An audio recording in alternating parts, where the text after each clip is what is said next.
Honorable members, we have quorum. To ask the member for Kariku to lead us in prayer.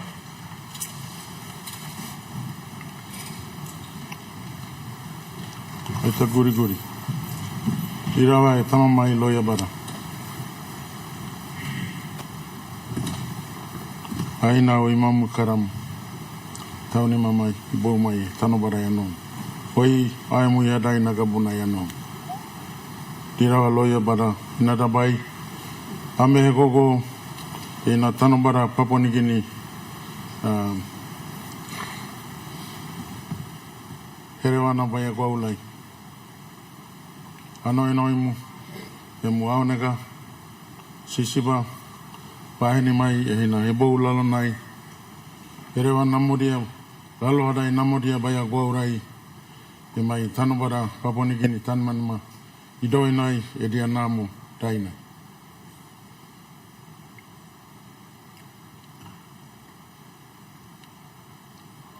Let us all recite the Lord's Prayer. Our Father, who art in heaven, hallowed be thy name. Thy kingdom come, thy will be done on earth as it is in heaven. Give us this day our daily bread, and forgive us our trespasses, as we forgive those who trespass against us. And lead us not into temptation, but deliver us from every evil. For yours is the kingdom, the power, and the glory, forever and ever. Amen. Amen.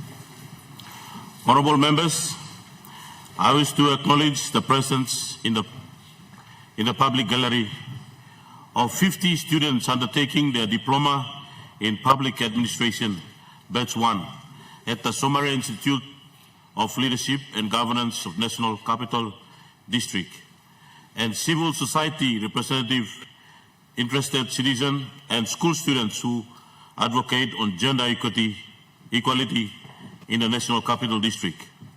On behalf of the National Parliament, I extend the visitors a warm welcome.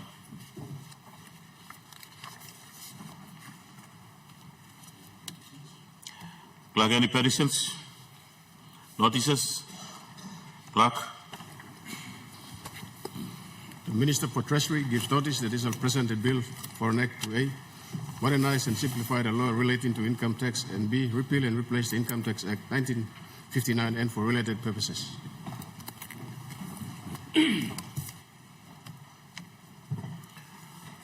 Honorable members, question time. The Leader of Opposition. Thank you, Mr. Deputy Speaker. Question Blomi, Mr. Deputy Speaker, by go Lord Treasurer Blomi, Boss Blomoni Block Country. Thank you. Mr. Speaker, last week we had the Minister for International Trade and Investment, Honorable Richard Maru, speak about stopping loans and his party stand on loans come 2027. Again, Mr. Speaker, we hear from the Minister of Commerce of the need to continue borrowing more, even up to 50 billion if required. Mr. Speaker, we know that our borrowings are somewhat unprecedentedly high and still more to come. Mr. Deputy Speaker, my question to the Minister are as follows. What is your government's official position in terms of borrowings and more loans?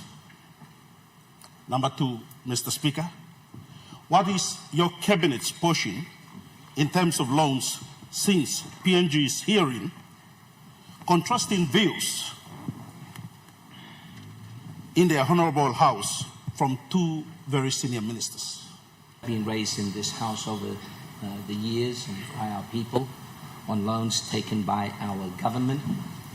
But again, and as I've explained in the past, looking at loans simply as a number is not sufficient. That's not the way we should be assessing the performance of government. But looking at loans as a share of the economy should be the way that we look at loans. That's really important. That's really, really important. Firstly, just a quick background before I touch that question. Our national debt peaks in 2026. It's all there for all of us to see in our 13-year plan.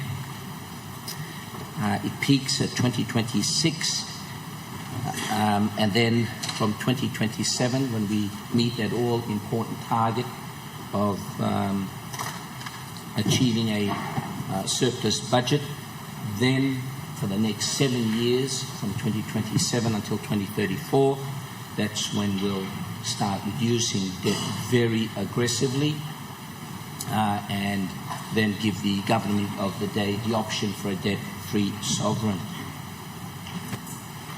Another important point with the way in which we've been managing debt, our policy on debt and loans, I'll touch loans first, is to continue with replacing expensive commercial loans that was a feature of the previous government, with interest rates as high as 8 to 9%.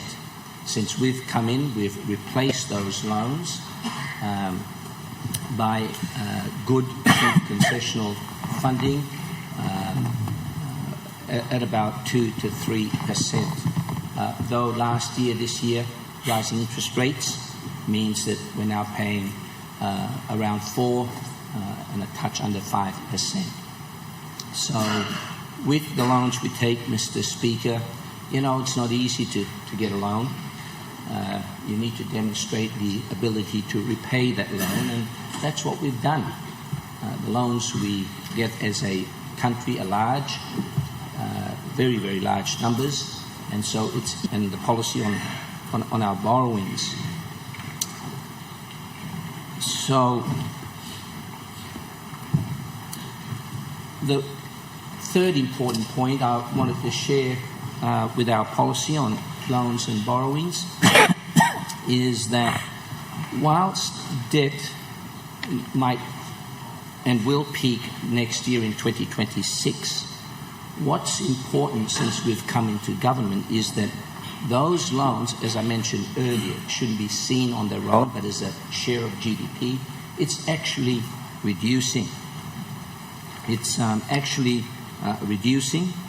So if we refer back to our 5-year medium-term fiscal framework, we'll see that debt as a share of our economy this year projected at 47.9%, far below the FRA limit, which originally was changed to 60%, but in the last 2 years we reduced that by about 2.5% per annum.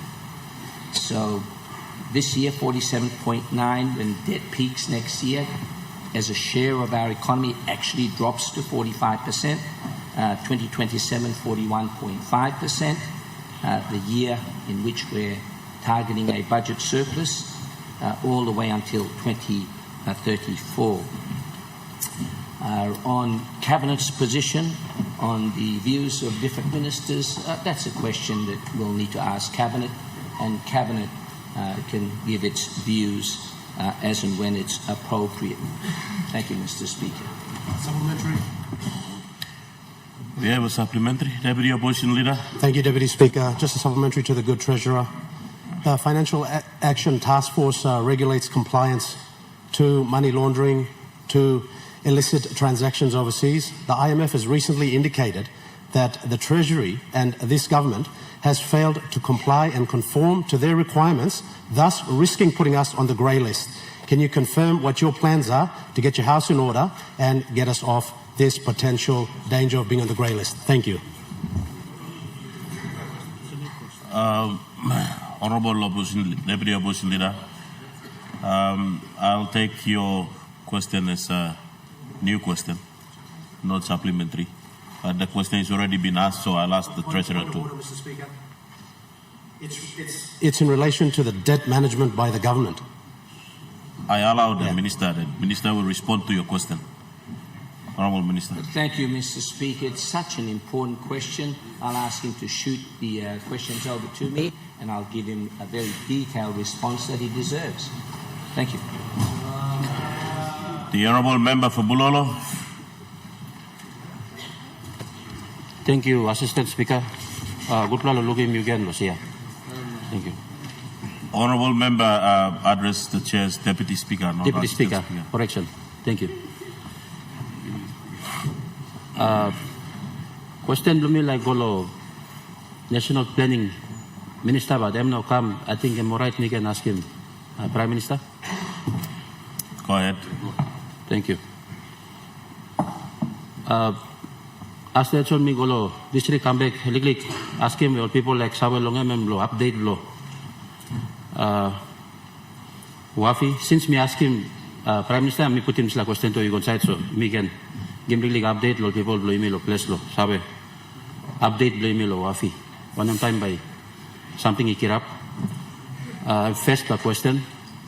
Second question, I'm all right, Lo, me can talk him. National Planning Minister lo all update lo lo IDG inap mi pla okay lo antap level we can come straight to district mi pla like mo sem straight lo why gani go straight lo district so samla time mi go lo province with respect to my governor and mi pla no sa kisim mo IDG lo bla o sem before straight lo IDG pla sawe o sem isla on pla meeting bin come up lo house lo late sem basil lo one of my DCA lo lay. Some blah blah. I think Deputy Blongem been Honorable Kobe Bomario at that time. Now been passing on blah talk or some IDG but must come up. And now I come some up now. Me blah plenty district Moroba me blah no kisim this la IDG. So I think this la update and be like him Prime Minister lo. Asore me blah lo Moroba or some me blah can kisim la IDG straight from Waigani or Nogat. Thank you. The Honourable Prime Minister.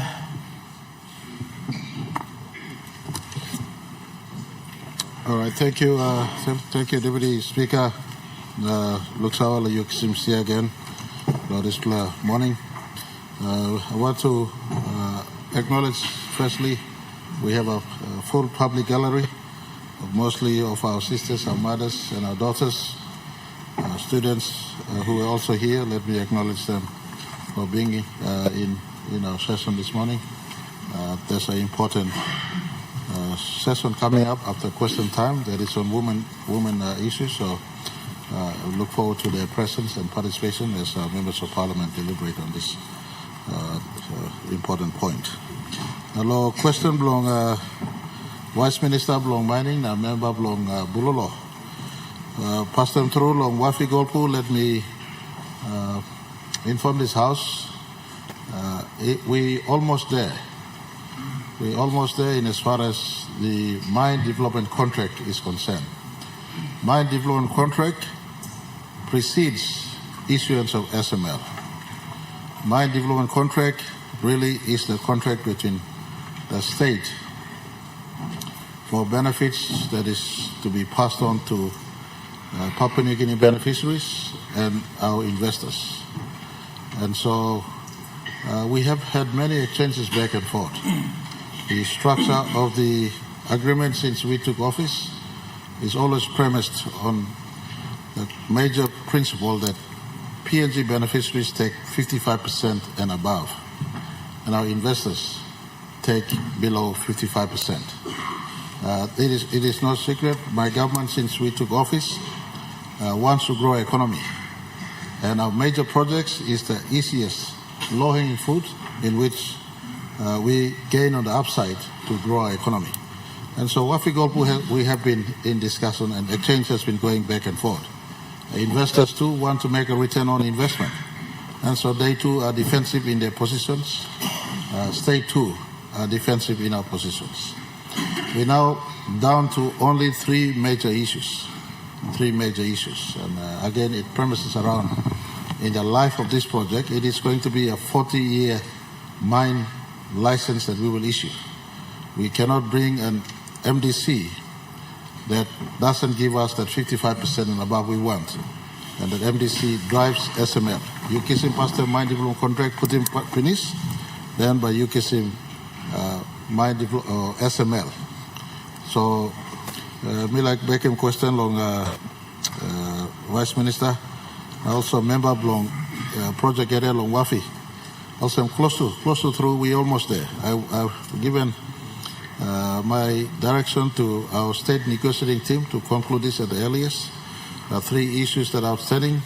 There's a letter for me that will go through not the negotiating team, but to the chief executive officers of the companies, especially Harmony and Newmont, that we will not compromise on the three key outstanding issues that will ensure we receive 55% of total benefit. And so it has been stressful, but I want to remind our country too. You look at Lihir today as a case in point.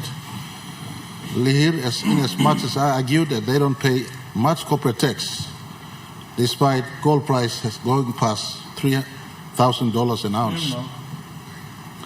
But as a country of rule of law, country that respects agreement, Mr. Deputy Speaker, we cannot break an agreement that was signed in 1997 until the lease period expires. And Lear's lease period will expire in 2035, if I'm not wrong. And so, in that context, James Marape will not put my signature on a mine development contract that doesn't return to my country the returns I expect for a mine that will run 40 years from the moment it is signed. And so I want to apologize to the people of immediate areas of Wafi-Golpu and also to the district and to Morobe and to the country. But we will get there.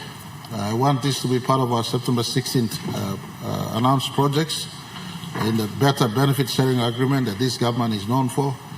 If I would put into context, we've secured above 62% for the agreement we've signed for Pinyang. LNG, we've secured above 70% for the smaller condensate project we've signed called Pasca in Gulf. And for Wafi-Golpu, different projects has their own variables. It is a mining project. Like Pogra, we've secured about 53%. For Wafi-Golpu, we are putting at 55% total benefit the state must get. And so I want to apologize for the delay, but it is better a little bit of delay than signing into a project that will not give maximum return to our country, including our landowners. So I want to ask the leadership at Morobe, the leadership at the district, and the leadership at the landowners, as Parliament rises, if not at the early part of April, sometimes in April, hopefully the last three issues are sorted out between state negotiating team and the two investing partners, and we should come to a community benefit sharing agreement occasion with landowners and the provincial government. This leads to the issue on IDG.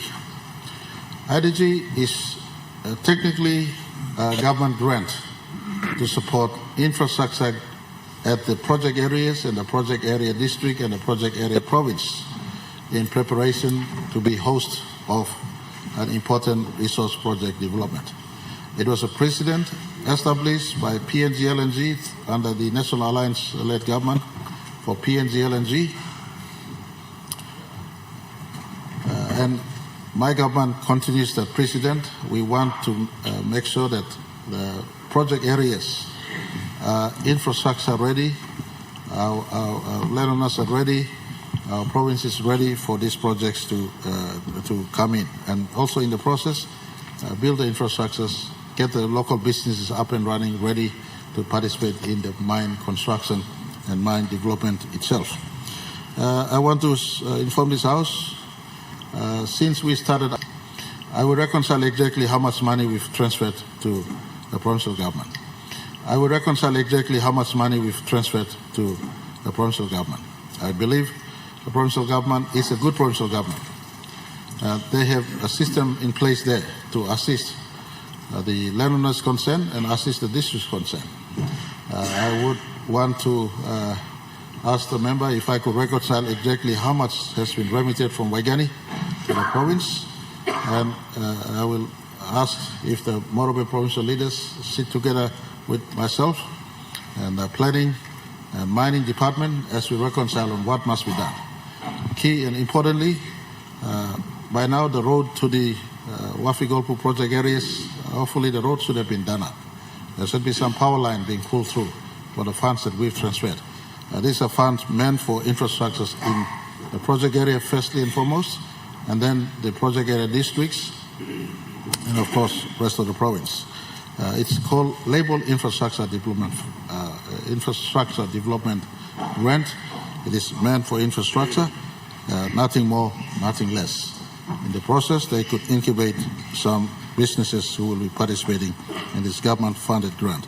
That for us should indicate that our government is committed to this project. Even before first construction dollar is spent by the two lead investors, Harmony and Newmont, our own government has put down fund for this project to prepare landowners and the province for participating. This year we have again allocated 100 million in this year's budget, and the community benefit agreement should drive the disbursement.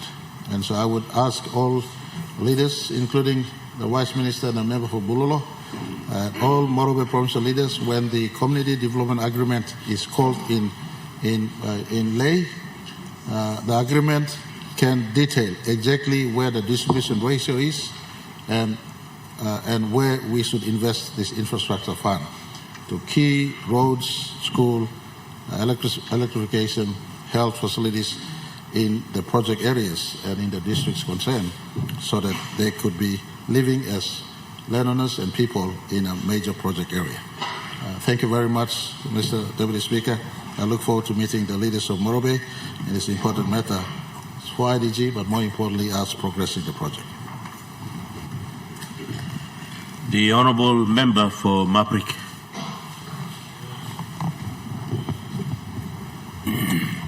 All right. Thank you, Deputy Speaker. I rise to ask a question without notice to the Treasurer, and I want the Prime Minister and Minister for Works and Highways to take note. Mr. Deputy Speaker, last December, I was very happy to go to the Government House to witness the signing of the 86 million road contract for the upgrading of the road from Passam to Maprik. Mr. Deputy Speaker, it has now been 3.5 months and no funds have been released to the contractor to mobilize and commence work, not even 10 million to 20 million. Mr. Deputy Speaker, I am beginning to worry whether this very important economic road will even get the upgrade this year,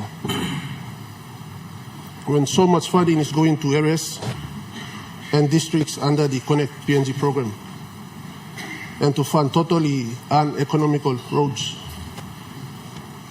Mr. Deputy Speaker, East Civic is the leading cocoa and vanilla producer in this country. And why this road is not given priority? When cocoa overtook coffee last year, we've reached 1.2 billion. So, Mr. Deputy Speaker, my question to the Treasurer, are you going to release a warrant this year for Passam to Maprik road upgrade and construction to start, at least to pay for the mobilization? Secondly, when will the mobilization payment be made?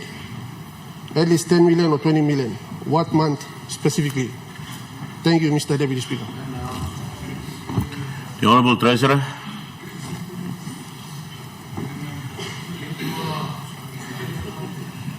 Thank you, Mr. Speaker. I want to thank the honourable member for his very good question on district and provincial projects. Mr. Speaker, we're all wanting warrants released for this year's budget, and we at Treasury and Department of Finance are working very, very hard to try and get those out as quickly as possible, but of course subject to cash flow. So we're all limited to that. With the Department of Works, just as a quick background,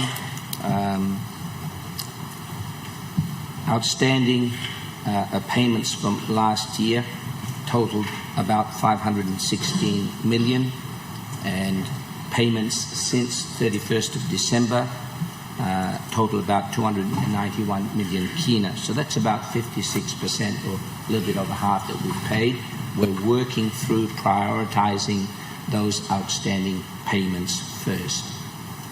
I think, as I mentioned last week, specifically on the Passam to Maprik Road project, of course we'll release that as soon as funds are available. And I think I answered the second, when exactly. To assure the honourable member, I'm available to work closely with him, together with the very hard-working Minister for Works, and together let's try and get that project started. Thank you. Supplementary, Governor for ECP. Thank you, Mr. Deputy Speaker. In relation to that, could the Treasurer confirm or deny that the initial funding for that road was courtesy of the Australian people through the Australian government, and there was a 100 million grant that came out almost 4 years ago earmarked for this particular project? Therefore, as far as I understand, the funding is not Connect PNG. It's supposed to be the Australian government funding. So could the good Treasurer confirm that, number one?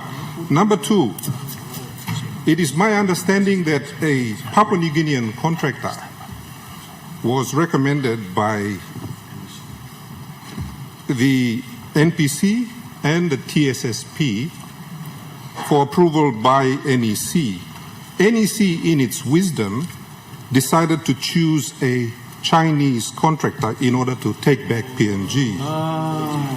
So could the Treasurer confirm or deny if the Australians have therefore withdrawn the 100 million kina because they are not in the business of funding Chinese contractors? Thank you, Deputy Speaker. Honourable Treasurer. Thank you, Mr. Speaker. I want to thank the Honourable Governor for his questions.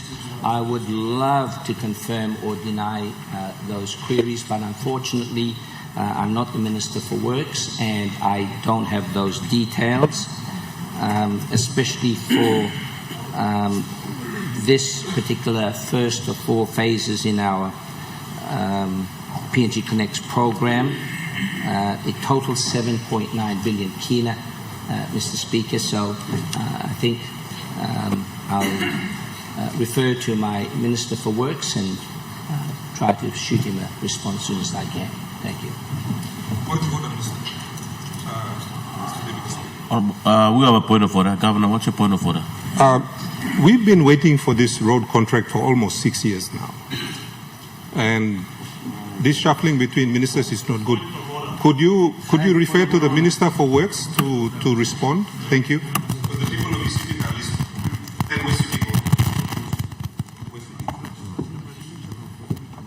Honourable Minister for Works, resume your seat first. I'll make a ruling and then you can make a statement. In response to the point of order, the Chair will ask the Minister for Works to give a response to the question raised by the Governor. Minister for Works. Thank you, Deputy Speaker. Thank you for the good question raised by Maprik, for member for Maprik, and also supported by Governor for ECP. Passam Maprik Road as the contractor has been awarded a contract. The contractor named China Sanyang was awarded the contract, and he's actually mobilization, under mobilization. So every mobilized law, starting this road, law Pasam Golo Maprik.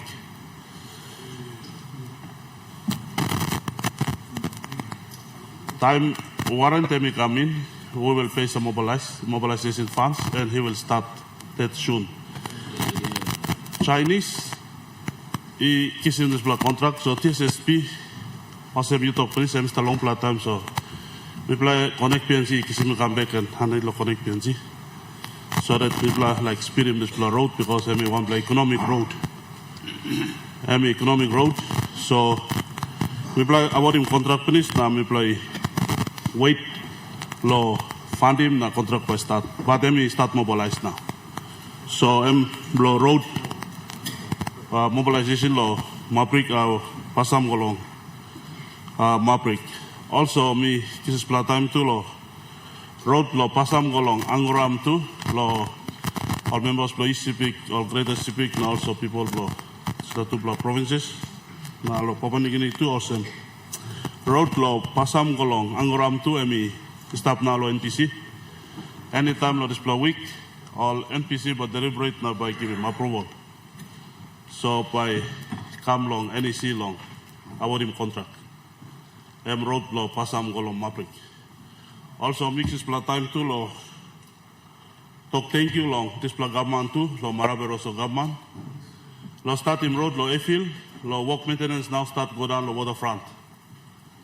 Law Pagui. For the first time some law road go down long Rombi station.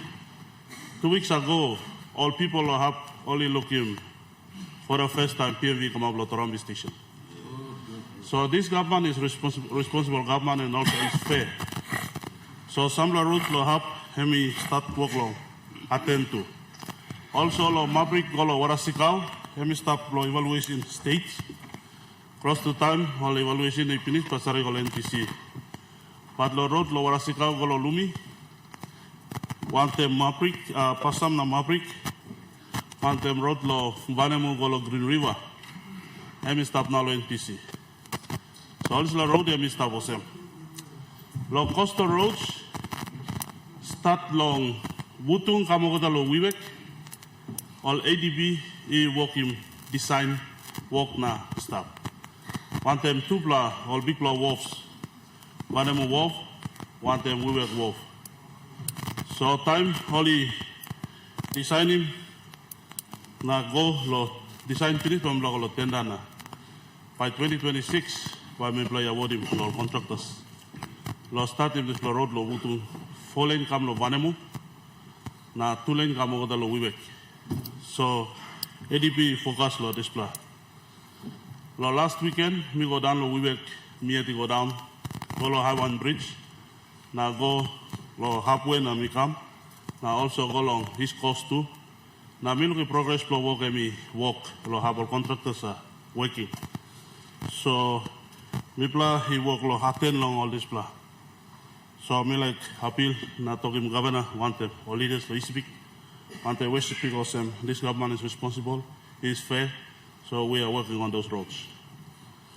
All TSSP program have been kissing but maybe talk finish.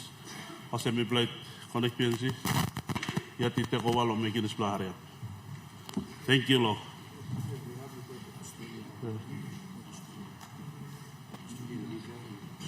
Yeah, because people play kissing. Now also time we play about him contract go also Australia ni withdraw because only been stop 4 years over that. Now 4 years long and emi long play time so we play yeti kissing lo making slow work area. That's why we have a point of order. Deputy Opposition Leader. Member for Maprik clearly asked the question about funding allocation. We haven't heard any numbers being promulgated from this Minister for Works. Thank you, Deputy Speaker. Honourable Deputy Opposition Leader, I think the member for Maprik's question is to the Treasurer, and Treasurer has responded. The question, the answers now answered by the A question that is answered now by the Works Minister is the point supplementary raised by the Governor for ECPIC. So I think the Minister is responding to the question. So, Minister, I'll ask you to sum up your question, answers. Yeah, thank you, Deputy Speaker. I think the response maybe 80 billion pasam kalau apa dia response contract given finish. Cross the time and last time to work. And then on Rappel supporting or supplementary Governor asked him and me give him on Rappel. Thank you. The Governor for Western Province. Thank you, Mr. Deputy Speaker, Loma Kim. Milo Tok. I ask a question, Milo. Minister of Public Service, you ready to back him question, but before me ask a question, Mila give some background law. Question to me. Question in relation law, public service, appointment of public service to province to me. I'm 7 years now, time been seems like work as I'm governor of Western. The last time the public service structure of the province to me, I'm approved in 2004. And it's been 20 years since the last time the provincial administrative structure was advertised now, month and apply. Some now we all winning stop work last time in 2004. Some now die finish. Now some now retire finish, and some are in a aging work. I have an aging workforce where only on upload pussy work province to me go forward. When I took office, we decided to restructure the public service structure in my province, and it's been about 4 years now since the structure has been approved now. Maybe no, putting Nibla man workman go inside. The struggle for us has been that maybe advertising or top brackets floor workman by province, and it took us about 3 years to recruit that deputies. And just recently we recruited the district administrators. My question is that this time kama basamla kambasam lo province domila advertising structure domina recruiting workman na delay plant work domila province. So mila ka scheme minister suppose Department of Personal Management and the Ministry blame can delegate him la power and any the act or calling Public Service Management Act section 24 I'm talking under section 24 part 1 I'm talking or provincial government provincial administrators he got power law recruiting workman law province plan. But then I'm called a section D I'm talking Yubla all public service management public service minister or through the Department of Personal Management must delegate this la power come of provincial administrators. So me like ask minister suppose you can delegate this la power law provincial administrator provincial administration to me so that me can hurry up him advertisement process na recruiting man so that can stop law work na kirap him work law plus to me province to me. One time Islam suppose you looking myself me black pieces la power and you got right to withdraw him too. So me like ask him suppose you can give me la power la me recruit him. Workman Mary lo plus to me. Thank you through Emtas. Minister for Public Service. Thank you, Mr. Deputy Speaker. And I'd like to thank the good governor for Western Province. I also want to point out clear that in the names and titles of our governors, the governors are the governors of the name of the provincial government. For the case of Western Province, the name of the province is Western Province, and the name of the provincial government is Fly River Provincial Government. So actually the governor is the governor for Fly River Provincial Government, and he is the provincial member for Western Province. Likewise for West Sepik, the name of the province is West Sepik, and the name of the province government is Sandaun Province. And thank you for the provincial member for Western Province and also the governor for Fly River. I'd like to answer by saying that yes, in December 2023, most of the powers have already been delegated to the provincial administrators, Mr. Deputy Speaker, and we expect most of them to operate on their own. However, for the purpose of compliance, Department of Special Management has regional directors to make sure that there's compliance, because then you will have to download the names of the new recruits into our system for the pays to be processed and the file numbers to be issued, because the national government pays all the public servants in the country, not the provincial government paying them in the provinces. That's the compliance part of it. And so for the case of Western Province, my department is waiting for the provincial HR and the provincial administrator to submit and to complete and submit the pre-selection report and the advertisement, the interview report. And they have been sitting on it for almost 2 years.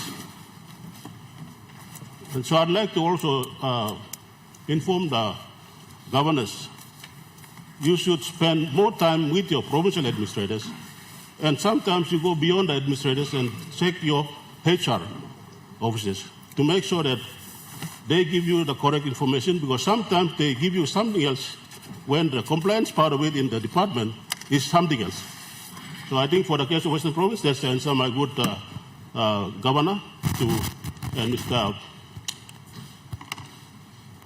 Assistant Speaker, congratulations to you, also to sit on the chair from the people of Nuku and from the Public Service Ministry. So,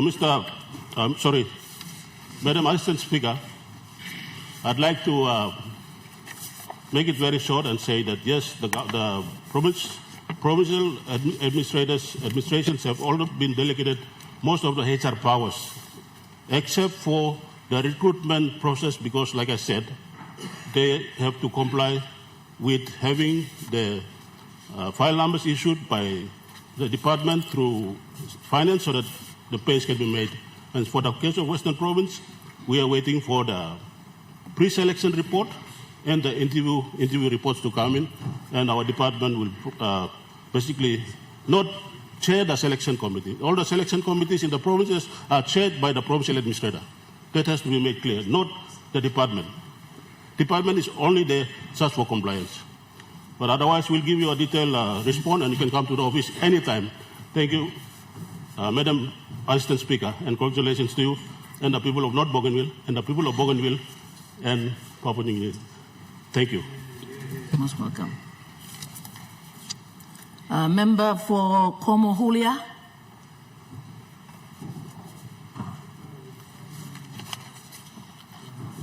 No. Governor, Southern Islands.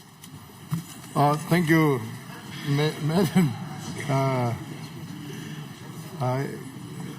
I got confused because I'm not a member for Como Julia anyway.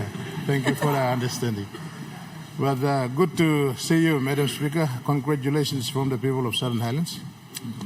My series of questions without notice in relation to the national population census is directed to the Minister assisting the Prime Minister, the Honorable Minister Richard Masare.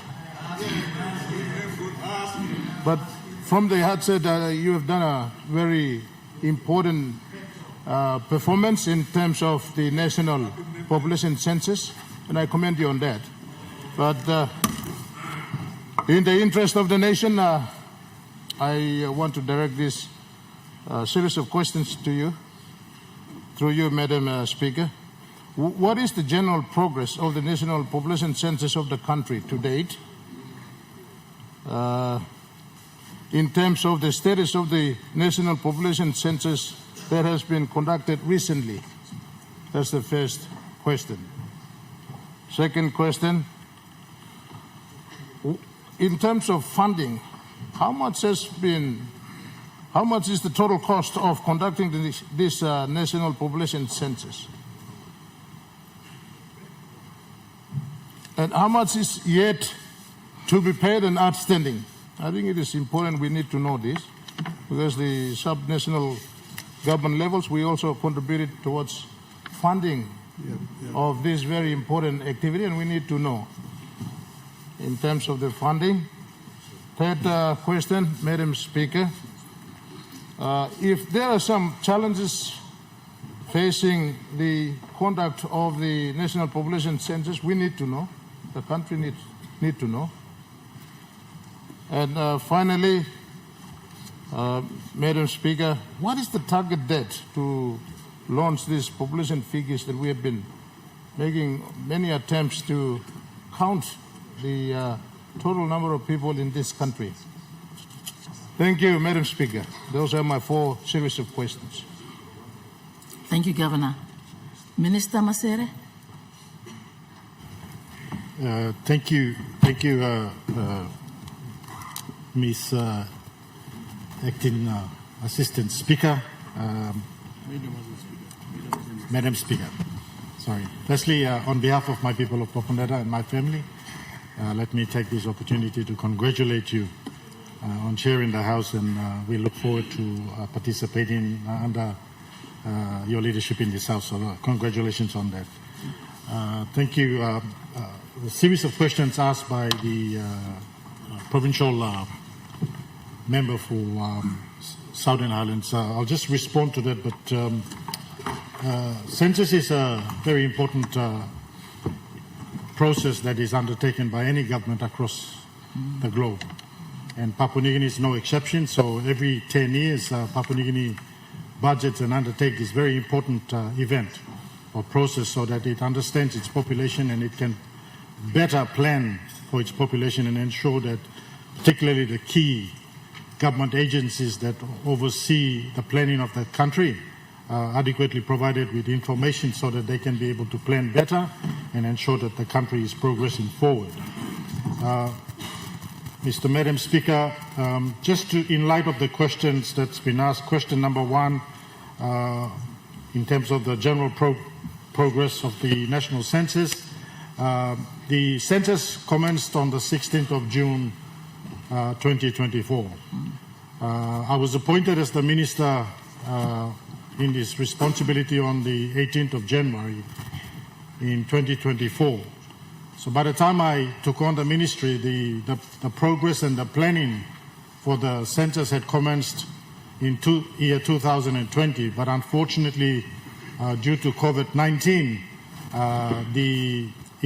the process of the census was delayed from 2020 all the way to 2024. And when I became the minister, there was also discussions within National Statistics Office to further defer the census to 2025.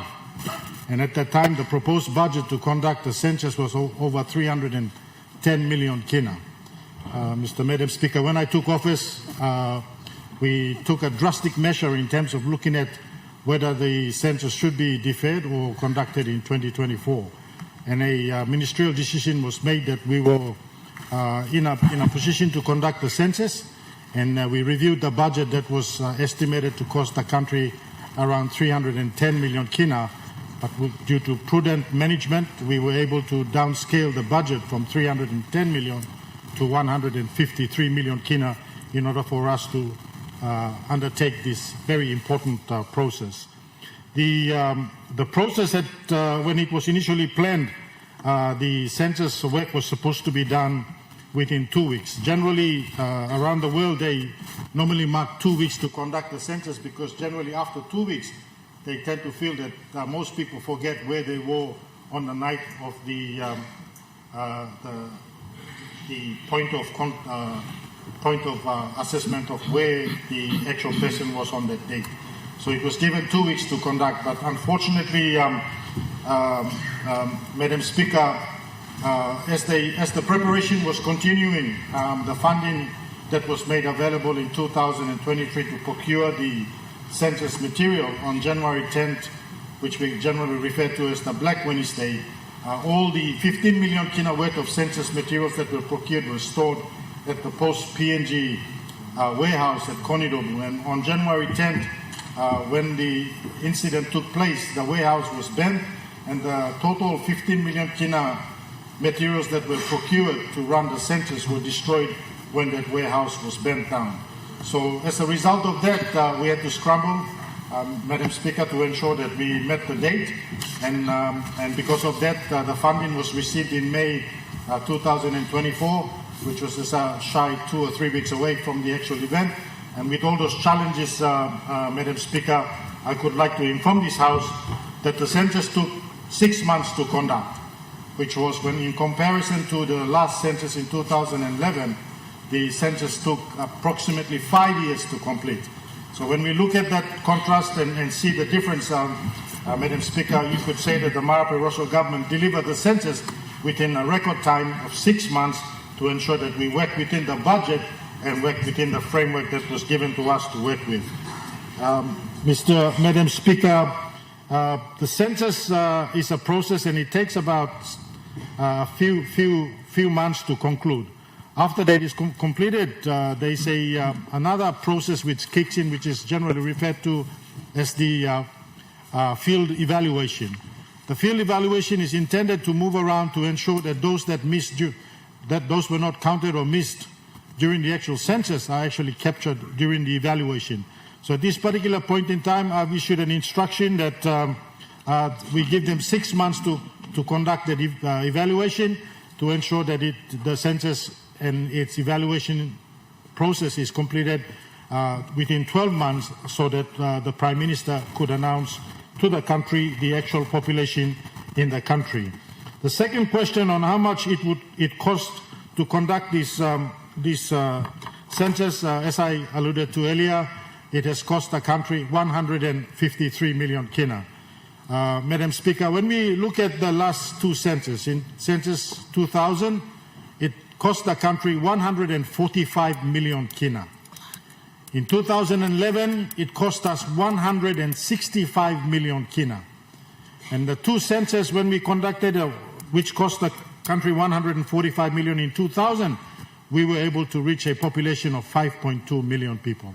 In 2011, it cost the country and the government 165 million kina, and we only counted 7.2 million people in this country.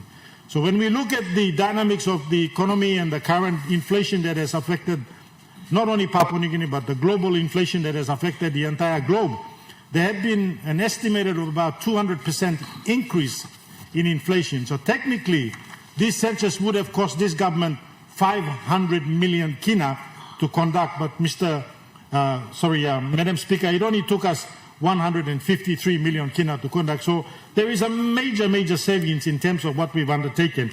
And I would like to also on this point thank the provinces that participated in terms of offering support in financial support. And I think our good governor from East Sepik has been very vocal on that point, and I want to thank him on his floor for him supporting the census in his province. At this particular point in time, we have requested that all provinces provide us with acquittals of their spending in their provinces, and only one province has responded to date by providing us the acquittals of the money that they have spent.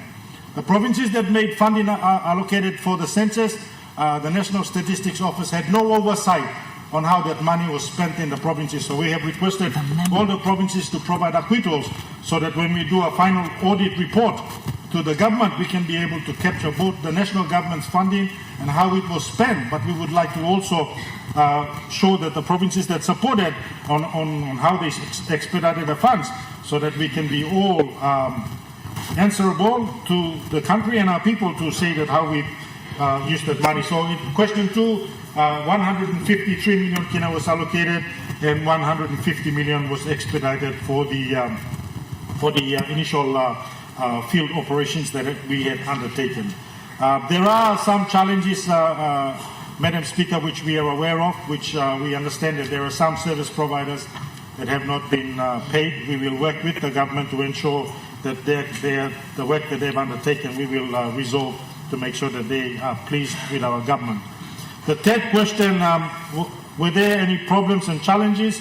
There were a lot of problems and challenges, Madam Speaker, which we were faced. One was that when we planned for the census, we had anticipated that the funding would be made available for us to conduct the census from preparation from January onwards, after the incident where we lost 15 million kina worth of census materials. The funding only hit us in May, prior to the census commencing in June. So we had minimal time to try and ensure that we ordered the tablets, we ordered the training materials, we ordered the papers to ensure that we conducted the census. The papers that we ordered, apart from the tablet, were our plan B in the event the tablets could not work due to network connectivity. We wanted to ensure that we also had a plan B to ensure that we had the forms available, so that whilst they encountered challenges with network connectivity, it wouldn't stop the census, but would allow the census to continue by ensuring that they use the paper to register all our people in the country. Other things we also faced in the start of the census was we were also affected by weather.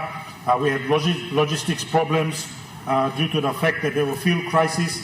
Air Niugini and the chopper companies that we had engaged to uplift the materials to all the provinces, because of the fuel crisis, we were unable to move them in a timely manner. But with all those... What's your point of order? Mr. Speaker, can the good minister simply respond to the questions by the governor and not give a ministerial statement? Thank you. Minister Masere.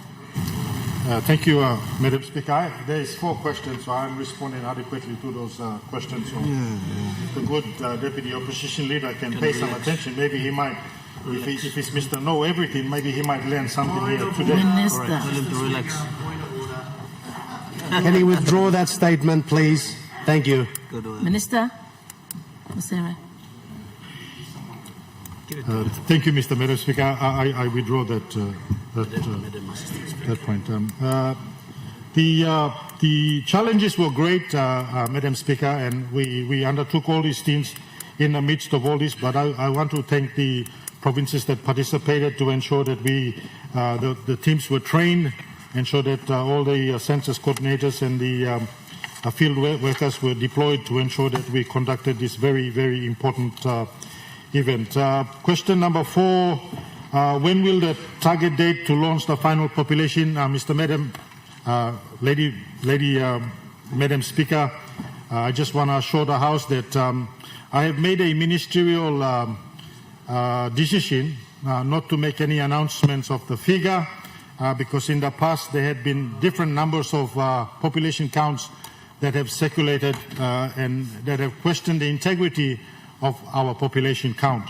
So, Madam Speaker, after the field evaluation is concluded, we will provide a detailed report to the Prime Minister and the National Executive Council, and upon their endorsement, we will then announce or put out a formal statement to this House announcing the population of the country.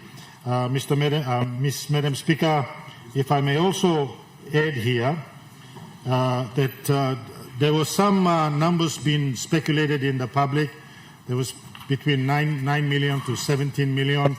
Madam Speaker, those numbers that came about were numbers that were based on several different templates that were used to just gauge the population based on number of different impacts and number of different elements that would contribute to the increase of the number.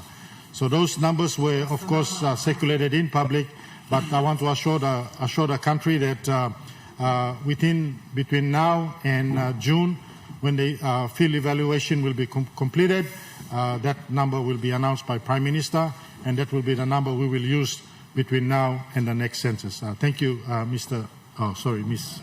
Madam. Members, question time, MEPs. Me ask him, Leader of Government Business.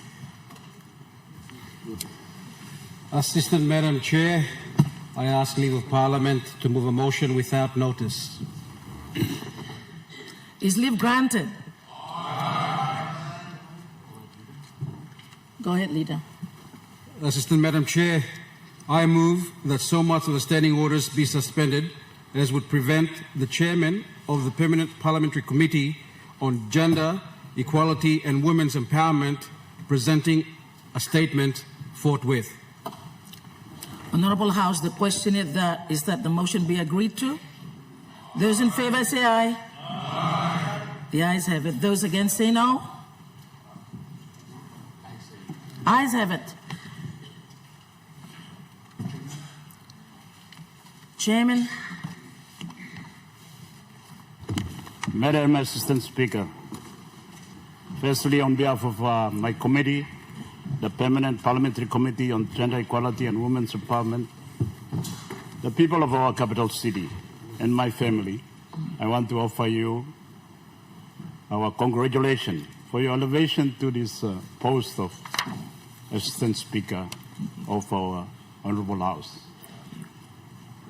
Madam Assistant Speaker, the sight of you presiding over this House last week was a defining moment in our history, especially given that this House is normally a houseman. And that sight would disrupt and make some people uncomfortable. But it definitely was a powerful inspiration to women and girls of our city, of our country. And we all should welcome this, your elevation. It's a testament to your own journey, but also a testament to the progress of women and girls of our country. Today, too, we have this special session dedicated to debating and having a conversation on the status of women and girls of our country, including effort and action to end gender-based violence in our country. And your presiding over this session is also timely, appropriate, and historical. And I thank you, and I thank the government for your presiding over this special session. I want to also, with the same spirit, thank the Prime Minister and the government for making this session a special session for us to have this conversation and debate. It's historical. It has taken us 49 years on the eve of our 50th anniversary, our Golden Jubilee, to have this conversation. It's not been an easy journey, and it's not been an easy conversation. And I'm very privileged to be here at this moment to lead the House in this debate.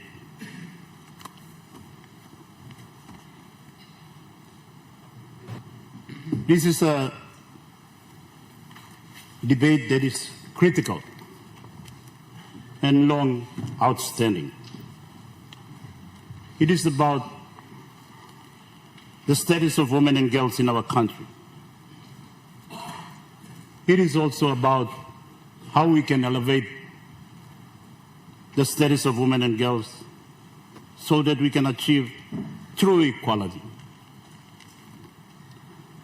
We must, particularly today and onwards, focus on the urgent need to combat gender-based violence, a pervasive issue that continues to impede the progress of women and girls across our country, Papua New Guinea.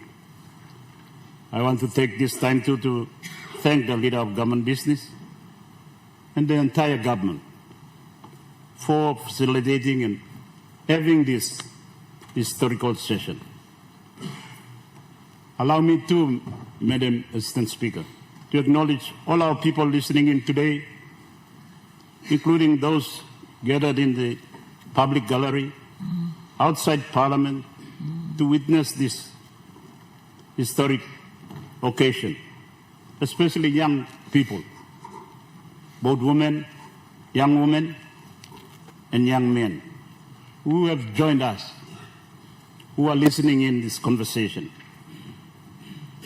This debate and conversation is vital for defining their future. As we convene today, Madam Assistant Speaker, to discuss this very important agenda, let us take a moment to appreciate the significance of this moment. In particular, it is particularly noteworthy that we are having this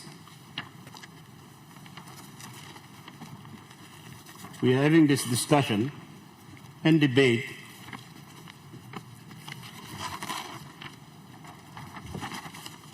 in the month of March, a month designated by the United Nations and our own government to recognizing the importance of women and girls globally and in our country. This month of March is dedicated to celebrating their achievements, recognizing their rights, their potential, and importantly, focusing on concrete steps necessary to progress towards gender equality, with International Women's Day falling on the 8th of March and the National Women's Day falling on the 24th of March. Moreover, Madam Assistant Speaker, we must acknowledge that this debate comes just 6 months before the Golden Jubilee anniversary of our nation. Last week, we paid tribute to one of our founding fathers, the Right Honorable Sir Julius Chen. It is significant that we are holding this important dialogue at a time when the baton, Madam Assistant Speaker, is being passed from our founding generation to our generation, tasked with defining the destiny of our country and our people for the next 50 years. We must not overlook this moment as we engage in this special, rare session and debate.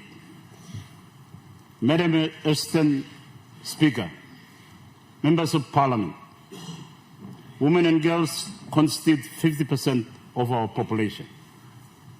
This debate and conversation therefore concerns the well-being, the hopes, the dreams, the rights, and potential of half of our people.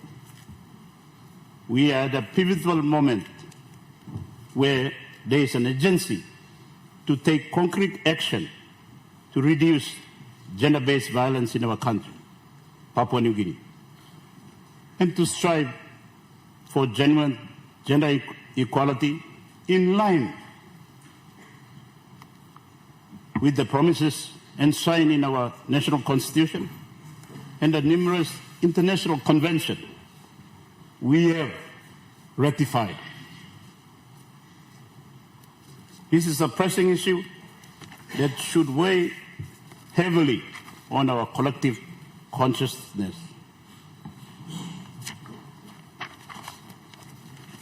Madam Assistant Speaker, as we begin our debate, let us take a moment to acknowledge and recognize the powerful contribution of women of our society. Amen. Since time immemorial, women have been the backbone of our families and communities. They have been nurturers, educators, leaders, and innovators. Women have been wealth creators, raising livestock, growing crops, fishing, and sustaining our families. They play a pivotal role in preserving our culture, driving our economies, and strengthening the social fabric of our nation. Madam Assistant Speaker, Members of Parliament, may I remind us too that 20 to 30% of our country is a matrilineal society where women lead and they own and they preside over our people. They manage our people. Despite this invaluable contribution, the status of women and girls in our country remain alarmingly poor. Today, despite all our efforts and investment, women and girls continue to be marginalized, subject to fear, intimidation, and violence on a daily basis. We need not look further than the national parliament here in our house and our capital city to see the reality of the status of women in our country. Madam Assistant Speaker, we have only 3 women members of parliament, yourself included, and being appointed last week as Assistant Speaker. This is a credit to you and your colleagues. But your success is an exception at this time. It's not the norm. This has been the story of our parliament since September 16, 1975. Never more than 3 women members of parliament at any given time. And what we observe in parliament is mirrored everywhere else. In the public sector, bureaucracy, except for a few exceptions, like Secretary Sanson, Secretary Sohn, CEO Imelda Agon, all departmental heads of government, state-owned enterprises are men. The same applies to provincial administration, where all provincial administrators are men. The same pattern continues to the district managers and beyond.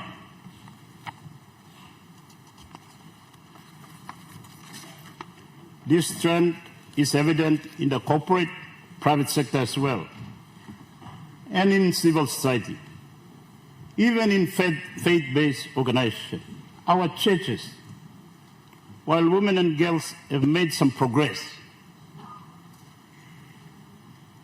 which we acknowledge and note, it is not commensurate with that of their male counterparts during this 49 years journey of our nation and our people.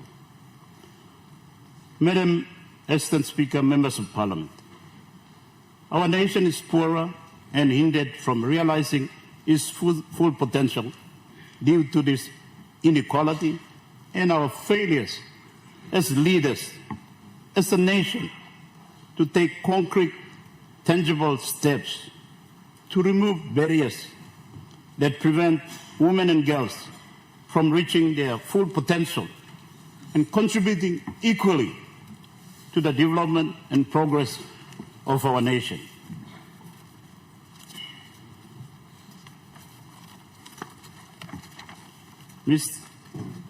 Madam Assistant Speaker, let me make it very clearly to all of us. The call for gender equality and the eradication of gender-based violence is neither new nor foreign concept. It is a goal that forms the foundation of our state, the independent state of Papua New Guinea. This is reflected in the legal framework of our national constitution. The pursuit of gender equality, the elimination of gender-based violence is firmly rooted in our constitution, beginning with the 5 national goals and directive principles, as outlined in the preamble of our homegrown constitution. I will recite part of it for our benefit, for the benefit of the entire nation. National Goals and Direct Principle number 1 calls for integral human development. It states very clearly, we declare our first goal to be for every person to be dynamically involved in the process of freeing himself or herself from every form of domination and oppression, so that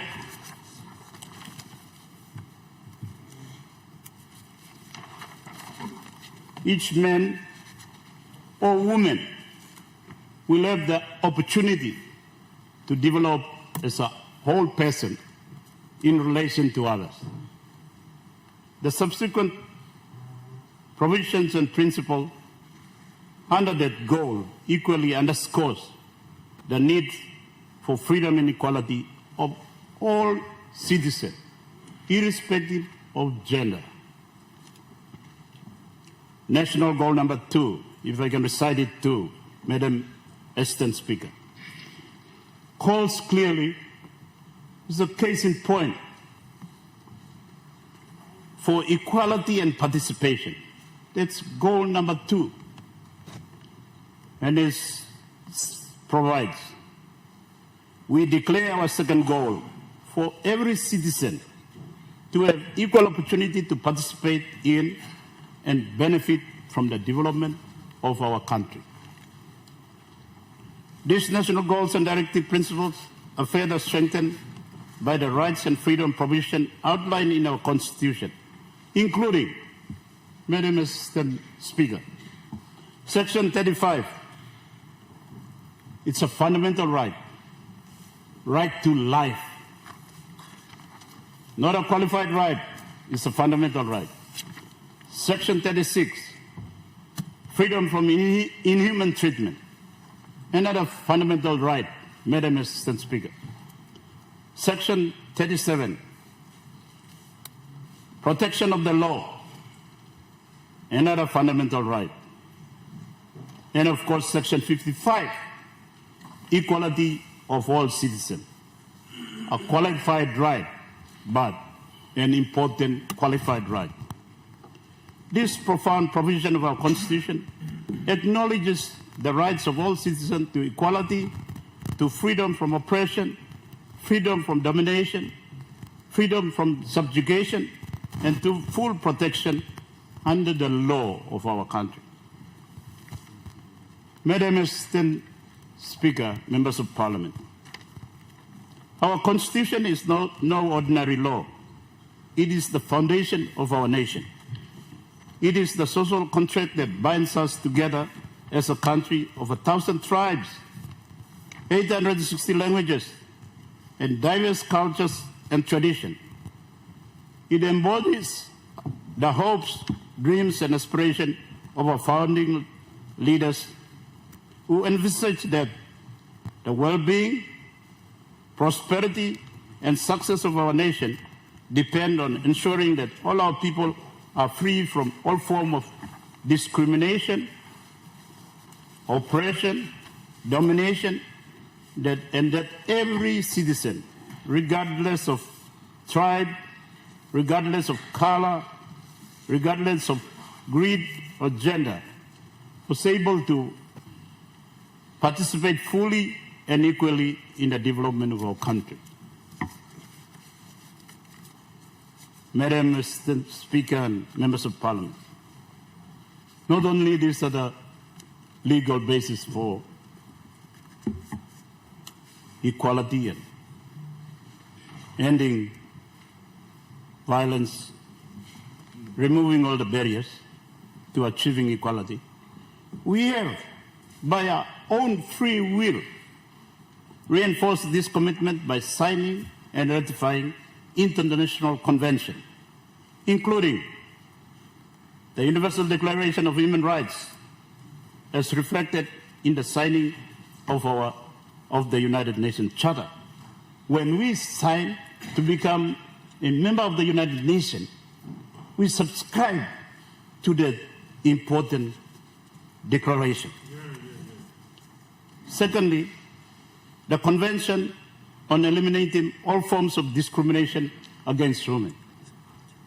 This is a very important convention that we have signed and ratified since the 1990s. And there are various other treaties, conventions that we also have subscribed to and ratified that are aimed at promoting human rights and gender equality. Many in the labor sector that we have subscribed to. Indeed, Madam Assistant Speaker, members of Parliament, we have made great promises to our people, including women and girls. However, the reality on the ground starkly contrasts with this constitutional and legal commitment, international commitment. The statistics on gender-based violence in our nation are grave. It has reached pandemic proportion, with the number of women and girls subject to gender-based violence increasing to about 3.5 million since we launched the national strategy to respond to and end gender-based violence in 2017. Madam Assistant Speaker, members of Parliament, in 2016, the figure stood at over 2,554,170, representing a rate of 1 woman subject to violence every 10 seconds. In our country, Madam Assistant Speaker, members of Parliament, recent national surveys shows a very staggering increase to 3,414,000 women and girls experiencing violence in one form or another. And it just does not affect women and girls in our society on a personal basis. Economically, the cost to the nation in terms of lost work and productivity is estimated as a staggering 18.64 million in productive days per year. That's the economic cost. The personal cost is another thing, Madam Assistant Speakers, members of Parliament. Madam Assistant Speaker, these are not just numbers. They represent the pain, the suffering, the trauma of countless individuals. There is an urgent call to action that we cannot ignore and must not delay. Members of Parliament, among the many impediments to the progress of women and girls in our country, the prevalence of gender-based violence is absolutely the most significant. This violence manifests in various forms. It's experienced daily by millions of women and girls. When we launched the national strategy to respond to and end gender-based violence in 2017, the statistics indicated a woman was subject to violence every second. 9 years later, now in 2025, Madam Assistant Speaker, members of Parliament, the situation has not improved at all. In fact, it has worsened, with the nature of violence becoming increasingly horrific, barbaric. We cannot describe it anymore. We cannot. From low-level harassment and intimidation to kidnapping, torture, mutilation, the violence has escalated alarmingly. Madam Assistant Speaker, members of Parliament, last year we were reminded of this crisis with the tragic death of Jessica Yori, a young woman in her prime, 16 or 17 years old. She lost her life at Tabari bus stop in our capital city, Port Moresby. So many men were there. but the perpetrator chose a young girl to attack. In February of this year, we were reminded again of this epidemic when Lina Numba Lee and Margaret Gamu Gabriel were killed while with their loved ones. Lina was killed by her husband or boyfriend, a soldier in Mare Barracks, tortured to death, while Margaret was kidnapped by a group of 20 to 40 men and boys from a gated community in Baroni. Brutally raped, murdered, and not only just murdered, they could not stop there but went to mutilate the body. Mutilate the body. The statistics are filled with the horrors of torture and death in our country, including those of Jeneline Kennedy, Ruby and Laufa, Regina Morove, Rosalind Albaniel, Laurel Coco Nick Nakini, Grace Gavera, many others, Madam Assistant Speaker. Many others. Thousands remain unreported and millions continue to suffer in silence. Sometimes, Madam Assistant Speaker, I wonder whether it's unlucky to be a woman or girl born in Papua New Guinea. Are we condemned in their life? We should not. We should be proud to have daughters, granddaughters. They are part of our life.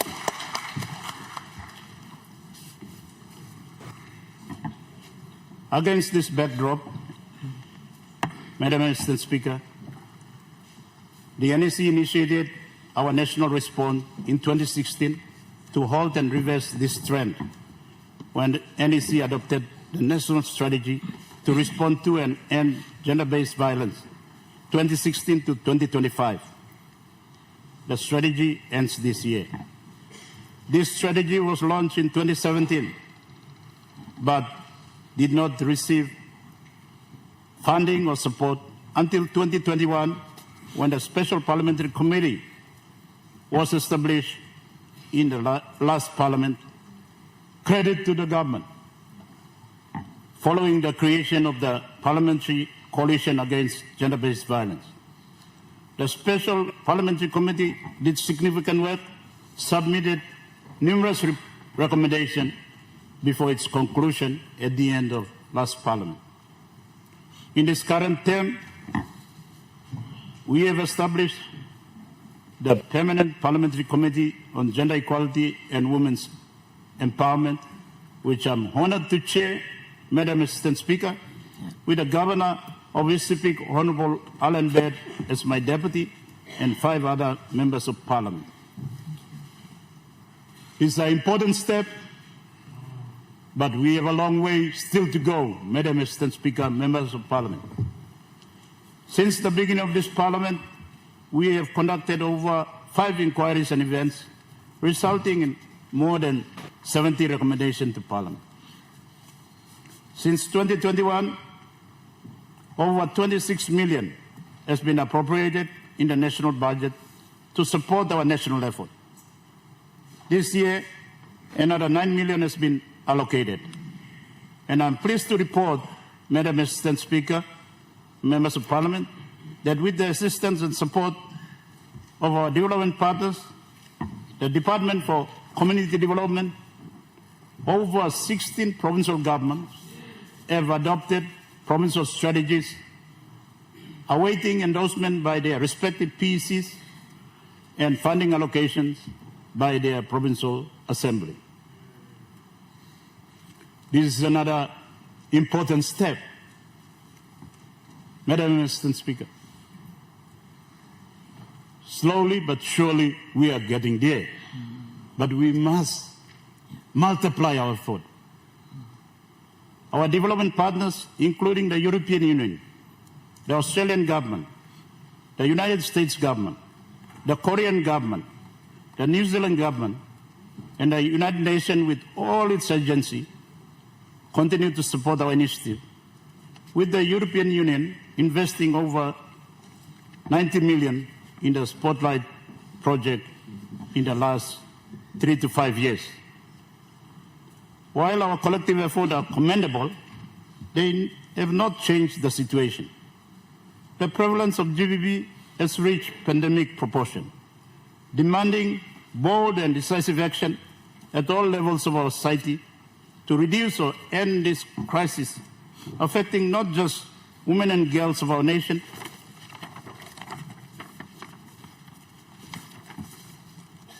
but the entire country and all its people. When women are traumatized, it affects everyone. It affects our children, it affects family, it affects community, and in turn affects our nation's progress. Madam Assistant Speaker, the rising statistics can be attributed to several factors, 3 of which stands out. And I want to take time to mention this for the benefit of our House and our people. First is our inability to arrest and prosecute perpetrators. True.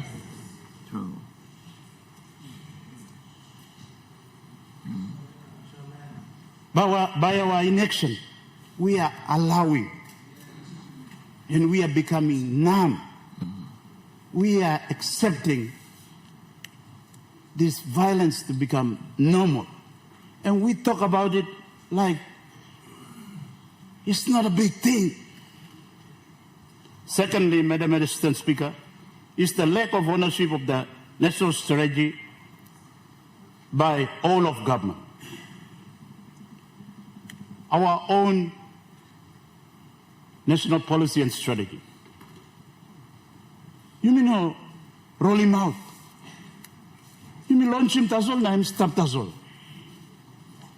Thirdly, and most importantly, Madam Assistant Speaker and members of Parliament, a big cause to the prevalence of gender-based violence is the attitude, behavior, and value system of us, men and boys. How we view women and girls, their rights and roles in our country, in our communities, and in our lives. The prevalence of gender-based violence is more about men and boys than about women and girls. And our boys, how we are bringing them up. You got respect or not? How are we bringing these children up? Especially boys. Unless this perspective and values and virtues of men and boys beginning to change, we will continue to lose half of our population or leave them behind. And our country will never realize its full potential. To turn the tide on gender-based violence, it is imperative that all of government take ownership and responsibility for this policy and the strategy and roll them out within government departments, state-owned enterprise, and all levels of government. We need leadership at national level and all levels to recognize and acknowledge the rights and freedom of women and girls and the immense damage done to their lives by violence, lack of respect, as equal citizens and as human beings. In Umia, how do we see women and girls of our country? Are they human beings? Are they citizens? No. Maybe the first thing we look at them is for our sexual gratification. You may not him. You must talk out. When we acknowledge that, then we start to change. That's when we will really put an end to this gender-based violence. It requires us to incorporate women and girls into our planning, including budgeting and initiative relating to health and education of women and girls, and other action to close the gap on inequality between men and women, boys and girls of our country. As I conclude, Madam Assistant Speaker, members of Parliament, let me remind us of the following. In every sector, government, bureaucracy, business, local communities, we observe a world dominated by men. Even in churches, where spiritual guidance is offered, priests, deacons, church elders are predominantly men. Decision-making in incorporated land groups remain almost exclusively in the male hands. The benefit of our country, of our resources, the opportunities created by our country is mainly in the benefit of men and boys. This systematic imbalance must change to redefine the next 50 years. It has been a men's narrative for 49 years. Madam Assistant Speaker, members of Parliament, it starts with us, leaders, this House. We must recognize that as a society, we are designed to function in twos, in pairs. We have two legs, not a mistake. We have two arms, two eyes, two lungs, two brains, two lips, and even our parliament operates with two wings. Government start, opposition start. Picture is most clear. Yet for the past 49 years since our independence in 1975, Papua New Guinea, our beloved paradise bird, has been flying for 1 week, only with one wing. This imbalance has stunned our growth and hindered the full realization of our nation's potential. Madam Assistant Speaker, women and girls have been largely left behind. It is time to change the tide as we approach our 50th anniversary and look forward to the next 50 years. PNG will be a greater country if men and women, boys and girls work together, lead together, share together, side by side, using our labor, our intellect, our innovation, respecting each other, and using our collective abilities to lift and transform our lives and our nation. We must commit ourselves to creating an environment where women and girls can thrive as equal. We must challenge the status quo and dismantle the structures that perpetuate violence and inequality. This is not just a women's issue. It's a human rights issue that affects all of us. It's a development issue. Every child who grows up witnessing violence is a potential perpetrator or victim of gender-based violence in future. So we owe it to the next generation now, Madam Assistant Speaker, to break this cycle. Let me remind us of the words of our founding father, Grand Chief Sir Michael Thomas Sumare. Quote, "A nation that does not empower its women is a nation that is half-developed." We cannot build a strong, united Papua New Guinea if half our population is left behind. And Madam Assistant Speaker, members of Parliament, we have made some progress, but half of our population is definitely left behind. Before I conclude, I want to acknowledge the presence of one of my daughters and one of my daughter-in-law and three of my granddaughters who are seated, I believe, in the Speaker's gallery. along with the students of our capital city, representing all the young people of our country. They are here to witness how we, this generation of leaders, will define their lives as they are indeed the future. These are our children, our future leaders, and the generation who will continue our work. Let us make today a memorial day for them, giving them hope that we today did our part in honoring our Constitution, our women, our country, and our children. I want to say this to Madam Assistant Speaker. My daughter, she's got manus blood, oro blood. My granddaughter, she has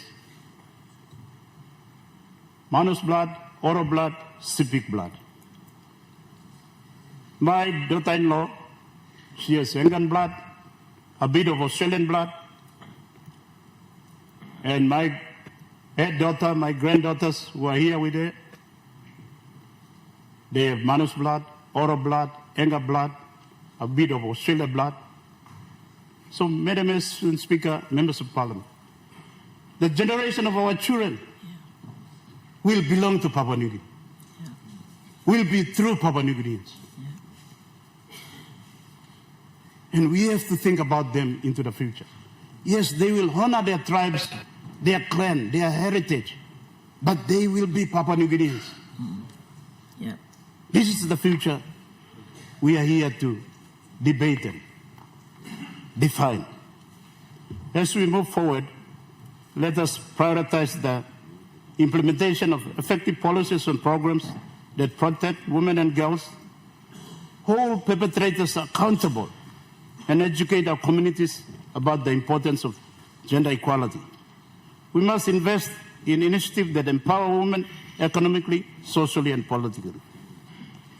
Let us all affirm our commitment to the principle of our Constitution and the ideals of gender equality. Together we can create a Papua New Guinea where women and girls live free from violence and discrimination, where their voices are heard and valued, and where they can contribute fully to our nation's development. Madam Assistant Speaker, it would be remiss of us as a Parliament and as leaders not to seize this opportunity of this rare debate, historical moment, to reaffirm our commitment to women and girls of our country. So as I conclude, I want to propose in this respect that at the end of our debate today, we move and adopt the following motion. 1, first, that Parliament dedicate a session every year in the month of March or April to address the status of women and girls in our country. Secondly, that upon its re-establishment, the Council of Women be allocated annual budget. And thirdly, that all government departments, provincial and local level governments, state-owned enterprise, state agencies adopt and implement the national strategy in response to and to end gender-based violence in their respective organization. I thank you, Madam Assistant Speaker, members of Parliament, for the great privilege given to me and my committee to start our debate on this very important, long outstanding agenda. I call on all of us to stand united in this fight for justice, dignity, and equality for all, especially to lift the status of women and girls. And let us move together, equal partners, men and women, boys and girls, building a great country, making the future much, much better than now.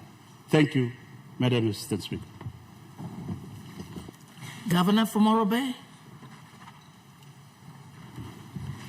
Mr. Assistant Speaker, today, Ms. Honorable Display Parliament, long making statement in support, long colleague Governor, Governor Blong Yumi Long.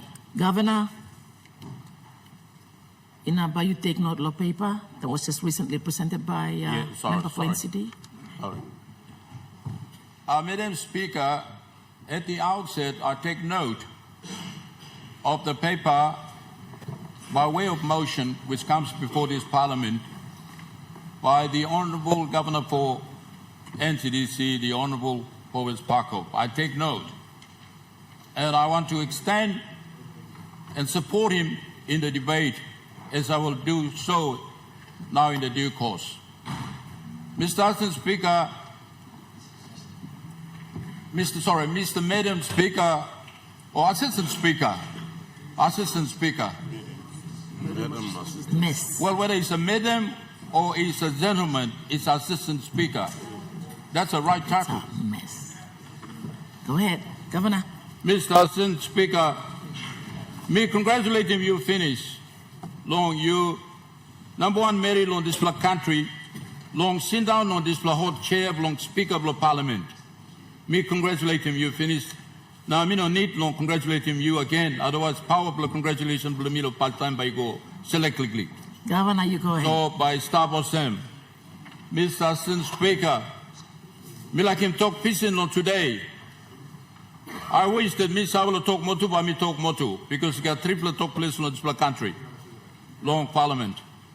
Because you must talk place, but you mean it straight. Long make him clear, I go along all people, long want him thinking long government. That's why, unfortunately, talk place, but you mean one play peace in, and me upcast talk place motu, and me no clear good. Maybe upcast me no clear. Now talk English. And talk less all white man or British English talk less all. And I mean feeling good on me by talk peace in now. On this point in time. Me like him supporting talk long Honourable Governor long NCC long speech long him long now. Very important speech and me make him very important issue and me affecting this country. Now the governor and me sponsoring motion on touch him.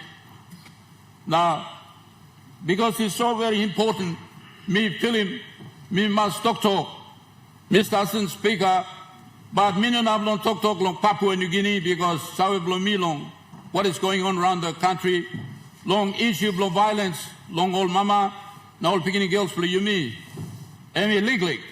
That's all when him something me sawe good long and no Morobe province.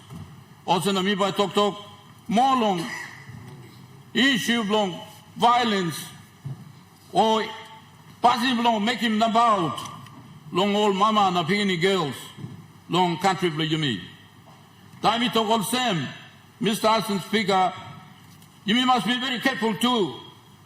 Long you don't know him talk long overseas country come inside here.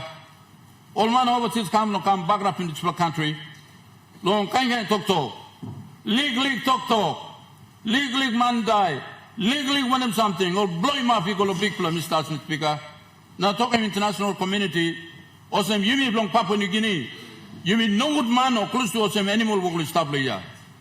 Mr. Assistant Speaker. Me like him long world masawe or some country. Kind of some Lomilo Morbe. 137 years ago. All Jimin been calm, lo place Flamilo Pinsapen, and now you go over the Morbe, now you go on Double Highlands. Now you go on Medang, the Civic, come along Papua.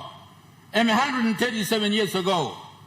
And then 50 years ago, long 16 September 1975, time you mixed independence. 16 September coming up now, this year, long 16 September 2025, 50 years. This time you become long and big time you can look, but at the same time, legally time you look. Long country, long you long land, start long place for you stop, possibly me place is stop. Now civilization blow white money come, lot of long Israel now Judah come here. All passing new something and come inside, Mr. Assistant Speaker. So you must make sure that when him comment, you mean making must be a fair comment. Fair comment, you mean making him long country blue me since Western civilization is come to this country. Mr. Assistant Speaker, me had him talk brother blue me, Governor, me had him talk and me make him. But me ask him to give him copy of the speech long writing come on me. But me like him contribute to go awesome. Me like him Papua New Guinea long positive way. Mr. Assistant Speaker. Time when white man come here, all bring him love long all come. Bring him religious long all come long here in this country. Colonize him you on lot of long all. Colonize him you on love long all. Colonize him you on passing long all. Come like you come down in passing you on Papua New Guinea coming up now. Now some plateau will make him you or some you look stupid, full, long eye long also line. Because some good play custom, some good play way, all come to talk of him, no good all that. No good all that. Only make him with them. So you may will fight. You may will fight. Which one is the good one by me kissing? No, which one is no good one? Or which one is half good one? And you may will assess him. You may will kiss him long em. Now we're going to talk. Mr. Assistant Speaker, we can take on this parliament. Time problem me, and we got popular people in the marriage. Now me plus 6 plus boys, me plus born. First plus sister been born in 1942. Now plus 3 plus sister been born. Problem me is strong as them. Or beginning married long by noon I go school. Always start place so. EMTV problem me long before. And me make him with them. Now all sister me as intelligent as they were. Only no got opportunity to long school. Suppose only go to school, maybe one blown by Stablo Parliament, one blown by doctor or economics or one him. That would never happen. But Mr. Assistant Speaker, he never on this time come on now. We talk me to talk Morobe. He come on this not now to say that people man, people looks along old Mary. People are making about long old Mary. And I'm talking about the majority of men folks. This is an issue now, can't even going to talk here. And created by very few men folks in this country. In a majority of men along this country. Me can give an example for me. Me no looking marry for me by mistake here. Me was looking marry for me and me I must not stop. To say that marry you this program, I'm not. Me looking marry and me seem strong and stop. Now, not just the marry people looking on now. Me seem strong and stop no. Or marry too looking man seem strong and stop. Because God in a walking man blom man marry man blom man tasona marry and blow walking blom marry. No, and walking blom man walking blom marry now. To play stop and to play stop one time I stop. Mr. Assistant Speaker. So long more bay today. Now me look come. You know since before now. We have given our lady folks fair recognition. We will give them all. In some of village now, plenty many will finish in grade 10 and now stop. Plenty girls now finishing grade 12 and they stop. Plenty finish from grade university and all stop. All qualified and they stop. Plenty unemployed and all stop of place. No one thing month or so let me qualified and they stop. Many some qualification, one guy no attempt also. Man two some qualification. All they stop. Now, long place now, political leaders now than before, and month or so now, Governor Blum, and President talk to. That's what now. Council Blum place them all media. Council, yeah. Now, Lutheran Church, me open my road on all Mary by come a pastor. Now you go down to Martin Luther Seminary, looking all Mary now train no come a pastor. All okay, yeah. All teachers look place now, you looking all. All mama planted through ya. Mama teacher. Beginning blow to come go teacher. No very teacher. Time me provincial minister of education na Migan Sawe. Number long teacher long more and Mary winning man. Before yes, but now Mary winning. All on the doctor, plenty more come up doctor. Dr. Mama, all walk long now. Health extension of all walk around. Mary will walk. Plenty Mary walk now. Long plenty walk. long Morobe provincial government, more than half of the staff there, he's a woman. Only work long half. Huh? Now, Mapai, you must stop thinking of Mapai school. Now I'm training planting very long, come up carpenter. Come up welder, painter. Now you go look at the people company long lay. You look at all Mary, all welding machine, all welding staff. Innocent people. Innocent people. Now all Mary can people work. Only work. Now, all Mary does all have all Mary work. Me plan man belong to me plan mamaslo, only work. Now all work is staff. Huh? So you talk about something me play no recognize him all. Me no recognize him all, Mamaya. From that day, 137 years ago, lo machine come lo fins up and come now. All Mary Morobe. And more Mary all walk here. Walk here. All penny walk there solo side in Boilo, Bumayo market. Bumayo market. Now only a few people outside this table all here and blong by me to talk now. How about you me deal one them all? Mr. Assistant Speaker. Final Mary will walk Bumayo market here. Only walk here kissing more money than man blong all walk long. Chito Kui. Or kissing more money. I've been only come Mary Mama can't money. Man walk waiting fortnight. Now Mary can't money lo boy. Money blom boy and me winning this love. Money blom man blom by kissing a fortnight here. That's the truth. That's the truth. Huh? Only walk here. Now all mama. Mr. Tokim all Morobe. You mad, you run, you go to office, run, you go, now you come here. You come up long house here. You kiss strong blow start. You come to bus it you come down, you look him smoke blow mama, you kiss him stroke, you know that simple you. You know that simple you. You have work what? So mama you hold him house. To say that mama no God. I'm here to talk long, maybe not a place to hold to talk. Mama hold him house from Morobe place up now. And to Mr. Assistant Speaker, all the thinking from Morobe, all like him, all beginning girls from all back to school. Because beginning boys, some will be getting about now, drag now, make him about now, beginning marry. All his school good, all he walk good, kiss him very good, all he look out him mama papa good now, all he hammer mask now, all like him, beginning girls from all like give him full recognition. Namito mama, papa, Kandre, you probably walk him good through now, this passing me like him. So we have given more recognition, to say that violence everywhere. I don't think that's right. We are recognizing all media. All media work hard. Now we like him all mama. Now girls now, I was him. Me man me play no one, Binatan no good number, man will come kill him, marrying making about the rape him and stuff. No. Me play papa, me play side laugh him, picking him, me play in a long mouse, me play, me starting to figure. But long level me play, and long thinking me play. Me play like him all.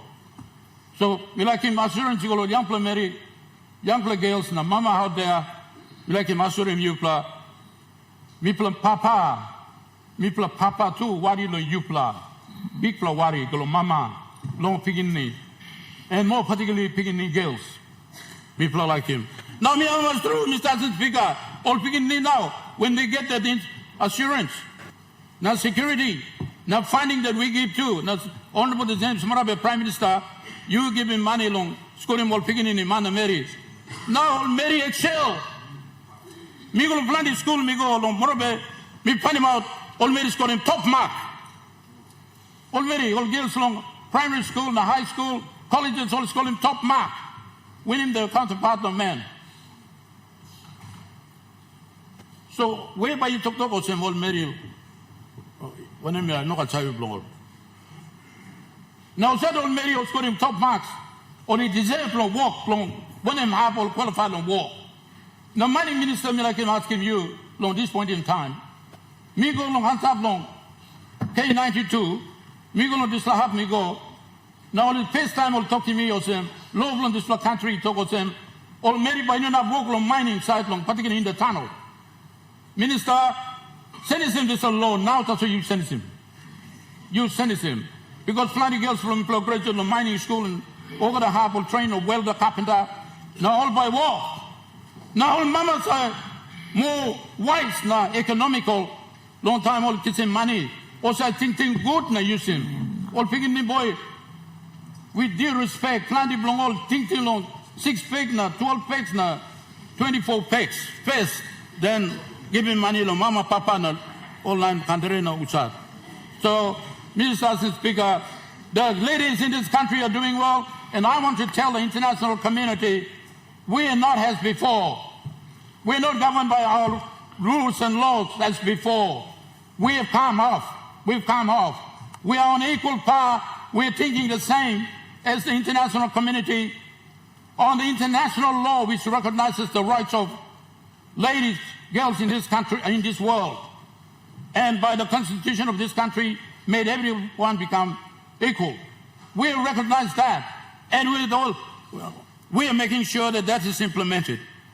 And we are not as bad as other people are thinking. There are worse criminals in Australia. They call them heavy-sized criminal, they attack ladies. There are worse criminals in America. They're heavy-sized criminals. They're in lap of attacking women. We're not like that here. We're not like that. Of course, some bad people go to Gordon's Market and ladies playing or selling the bitter nut or selling whatever there. Now let's talk about now you go on the soft number out of the slap, yeah. And those kind of people, they're not supposed to live in this world. They're not supposed to live in this country. Why me kidding all the trumigol solwarao? All by go away, Mr. Speaker. Those are very few people. Very, very few people. All maritime, good for young play, angel married, nice for two maritime na. Only looking not for married na, all work long, so often na. You know, treat him, number one, marry long, all to make him stop, yeah. Now kill him all, now shoot him all, stop, yeah. This kind line must go, don't meet the list here. Suppose me got me pressing button over the by finished on the ground. This whole line. And then some man, only Mary walk office about na, foul him all about na. Yeah, man, give him promotion na. Making some passing on good, no, give him promotion. Also on line there. And this kind name, very few. And Jimmy must stop him. But otherwise, the general men folk in this country, we come a far away. And the world should respect this country. World must respect him. United Nations must respect him.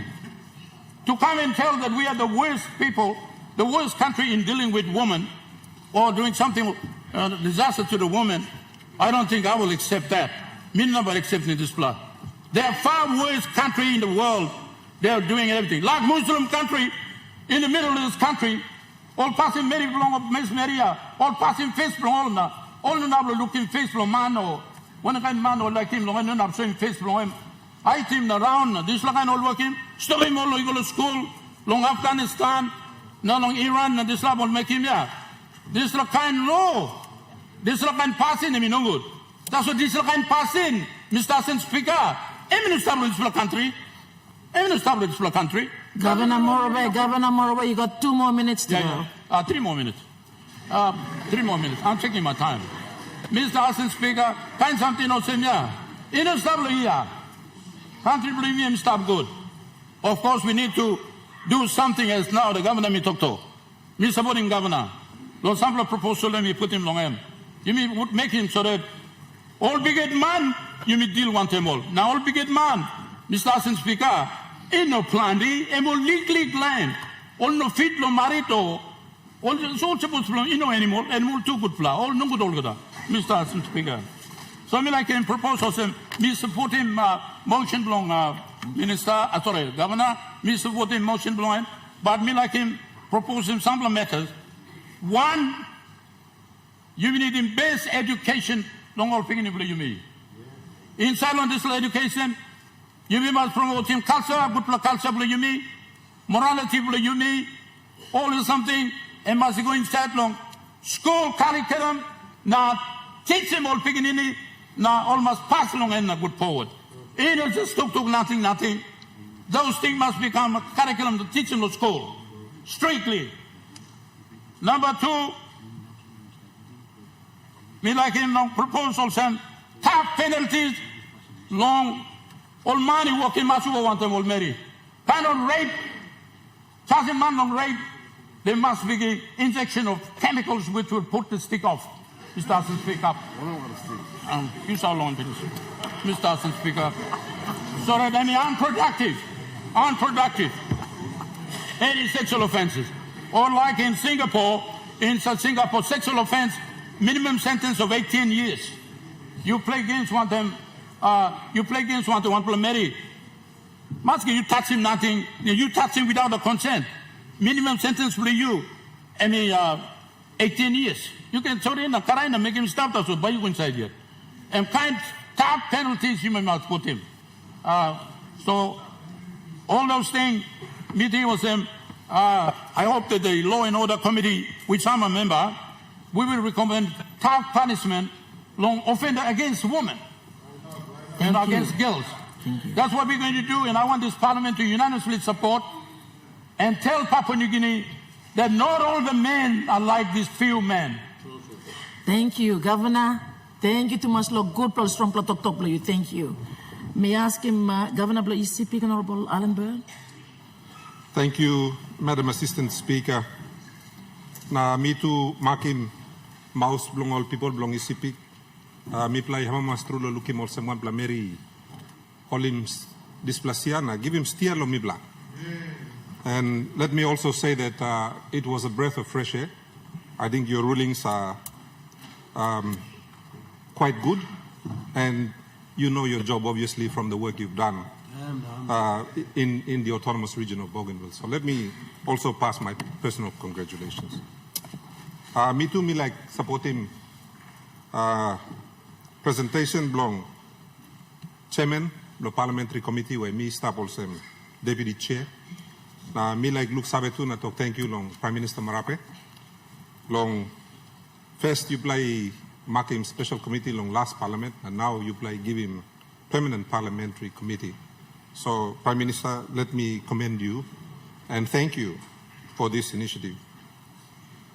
Madam Assistant Speaker, I think one of the things that came through from all of the consultations that we had with the public is that the main cause of perpetrators, I guess, being encouraged to continue to perpetrate the violence we see against our women and girls is because we are becoming a violent, lawless nation. We are almost like the Wild West in the US, I think in the 18 and 1900s, where we read in the comics about how men conducted themselves. They were all a law unto themselves. Unfortunately, as the chairman said, Plandi walk me, walking me come, emino karem good kai Thomas. And there are many reasons for that. But the most important thing I think that this parliament needs to do, and I think at the end of this session when you all member, you got opportunity to debate them also. Mibla need to give him assurance long all mama, na all pigin ni Mary. Also, this house, I mean, got commitment, law strong in law and order so that we can create a safe and secure environment for our women and girls. I think that's what our women and girls want to hear from this house today. So let me commend the chairman for bringing this debate, and let me also thank the leader of government business for allowing the debate to proceed. There's a key point that we seem to be missing, and I want to draw on what the Prime Minister always says, and that is that he wants to build a strong economy. And I think the chairman of the committee, the Honourable Powes Parkop, alluded to it. Half of our citizens are women. And if we look at the successful countries in this world, they have learned to enhance the talent and the energy of their women. So if we want to be a strong country economically, then it stands to reason that we can't just have half of our workforce being deployed. We need to deploy the other half. And I think that is something when we start to look at, and you look at the genesis of the committee, we started off as a committee that was seeking to stand up against violence against women. So we were a gender violence committee in the last committee, last parliament. In this parliament is the gender equity. that was brought in and changed the definition of the committee. So we are looking more towards not just the violence against women, but also the empowerment of women. And I think there's a key point that also was kind of alluded to by the governor of Morobe in the buai selling at the markets. Life is tough in Papua New Guinea, and I want to particularly speak to the young men out there who have a partner. You yet one and bahad lo lugat in Mary Pigni Blue this time. 2 incomes are better than 1. So it makes sense for us to empower women, not just at the national level, but also at the family level, so that the high expenses of living in this country can be met by the family unit. Now, I didn't want to just speak today, but I also wanted to give some statistics. Now, those who were in the previous parliament, I want to thank you for your support when I brought a bill that we called the Glassman Bill to the floor, and some of you will recall. And this House passed that bill unanimously. Mi hamama stru lo tok save lo yup lo olga leader stop olsem. On the 12th of March, the first Glassman by the name of James Mon, lo Kumul #1 village in Morobe, sorry Governor, was convicted and imprisoned for 5 years. Now this man, is around also one prayer warrior, and we have a lot of so-called prayer warriors in this country. Naemi go, naemi point him lo one pla Mary, naemi tokolsen des pla Mary, naemi sangoma, you pla kilimem. Na one pla Mary name blongem Lona Nicole, naemi mama bla 5 pla piginini. Only katimem, na only kilimem. Because she was accused of sorcery by this man. Now, had we not passed that bill, this Glassman, he would have gone free. Because we passed a law on this floor, I want to commend Her Honor, Justice Polume Kiele, for passing this landmark decision. So first Glassman, I'm back of 5 years, Karabus now, Morobe. And thank you, leaders, for your support. And support play make him na yumi inap come up in this kind something. Let me also state that currently before the courts, there are 86 Glassman now only waiting court na stop. 86 pla. We also have 12 that the police released in Jiwaka that need to be rearrested and brought back in. And I want to appeal to the policemen. You bla walking walk bla na karimikam na larim koti walking walk blongem. We cannot allow, we cannot give license to these kind of perpetrators. Sabos only thing also in parliament emi week, only thing also in police emi week, na only thing also in judiciary emi week. Only by still go out and making this plaka and bagara come up lol mama. Remember the youngest person that was accused of sorcery, na only rape him, na brook him or bun blongem. She was 5 years old. That happened in our country. It happened under our watch. Now this la parliament must have him neck blow him na talk no God na no more. Stop him. We cannot operate under the disguise of Christianity and call ourselves prayer warriors. Na by me come go na maki mambla Mary.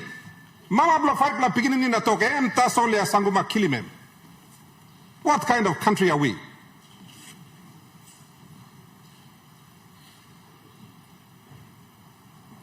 We must strengthen the enforcement of our laws. We must make sure that our laws work. There is one more gap in our legal system that I have to mention. And again, it is a failure of law enforcement. Underneath the law you mean now, as it stands, and I want to address this to the honorable members on this floor, Madam Assistant Speaker. Time one pla, Mary, Amy Karim one pla complaint ikam lo police se man blong emi paiti mem o suti mem lo knife o brukim lekhan blong emo bagarapi mol pikinini. If the woman does not pursue the case as a complainant, the case is dropped automatically. Now in Australia, they have a no-drop policy. That means that suppose Mary emi poret long gona, koti mani wokim despla bagarapi kamap longem. Policeman yet he can go na kissing case na pursue him. And that is a change we need to make to our criminal laws to protect our women and girls. Plenty old man you may find out time complaint come lo Mary, all Mary say go. Report him lo police like go na walk him walk, find him out na carry me come lo court. That's all Mary say go back na withdraw him. There are 18,000 cases a year of violence perpetrated against women and girls in our country. Leaders, 18,000. Those are police statistics. Out of the 18,000, only about 200 get convicted and sent to jail. Suppose me man lo paiti Mary or rape Mary me some law, the statistics show very clearly that the law will not be able to catch me. Biget blumi by Gwanda Moyet. If 18,000 cases of violence against women and girls occur every year and only 200 end up in prison, we have a serious problem.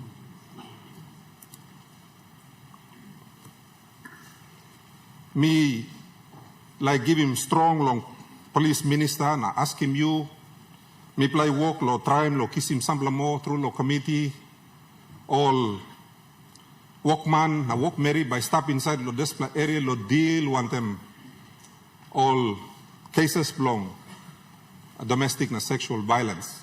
So you strong him inside long city, blomibla long lay, Mosby na Mount Hagen, but look to Olgada province, and make sure we have special, and if I can request that they are female officers.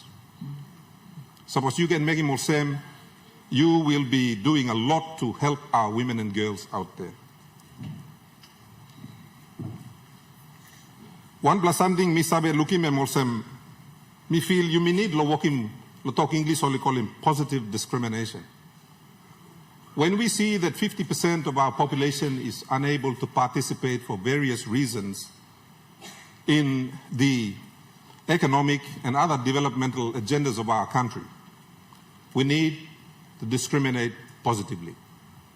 You may need to support him or marry more long old man. Now a lot of people will say we need to support the men more. I think that in this country, middle old man, we have an unfair advantage. This is a country with a high level of violence that's going on that's only good for men in their prime. Suppose you marry, suppose you lapun, or suppose you piginini, this country is not for you. You strong blaman, that's all, you can move forward in this country. We see that in everything, from elections, we see that in our communities, and that needs to change. Violence alone is not going to move this country forward. It is a country where men and women hold hands and contribute together. That's the kind of country that will move forward, as the chairman, the Honorable Powers Parkop said. I would like to see at some point a bill being brought to the floor so we can make an amendment so that we can have independent enforcement of law. Police yet look him heavy come up, police yet he go lame complaint, yet work him investigation, yet prosecute him, yet finish him this case. Let us not put the burden of proof on the complainant, particularly in the case of abuse, domestic violence, or serious violence against women and girls. Because time heavy kisi Mary number one time na imi sanabi mem lo ay bloko to force mem lo walk him statement you me walk him desla olga something antap lo desla Mary number two time ke. You know, leaders, yesterday, and because of the work we do, there was a video circulated of about 6 men raping a woman. I couldn't bring myself to watch that video. One of the rapists actually took the video of them doing it and posted it on social media. Me feeling Olsem, there's no perpetrators here, only no poratim law block country. Only no poratim parliament where is walking law. Because suppose only poret, only no kisim video long, only at walk him something now, by kira put him can go to public. They wouldn't have done it.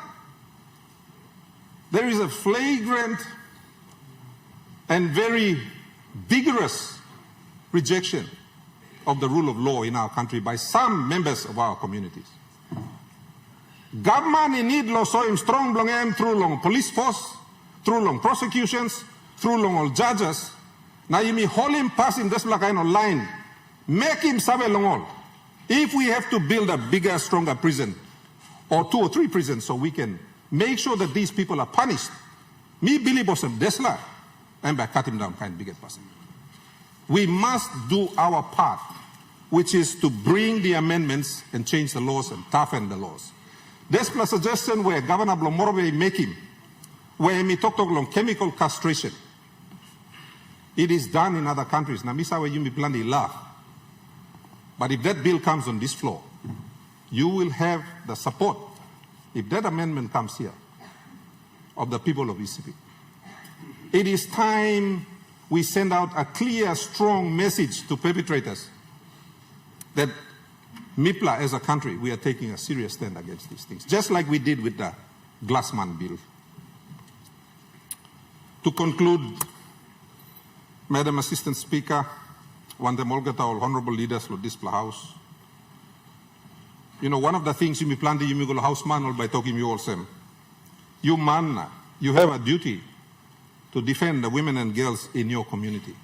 I think you may plan to you miss in this house, you miss this. And I think the call is now coming. We have our young people up there watching this session, plus our civil society, our women are sitting behind us.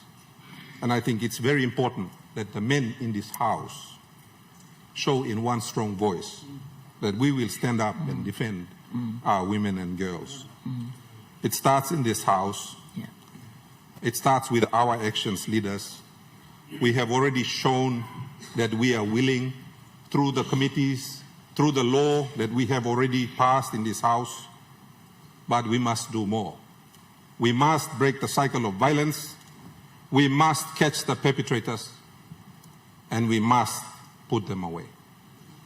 This is a challenge me put in long government side, Prime Minister, Deputy Prime Minister, one time leader of government business.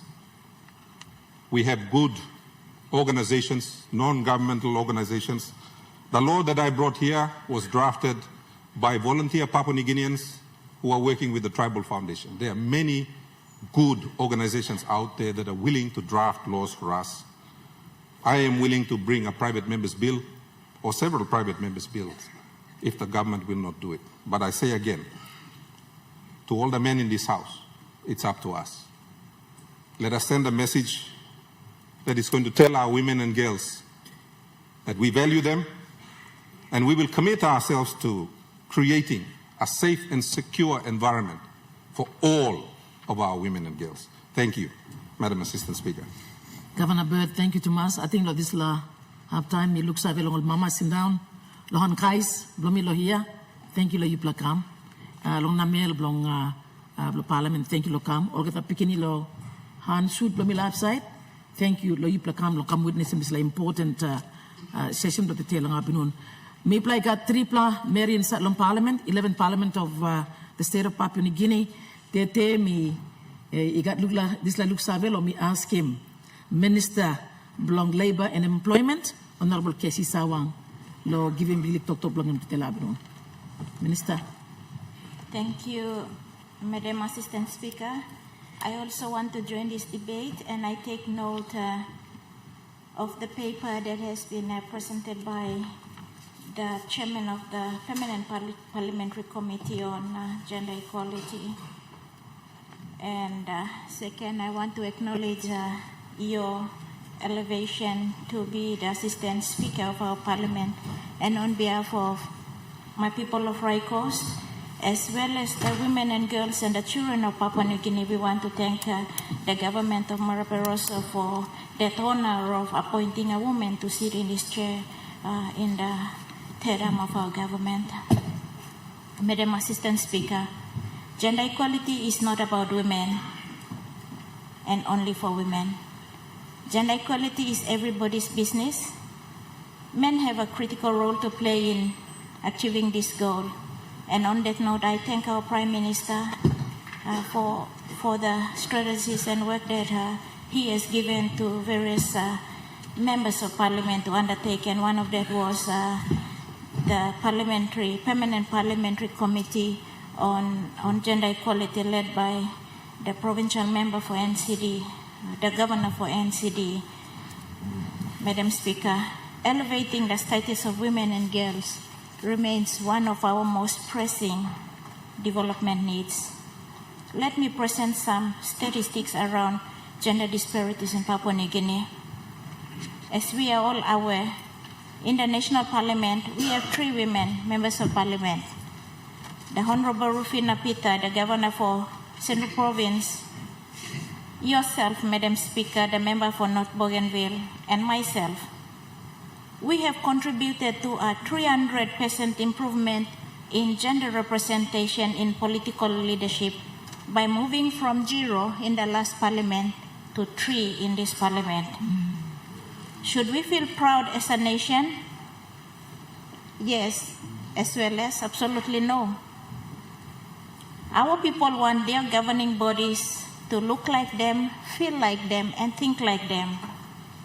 Girls and women make up just under half of our population at 47.9%. 3 seats occupied by women out of 118 available seats is a mere 2.5%. So girls and women comprise 47.9% of the population, but only have representation of 2.5% in Parliament. Clearly, we have a lot more to do in this space. Madam Assistant Speaker, with respect to our male colleagues in this Parliament, I make one simple observation. Without lived experiences as a girl or as a woman, it is very hard to understand the challenges that women and girls in Papua New Guinea face. This affects fair and just policy and decision-making when gender representation is skewed. Madam Speaker, let me share some labor market statistics. Women are slightly less likely to participate in labor force.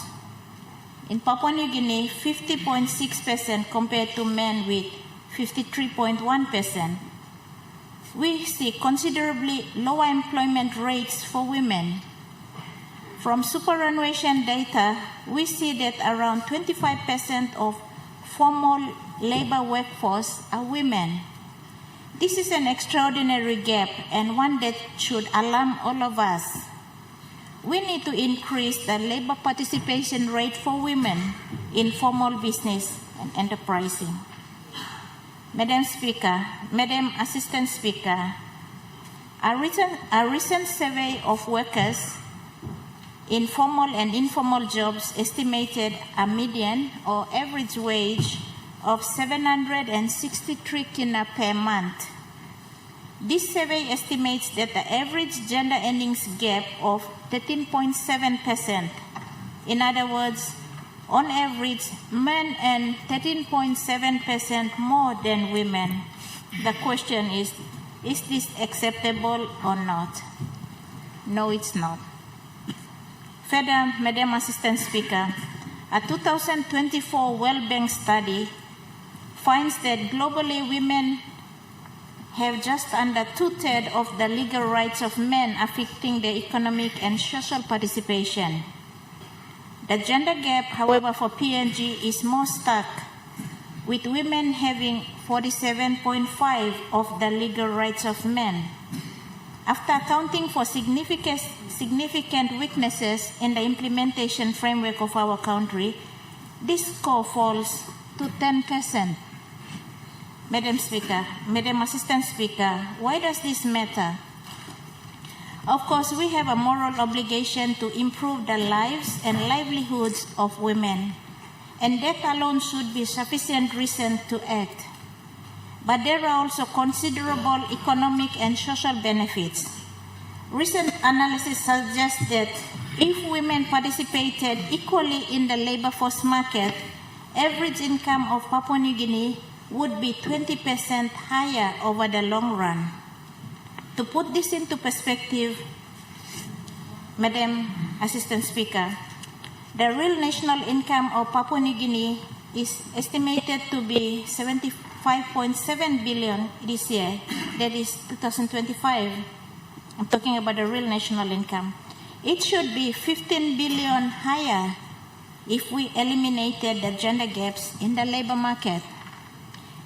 This is greater national prosperity, a higher standard of living, and better quality of life, not just for women and girls, but for all Papua New Guineans.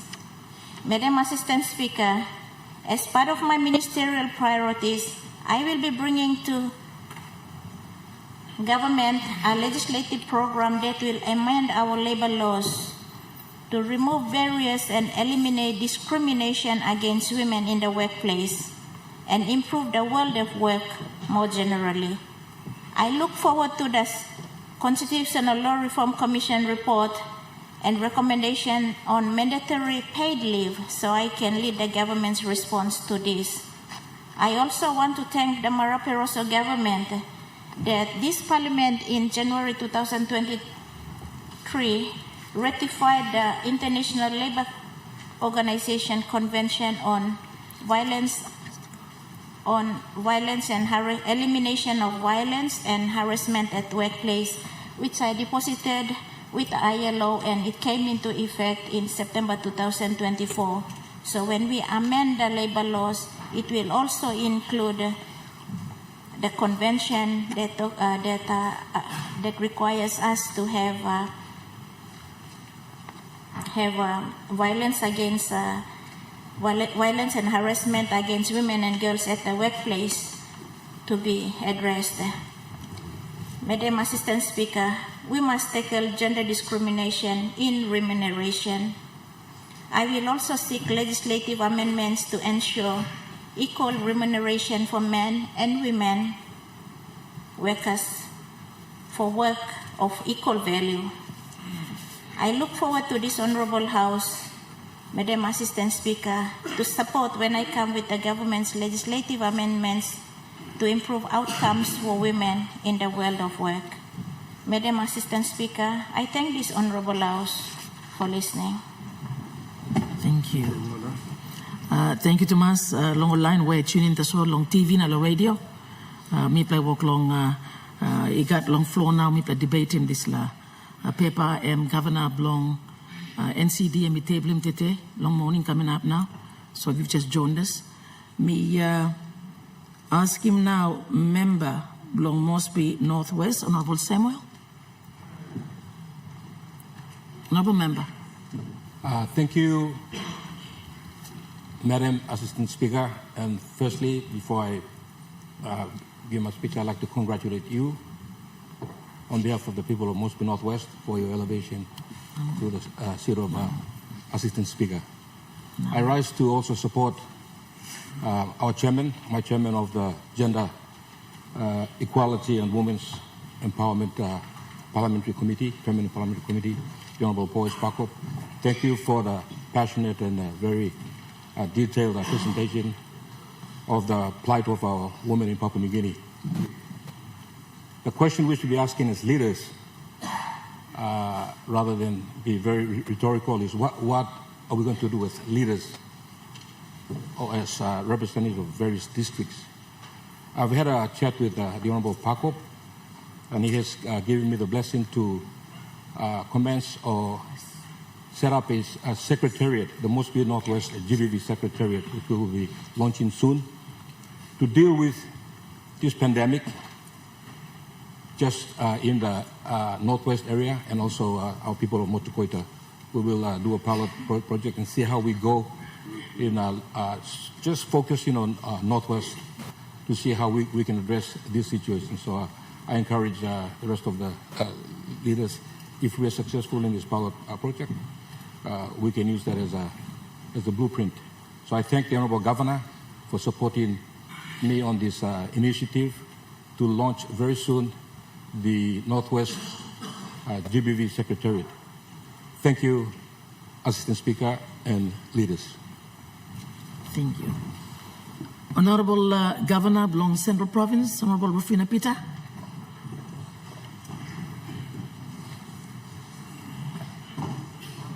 Thank you, Madam Assistant Speaker. Let me, first of all, on behalf of the people of Central Province, of the women and girls of Papua New Guinea, and of the families of this country, congratulate you on your appointment as Assistant Speaker. It is indeed an historic moment, and the timeliness of it is actually very significant as well, as we are coming to celebrate or commemorate our 50th year of independence. To see a woman sitting and occupying the seat of a speaker is indeed an achievement. So I thank the Speaker of Parliament, the Prime Minister, and those responsible for making that a reality. I want to start by remembering all of the women and men who have lost their lives due to gender-based violence. I want to remember their families who may be still, or who are still grieving the loss of their loved one that passed on based on gender-based violence. I also want to state that traditional societies in Papua New Guinea, at least the one I came from, differed significantly from what we see now in terms of gender-based violence. There was order, and the traditional governance system was in control of its people. And the leadership in our traditional societies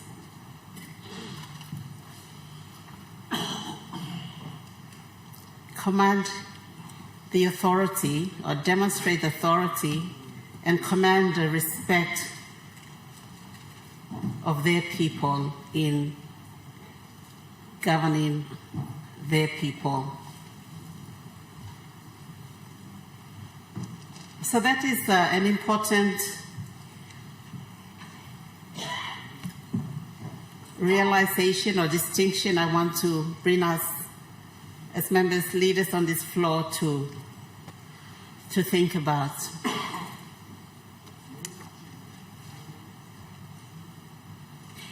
I want to now acknowledge all of the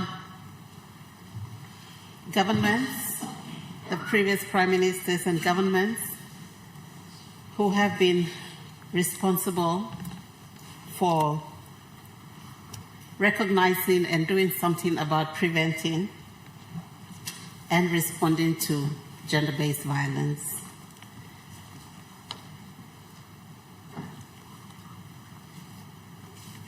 Using the system of government in the year 2000, I acknowledge the government at the time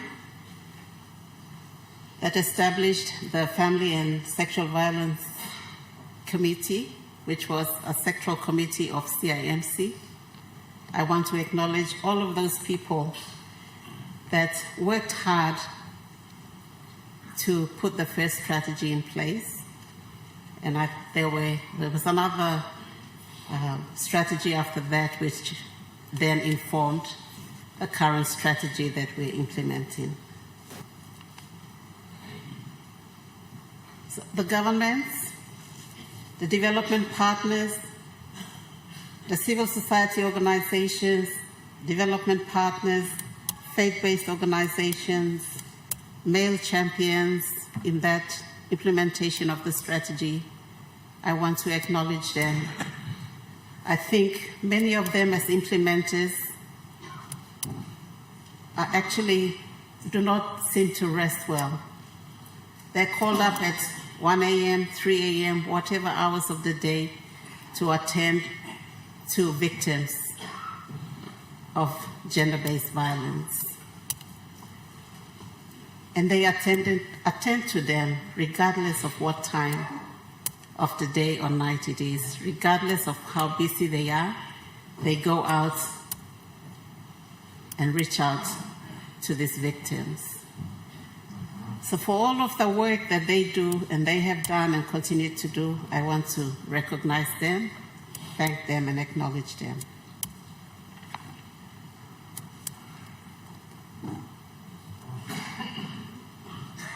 In saying that, I want to recognize especially the male champions in our country who have assisted to implement those strategies as they were formulated.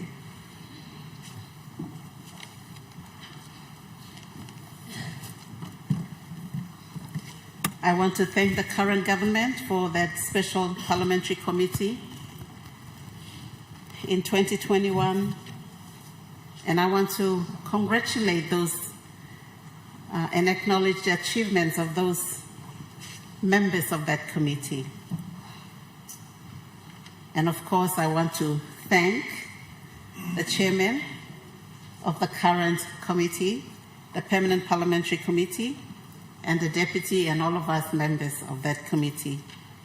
And of course, the donors who support us and other technical people, including our own people that help us in looking at for strategies and that we can implement at all levels.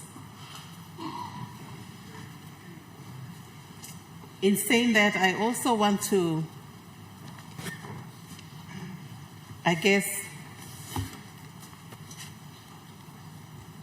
bring to our attention in terms of empowerment of women. And I want to make mention of two members of parliament who, at that time, amidst very minority of members of parliament, expressed their need to do something to address the fact that we did not have many women on the floor of parliament. By bringing two separate private members' bills to utilize Section 102.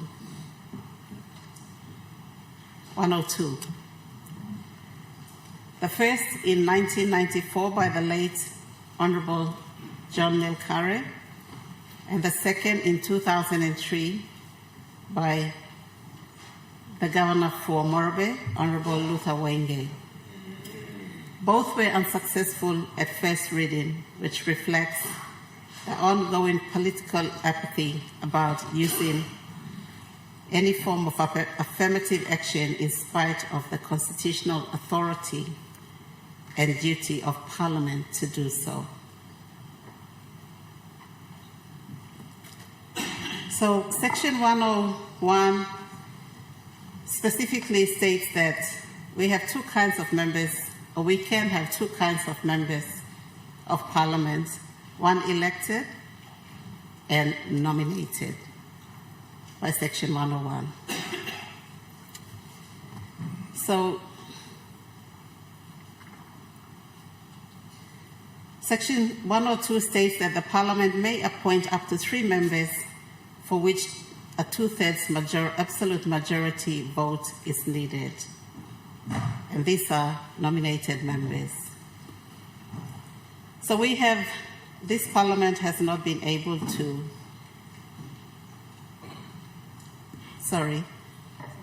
the Parliament, successive Parliaments have not been able to utilize that provision to ensure that there are more women in Parliament.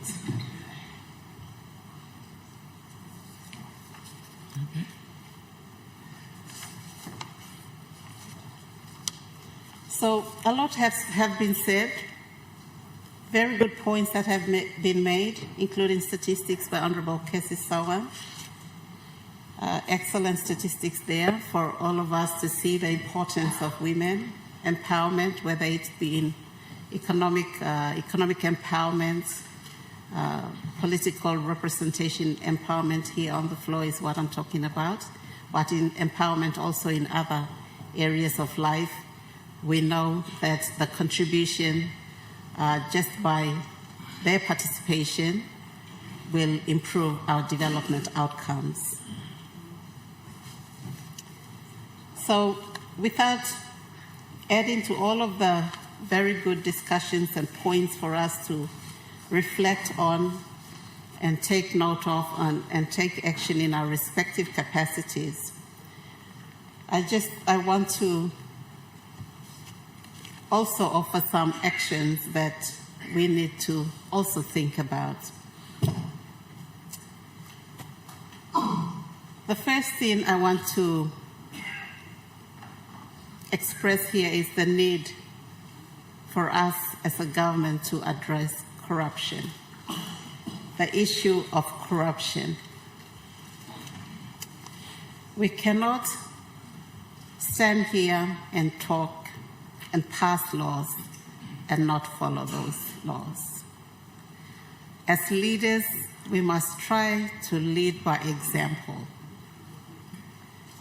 So that means we should not be using our power, position of power, money to influence or divert any cause, any cases that have sufficient evidence to point perpetrators to imprisonment. Or if they are already convicted and sentenced, equally we should not use position, money, power to get people out of prison, of perpetrators that were convicted and sentenced to jail.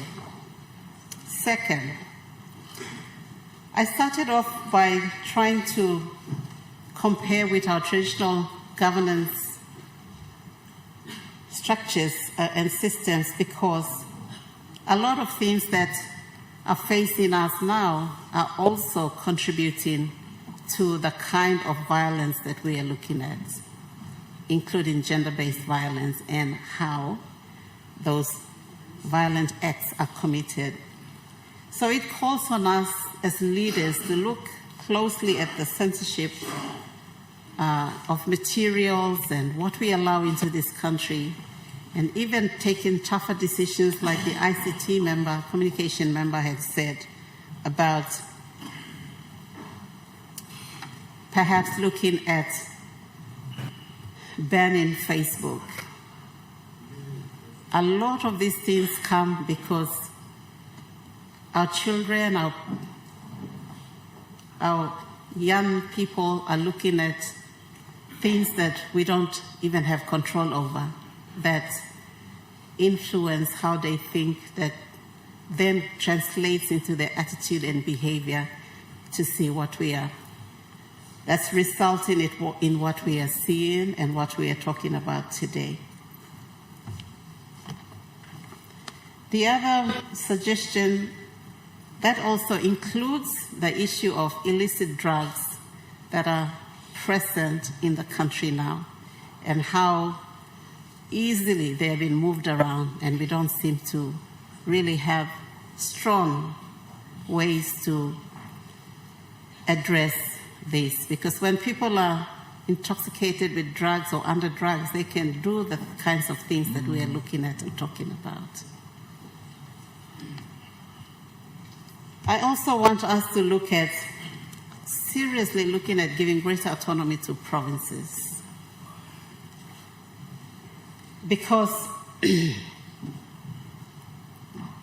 implementation of this national strategy to prevent and respond to the GBV, I think, when provinces take greater autonomy in terms of financial autonomy, in terms of HR, making decisions with regards to people we recruit in the administration and in other places, I think we will have better handle of how to deal with some of the, not just gender-based violence, but other issues that are challenging us at the moment. So I think looking closely, more closely at greater autonomy for provinces will be a better, effective strategy in terms of development outcomes that we all as leaders and our people are wanting to see.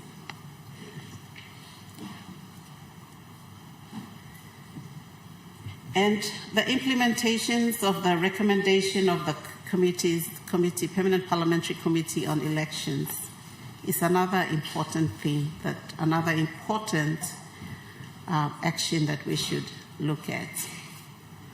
We need to ensure that the elections are held in a safe and fair manner, so that not only it increases the chances of women getting into Parliament, but it improves the chance of leaders, male and female, good leaders getting into Parliament.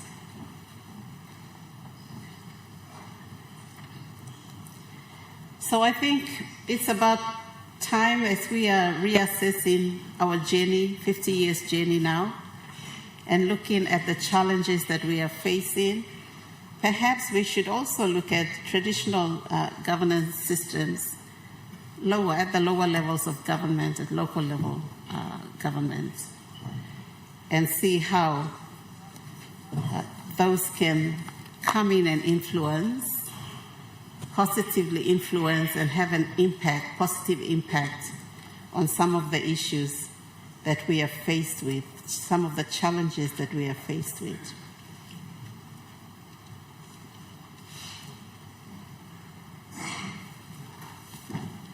So, in concluding, I want to also, apart from those actions,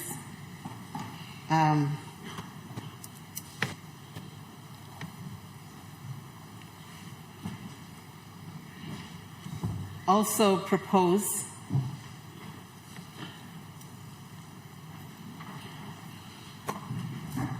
for us to again use the existing constitutional provision in Section 101 and 102 for the nominated seats to see if we can give more representation of women and participation of women here on this floor of Parliament.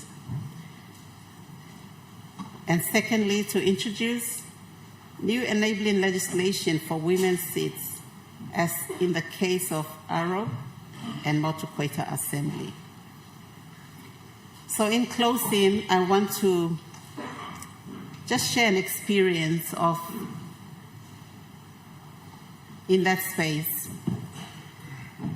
In 2027, after the general elections, the Australian government, through a facility they had on empowerment of women parliamentary leaders, had a meeting in Honiara. And Honorable Kessi Sawan and I were invited, plus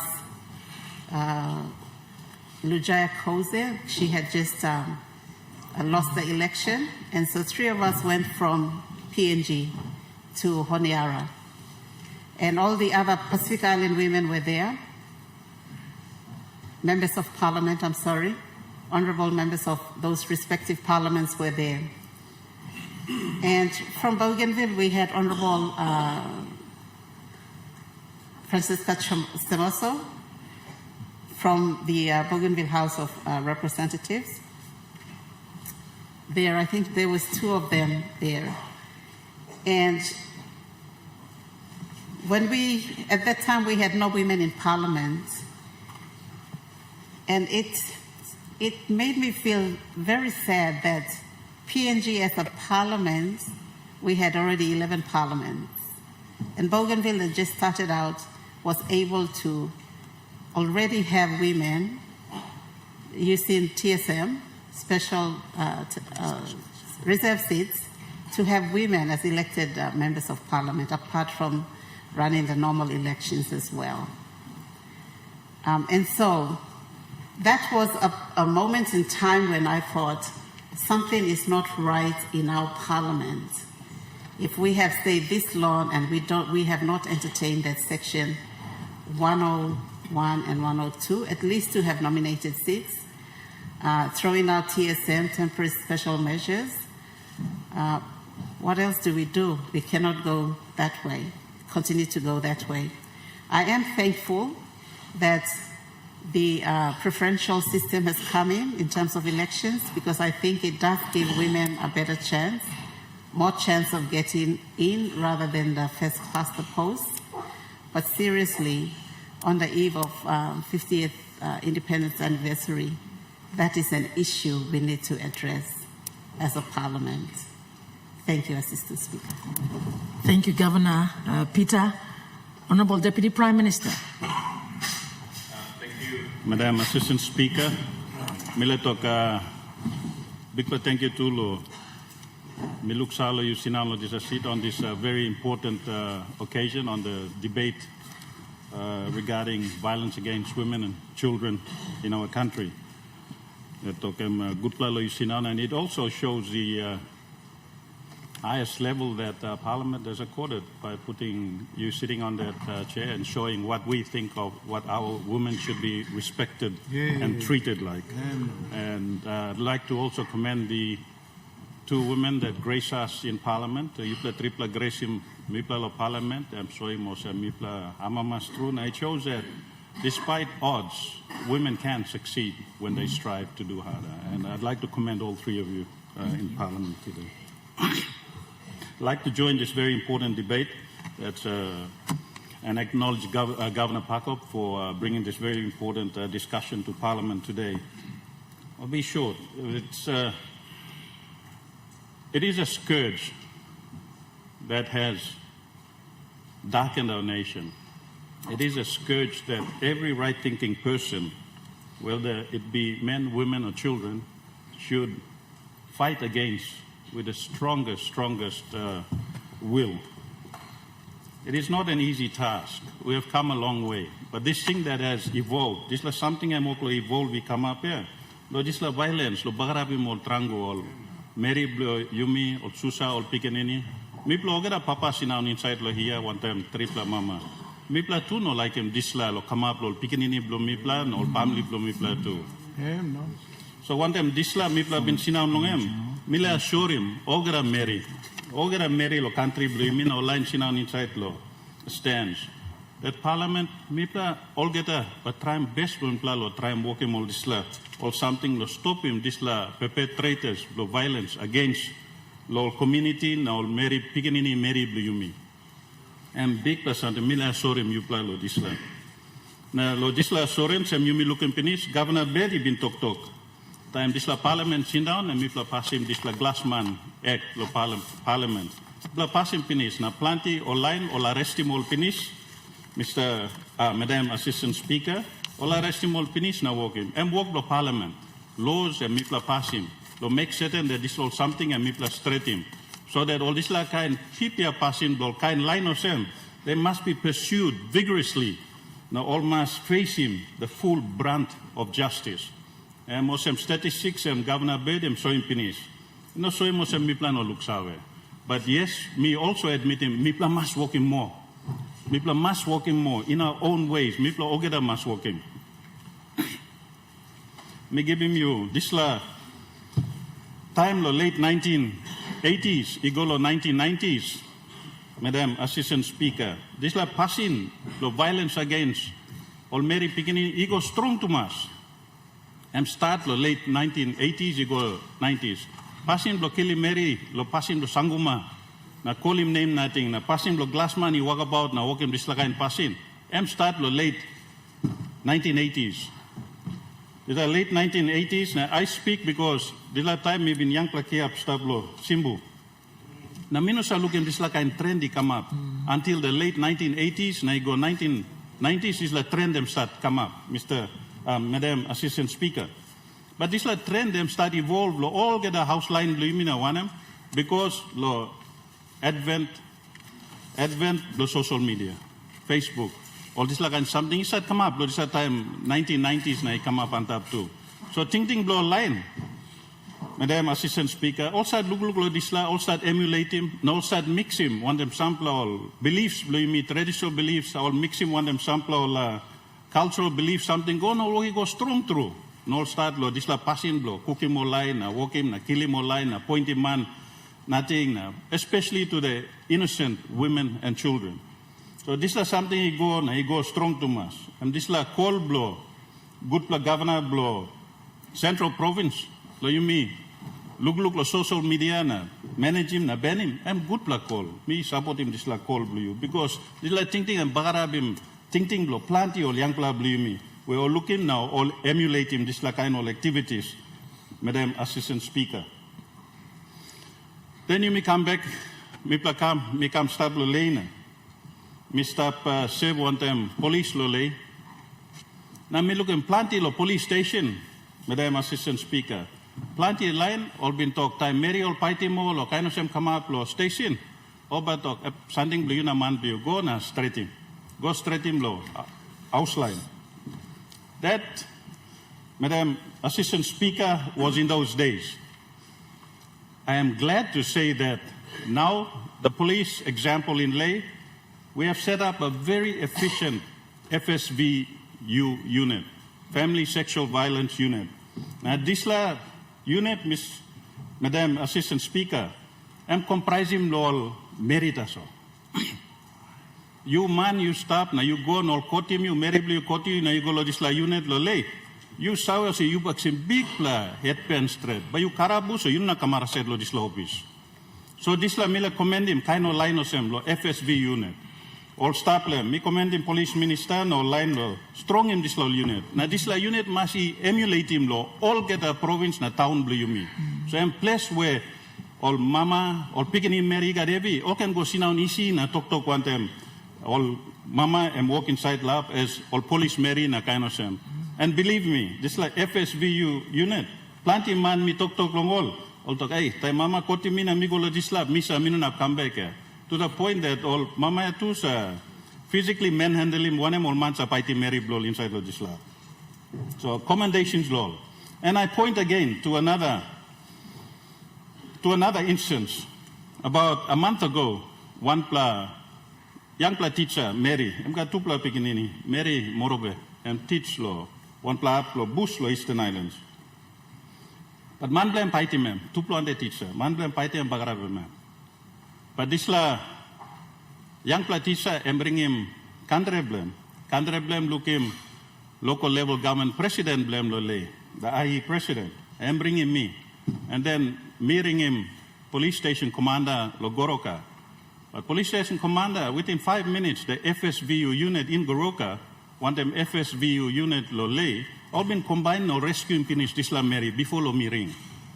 So these things, what I'm trying to say is that if we take particular interest, not just members of parliament, not just LLG presidents, but as men in our societies. So you may organize stuff, now you may take him strong stand against this law. Em lo ogada man, you may ogada os in governor blo morabetok, ino ogada man em nungud. They got all sampla line em nungud. But suppose you may ogada man, condone him na, ten him blind eye lo disla, em all disla legally nungud man, but still walking more ye. Em ba disla, young pla Mary bin dai lo boroko, but you know na lo boroko, you know na come up. Suppose all man bin san up round lo disla time, all bin san up na halu bime. Me give him napla example too. Lo attitude blue me. Me been talk lo on high school lo lay. Madam Assistant Speaker. About a month ago, me talk lo Bugandi High School. I addressed the grade 12s, the grade 11 students, men and women, and told them, pasin blo respect him or mama na pigni Mary and big plus something. You bla walk about. No can look tasol. You look at something wrong, you straight him too. That afternoon, one young boy walking with a group of his schoolmates, all 17-year-old young pikinini, all come lo eriku. Now this group of young students saw one pla man fight him Mary blame. Now all get a man stand up, now watch him tupla, now cheer him on, now kind of some stuff. But this young, brave 17-year-old boy, he went and stopped the fighting. I'm going to stop him tupla, now protect him this la Mary we em no savelongan. The gist of the matter is, Madam Assistant Speaker, while parliaments must do it utmost, law finance him, send him law, and ensure him that the arms of enforcement he must strong. Parliament inuna go down and mipla go walk him, or get a walk lo street na something too. This is something em stop lo attitude blue yumi all get a man marry inside lo country blue yumi. Especially mipla pikinini man. Mipla must send him attitude blue mipla. Mipla must send him ethics blue mipla. Mipla must take responsibility lo mipla. Kano se mi tambu tru lo paiti meri. Minu sa paiti one lo pikini blue mi. Misa koros lo mausa sol. All pikini man blue mi tu. Now ono sa paiti meri blow. But now by you go inside lo planti up. Papa paiti mama pen pikini look stop go paiti meri blame na kind something or some too. This law get us something. Madam Assistant Speaker, it comes down to awareness, ethics, responsibility. Blow yumi ogata na must respect him all pikini meri. Respect and big plus something true now me look him. Lo country blue yumi or planty line lose him. Planty man or blame him. Parliament. Madam Assistant Speaker. Work blue mipla lo parliament and lo provide him good plan law like the Glassman Act. Mipla work him finish. Work blue enforcement and work blue police law work him. And mipla give him finish money law, police law work him, magisterial services law work him. Now and work blow or one line, lo all two. The ordinary person, send him attitude. You walk about the boroko, now you look him or pull him back, blow on the man, stop him. You look him or say, when I'm all talking to him one place, picking him Mary, you stand up, you pick him man, you stop him too. In an aboga time, but government work a lolo and a mipla go down again, enforcing again tamblo too. So while me assure him, Ogara picking him Mary, lo here, me too got picking him Mary. Me like him almost all about free, lo place kanaka na lo city. But responsibility na honest. Blue Yumi Ogada, Madam Assistant Speaker, is for all of us to practice this la passing. Yumi Ogada must practice him. Lo place kanaka blue 1-1, you must stand up. Suppose all cooking one bla Mary lo close to lo place. You find out who those guys are, report him lo police, and make certain that all come. Plenty time policeman, he go arrest him this like kind of line. Line lo place but mipla no sa usad working. Mipla ino kile usad work. He got low blow prosecution staff. He got low blow arrest staff. Police go lo arrest him, but don't man provide him evidence. Lo this la case where Governor Bird Tok lo Morobe even come up, and trupla case, lo one pla district blonpla. But we made it our personal business to ensure that me ring him, PPC lo this la, provided the necessary funding, the logistics, to ensure the perpetrators got arrested.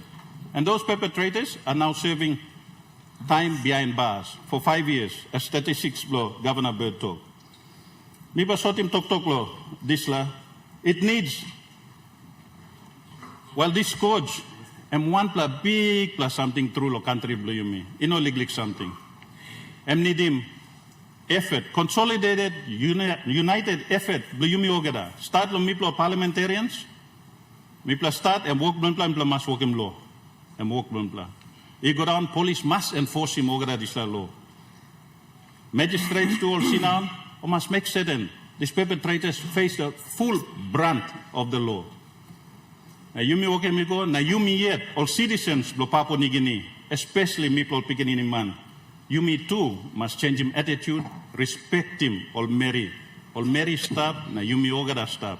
This like me appeal lo yumi ogada pikinini man, that yumi no can stop. Time you look him wrong, he come up, Madam Assistant Speaker, make certain that the perpetrators, you report them.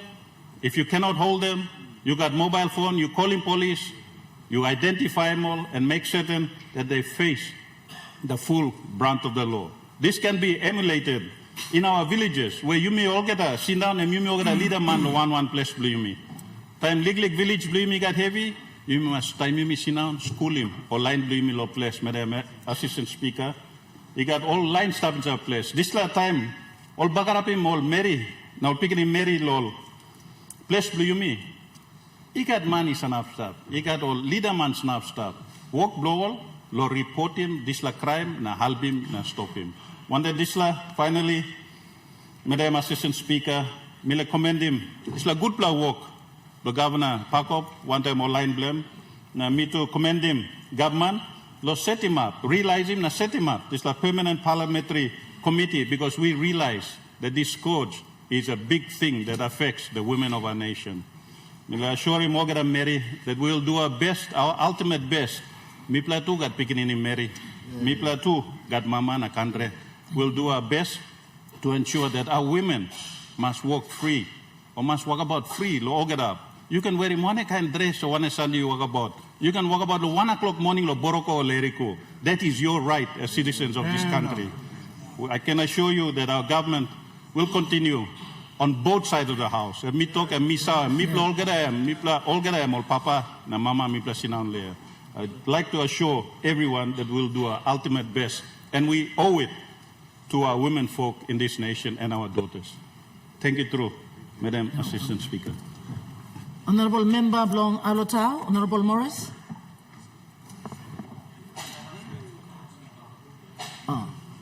Honourable Sepuka. Thank you, Assistant Speaker, and once again, second time, I congratulate you, particularly for today that you are in the most important chair to manage this important debate and beginning of a very important national conversation. Equality amongst our mothers and daughters in Papua New Guinea. I want to also thank the Prime Minister for allowing the permanency of this important committee. And thank you, the Chairman and Deputy Chairman of the committee, for this important report. I am sure that our children and mothers who are listening throughout the country today, as the Deputy Prime Minister has rightly assured, you can be assured that your big house is now having an important conversation on the safety for all of you throughout the country. And I appeal to residents, or particularly residents of towns and cities in the country.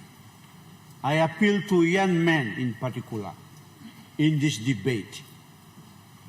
Please respect our mothers and respect our daughters. Allow them to walk freely in their city. What's wrong with that? Let them achieve their dreams. You know, since independence, when the 8-point plan was drafted, one of them was localization.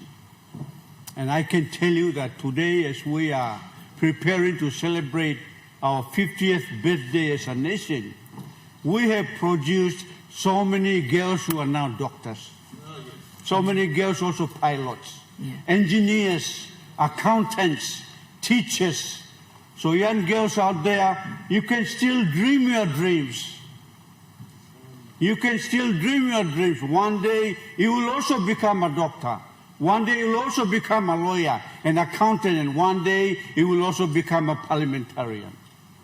You can still have your dreams, because development is a long-term process. We are only 50 years old this year, and short time. And the fact that this 11th Parliament is now having a conversation on the issue of equity, gender equity, we also includes boys too. Equity means fairness to girls and boys to access resources, access protection, and access opportunities. That's what equity means.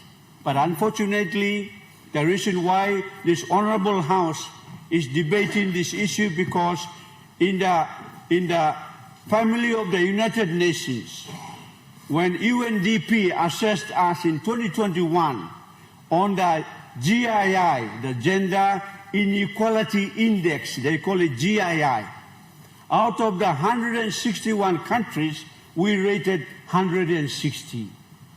So we are way down there, right in the bottom. And so today, our conversation now is we need to move up now. We need to move up, leave 160 and come up to at least middle, number 80 in the world. And so in the next 50 years, we will have to fight now. All the young girls and boys sitting out there, either in this honorable house here, amongst the mothers here, or out there in the country, your opportunities will be there. I want to highlight 3 variants that are usually used by the United Nations on calculating this GII, the Gender Inequality Index. And then they rate us, and we are now 160 out of 161 in the 2021 ratings. Number 1 of them is reproductive inequality. And as a medical doctor, I want to emphasize that one of the areas that our women and girls suffer most is the inaccessibility of reproductive services in this country. And so, Mama by Karim, one baby, and then 1 year later, another baby, without the mother choosing to space the children. I want to appeal to the Minister for Health and the Prime Minister.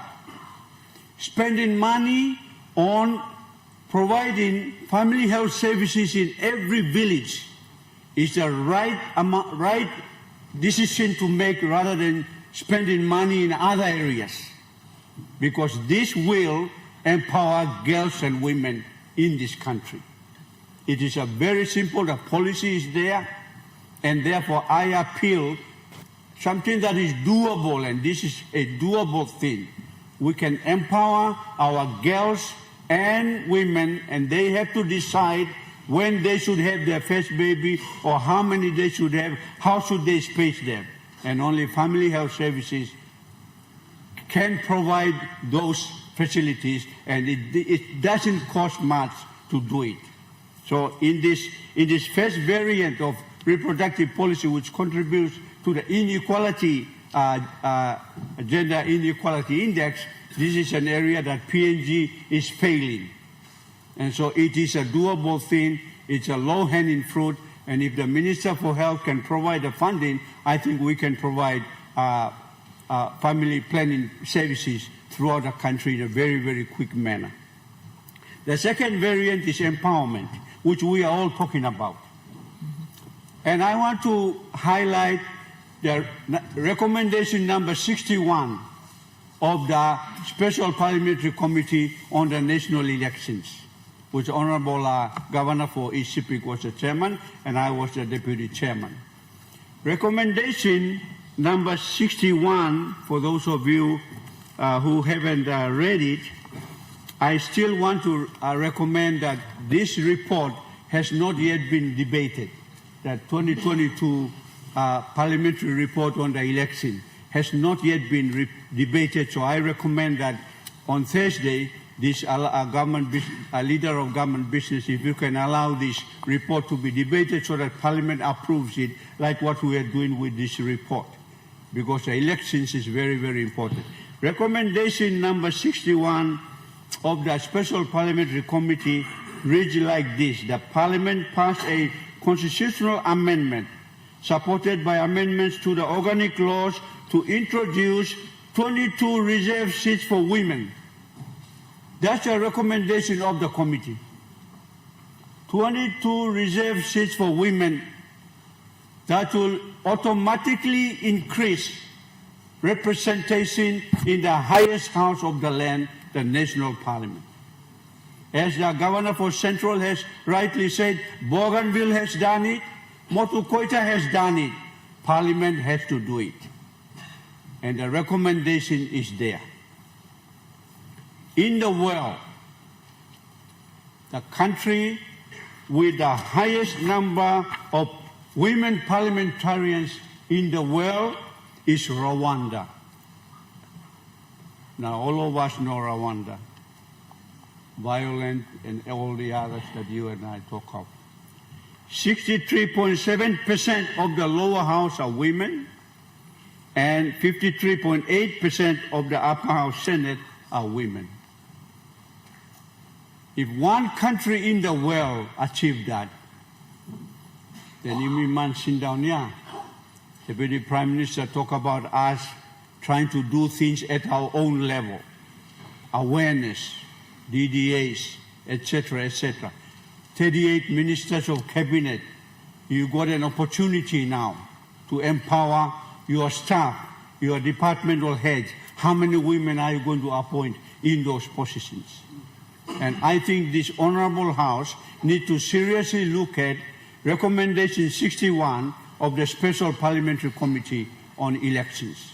We recommended 22 seats to be specifically allocated for women for this Honorable House.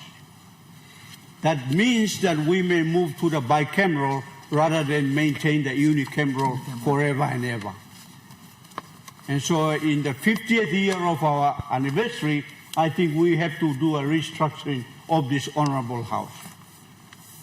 Just close to 50% of our population is our women, and therefore this House deserves their representation to at least that level. Like the Honorable Member for Port Moresby North East, West, he said that he's establishing a team that will take charge of this issue.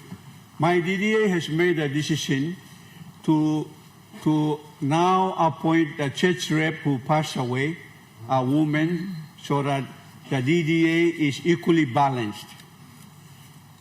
And that's the decisions that we have to make. We have the power to make. I have 3 local level governments, 3 presidents are men. I have a women rep and a youth rep and a church rep. So we have decided, and we are waiting for the church to nominate the women's rep to come to the DDA. I think at that level, I think there is a lot of agreements and a lot of sentiments expressed that perhaps at that level, 30% probably is a figure to drive towards.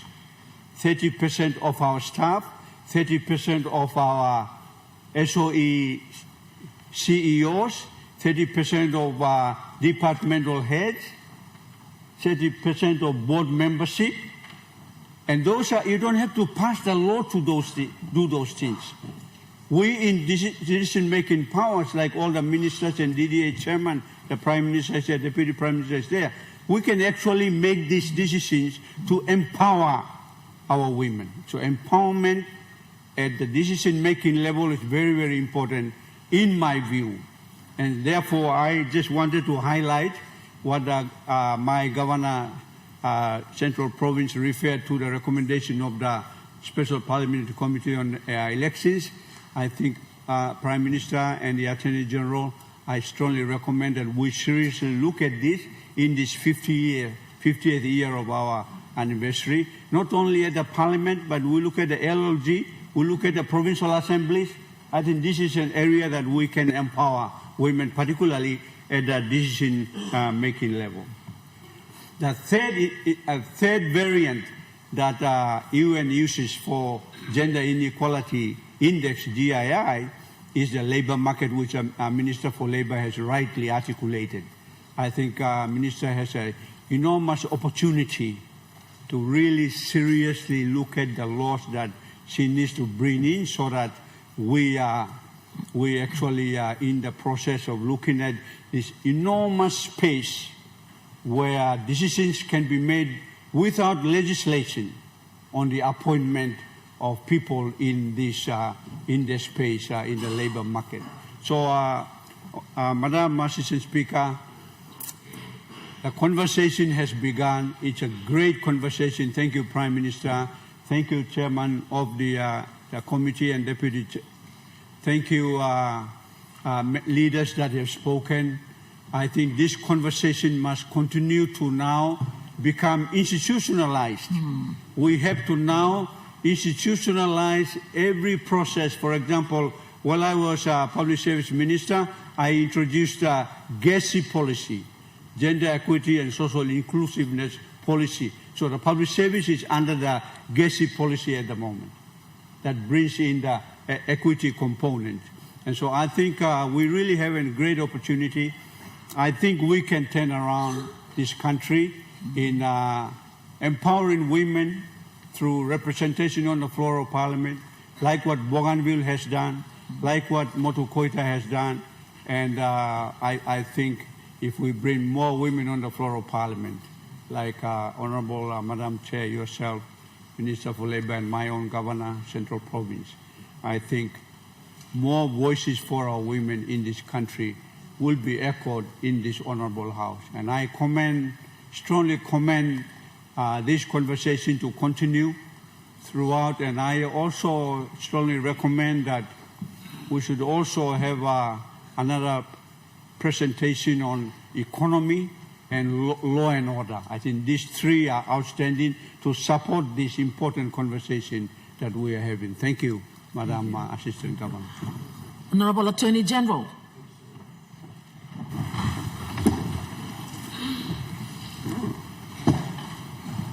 Thank you, Acting Speaker.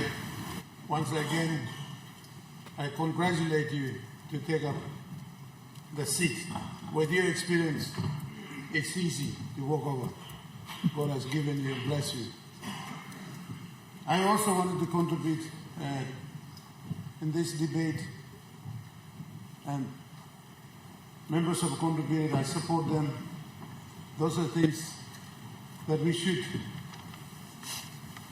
take note. In 1995 and 97, I was elected or short-term member of Parliament, then courthouse with me. Then I was a Minister for Public Service for 1 week, of course. I never experienced anything. Never mind, God is fair. He's given me 10 years to stay. I hope to stay for another 10 years too.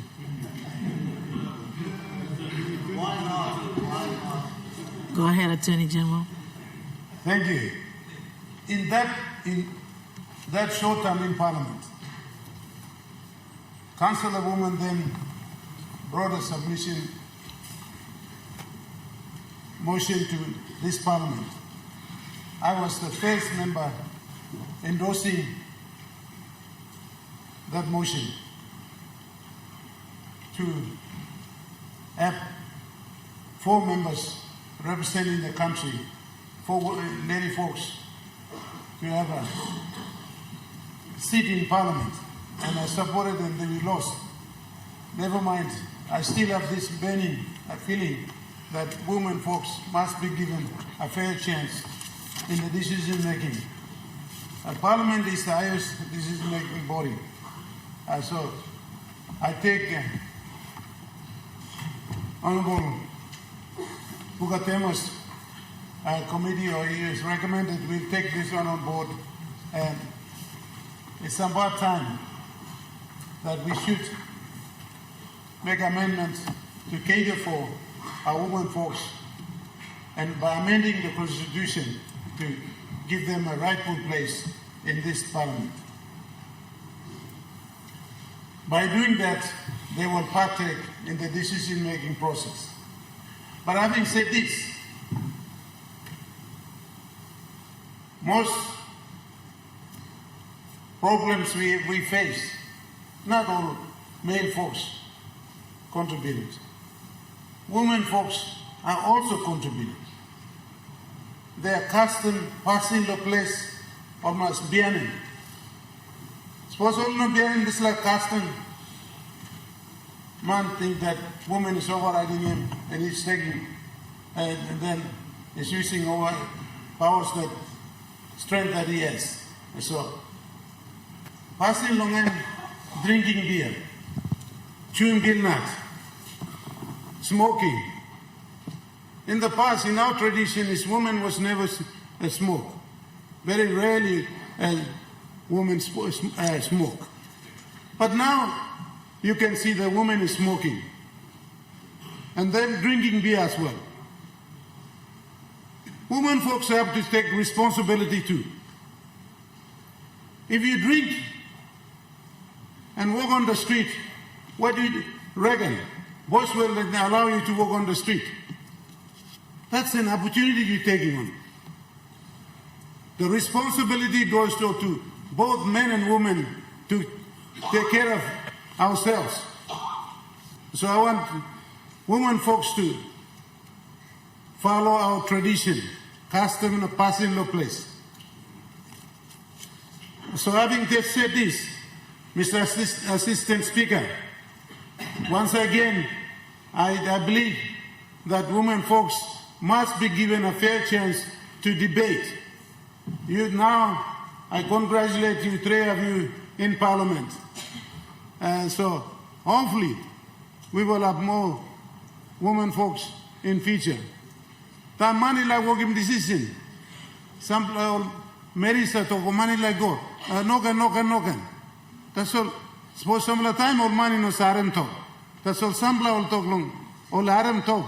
And this like by advice all Marisa give him. Usually the best advice all Marisa give him. So we must give our folks the rightful place in this Parliament. Thank you, Mr. Speaker. Minister for International Trade and Investment. Thank you, Mr. Speaker. Between me like debate law, this is a very important statement where our good chairman and me giving. Firstly, I want to thank the chairman and your committee for a job well done. Master will report you can present him. I listened very carefully to your report and what is concerning me and Mosem. Data where you give him where every 10 seconds he got one incident of violence against women in Papua New Guinea. And we have over 3 million cases a year. That's staggering. And not only that, you talk also, the situation is getting worse rather than getting better. That's a very big concern to all of us now. As the Speaker, me planning of what I must do in my own district. Minimizing this incident. I had an opportunity to live and work in Australia for 2.5 years. Now, me like talk culture belong all. Culture belong discriminate against women, now violence against women and children. Time me come up to Australia, I was warned. You buy the picnic, our policy come. Any neighbor look at you, but in police ball come yet. They'll take your children away. By the merit to one kind. In societies like Australia, there is no tolerance whatsoever for violence against women or picnic. No got the system works. Time you touch him all, any neighbor call police companies. Mr. Speaker, in this country, by solving block custom and by Mary Pinis, we have a systematic entrance culture where we tolerate this incidents block violence against women, girls, even discrimination against women. So it's really a culture issue where you may need to deal with seriously if we are going to reduce the incidence of violence against women, discrimination against women. And it's so entrenched because of our culture to even help it. You ring a policeman or say, money of touching Mary Blend, they won't come for a long time or next day. We don't have a culture that time you touch him, Mama or Susa, police will arrive on the spot. That's not entrenched in the culture of the police force. Or not even come to. So we have very serious issues long, culture and policy. Narbla Mosem, my district Milagan police Mary will stop because they will effectively deal with the issue of violence against women. Immediately short no, you police Mary available. So, Chairman Block Committee, one something me like you please look him. Is the number of policewomen, because most districts don't even have policewomen, who are going to attend to the incidents. Lomi or police Mary, they understand the situation better, but all Mamaya. They will deal with the issues and fix the men that need to be fixed. So please, you may look the number of police women in the country, increase the number, and specifically put them all in charge of section will look at him, violence against women and girls. They will deal with them more effectively. Now we are building a new house. I want to give a police car to a woman. I want to recruit a policewoman to be in charge of that section in my district. Close to them, I'm going to get mobile police now. You said, man, me want you now. Many police man by many police by ringing you mobile. Come now, I'll come now house play you. We need to have a culture where we don't tolerate this business in Papua New Guinea.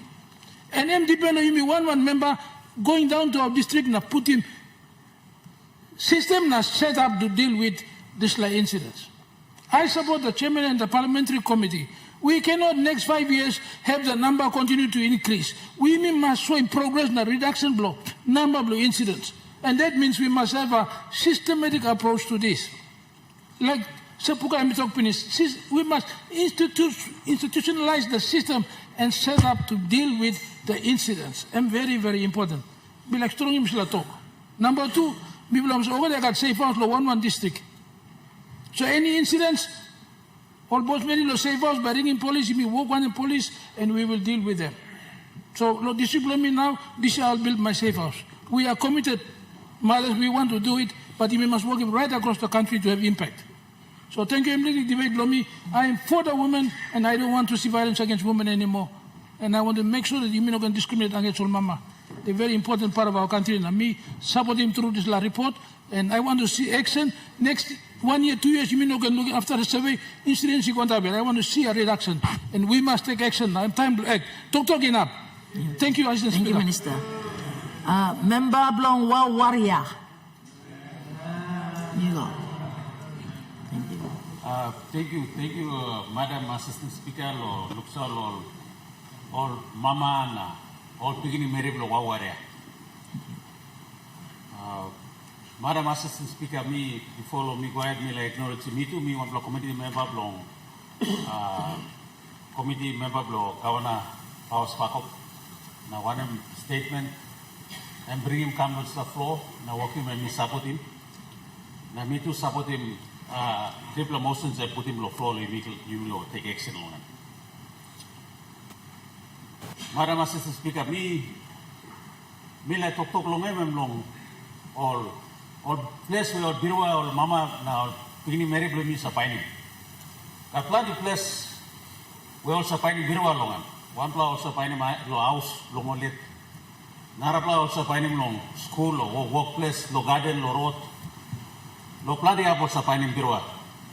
But now lo this la time na age na technology one place where all young pa Mary now Mama sa piney Birwa long long internet or social media platform.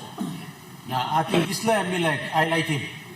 No, this la honorable house so that you can sawe na look sawe na piney sa road where you can help him all beginning Mary Bloom now all women in this country. Internet na social media em no one plan nungut something too. Em one plan good plus something. Na em also one plan two plan important. One plan two plan important something em social media na internet are working no many na all women in this country. Number one em providing one platform. Em providing one platform where all married now, all married women bring me also go now using this platform, no working business. So me saw all plenty all married all listen this platform, no working business. All marketing, all married blouse, no all karam all kaige all marketing na salim, cooking na salim, plenty something all working on that platform this Facebook platform. So I want to put something this platform and bring him. Not plus something, good plus something, and this platform or social media bring him and creating a space where all married before so you make a passing or so you miss a less long or so culture of limits are restricting all married now all mama or walking talk. You miss a talk now walking this in them something like mantas all. But this platform I'm creating all married all freely all come out low media all come out long. Social media platform all express him thinking more, all express him concept law. So I'm also providing on the political empowerment law all marina, all girls play me. So I'm me looking to the road where I'm this platform I'm working. But I think got plenty of good something and this platform working, but something this platform and provide him internet and social media provide him. I'm no good to mas. I'm bagrab him through all Mary, now Mama blame me. Number one, harassment na bully. Yumi or man, yumi go to social media and plenty of some more man, afraid of man, so almost a walking just like an attack on social media. Now, keyboard warriors, almost a walking just like an attack. But time on Mary go and all dress up also one M, or put the picture also one M, or all walking up like and comment them. Kind of harassment, kind of bullies that come on social media. And most this is a social media platform, look at them the control threat. Now, kind harassment, kind bullies that come on. I think recently, you may look at one blood. Good, young Mary, and representing this country, long, simply attack on social media. So, this line one blood, look at something, this is a social media platform and bringing it up. Now, something, this social media and creating one avenue where plenty or misinformation, disinformation, all man thinking about bagarab or Mary thinking about bagarab or stuff or one blab, all go sensitive face long, Mary sensitive face long, putting face long, Arab Mary, rousing more clothes long, all walking kind. I think some people miss out this too. So all putting again on the social media platform, na salimi go na. Plenty of mama na girls, emol affected lo this la. Psychologically, all walking through and picture blow, narrow, but all put the big face blow, land up the picture, all simple bagra. Psychologically affect na, affect more so a man blow, papa blow all, family members blow to affected lo. This like an platform, and one no good something, and this is a platform and correct this la country. Now something all using now as a WhatsApp stuff, that social media platform, or call him Telegram, Facebook, all using more Signal, all using more this like a platform. Long all greasy more young people me. All I'm thinking of line want the money, got them cargo, kind. So this la nugut you think also PDP and stuff one club no got not man and stuff outside them using all this platform. Past them and this la no got them also come house na. You but look guta. You saw us Pini Mary Blue goes on him, Mary Blue goes on him, Auntie Blue goes on him. But now on the social media and all using phone you pass house on him. All connect na. Greasy more na kind of some exploitation them come up on social media. So everyone, I'm not know something of this social media platform and bring this la country. So me highlight him or this law something that you can sour long him. You can sour. So social media good la but no good program too. No good blame him big law or good blame him big law. You mean leaders those laws and now time we will scale him now. You mean scale him now look him. Okay, now something and internet and social media and bring him come to this la country and pornography, pornography. Now, victims of pornography, you mean man. All victims of pornography, or Trango, Mary Blamina, or Mama Blamina, or Mary or plenty victims of pornography. Rape passing them for big blood. Kind, sexual urges or desire from man. Or lining no internet now, or trying to practice him all. Or bringing Mary Blamina, or Mama Blamina, kind of similar. Man, this is a bugger of sexual abuse and come up because the access to this like kind of pornography platform. So, Madam Assistant Speaker, this law I am points be raising and more sample all also sample all one impact long social media, impact long internet and impact long all mama or beginning Mary Blamilus la country. But also leaders you may stop good luck long social media, got no good social media. So me stop na sab I want group maybe you walking sabla you mean like banning social media. You mean like banning social media na kind of I'm thinking you am strong also you must ban social media. But you mean your leaders you must understand also media and fourth estate of a democratic society. Media is the fourth estate of a democratic society. You may not completely ban him. You may must work in some resistance. You may passing kind of law inside what's the house. Me no looking you may conducting one referendum. Me no looking you may conducting one inquiry. Now you may bring him the result or this come now you may passing what's the law inside. And you may must work him a mino clear but Me like him no site no social media, the you like so similar benim. You must connect him on the inquiry. Lusimol online affected lo this la platform. All must come na sharing TV lo. All must give me benim or nogat. So was all talk you me benim okay. You me benim. So was all talk nogat you me come with the sample nukla idea or some way you can control Mr. platform okay. You me work most. So Madam Assistant Speaker, committee blow me. And one kind of committee blow, governor, and working hearings, blowing and karam. Me to committee blow me start working this process. Lo under the social media and media, la our affecting development and sample something awesome. So me appeal, Madam Speaker, me appeal is the floor. Lo looks out lo committee blow me, na help me blow committee members lo go out next thinking lo to public. Go out next thinking lo public. One thinking all God lo this la social media platform. Hold them talking you mean you me come na me blow recommendation lo floor to parliament so you me can pass good law can benefit them on marry now on married all women in this country. Thank you, Madam Assistant Speaker. And this land contribution from me long. It's like debate. Thank you, Thomas. Member Wawaria. Member Kairuku. Member Kairuku.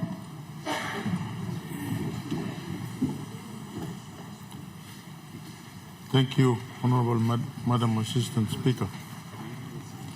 Honourable Members of Parliament, distinguished guests, women and children in the gallery, our international partners, and most importantly, the resilient women and people of Papua New Guinea. Today I rise with a heavy heart, but also with unwavering hope. We gather here under the banner of this year's theme, Let's End Violence, or gender-based violence and or equality.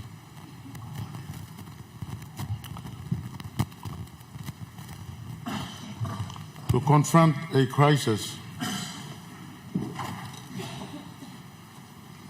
that has plagued our society for far too long. Gender-based violence is not just a women's issue, it is a national issue, human issue, and a development issue. It is a barrier to the progress and prosperity of Papua New Guinea. I want to begin by acknowledging the tireless efforts of Honourable Governor Powers Pakup and the members of Gender-Based Violence Committee. Your unwavering advocacy, your courage to speak out, and your commitment to action have been a beacon of hope for our nation. I also extend my gratitude to the international partners, including United Nations, the European Union, and other organizations for standing with us in this fight. Your support reminds us that this is a global struggle and together we can overcome it. To my fellow members of Parliament, I urge you all to reflect on the power and responsibility we hold. Our decisions, policies, and our actions or inactions shape the lives of our people. Let us use this power to create a Papua New Guinea where every woman, every child, and every individual can live free from fear and violence. To the women of Papua New Guinea, I see you, I hear you. Your strength and your resilience and your courage inspire us all. You are not alone in this fight. We stand with you, we will be with you. We will not rest until your voices are heard, your rights are protected, and your lives are valued. Reaching a point where gender-based violence is eradicated from our society is not just a moral imperative. It is a cornerstone for the development of our country. A society free from violence is a society where children can dream, where families can thrive, and where communities can prosper. It is a society that paves the way for economic growth, social harmony, and national pride. But words alone are not enough. We must strengthen our laws, ensure the enforcement, and provide support for survivors. We must educate our people,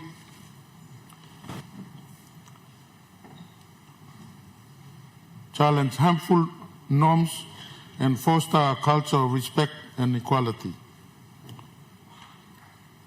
And we must hold ourselves accountable as leaders and as citizens to the promise of a better future. Honorable Madam Speaker, Madam Assistant Speaker, let this session of Parliament be remembered as a turning point. Let it be the moment when we said enough is enough. Let it be the moment when we choose courage over complacency, action over apathy, and unity over division. Together, let us build a Papua New Guinea where gender-based violence is not just reduced but eradicated. Let us build a nation where every individual can live with dignity, safety, and hope.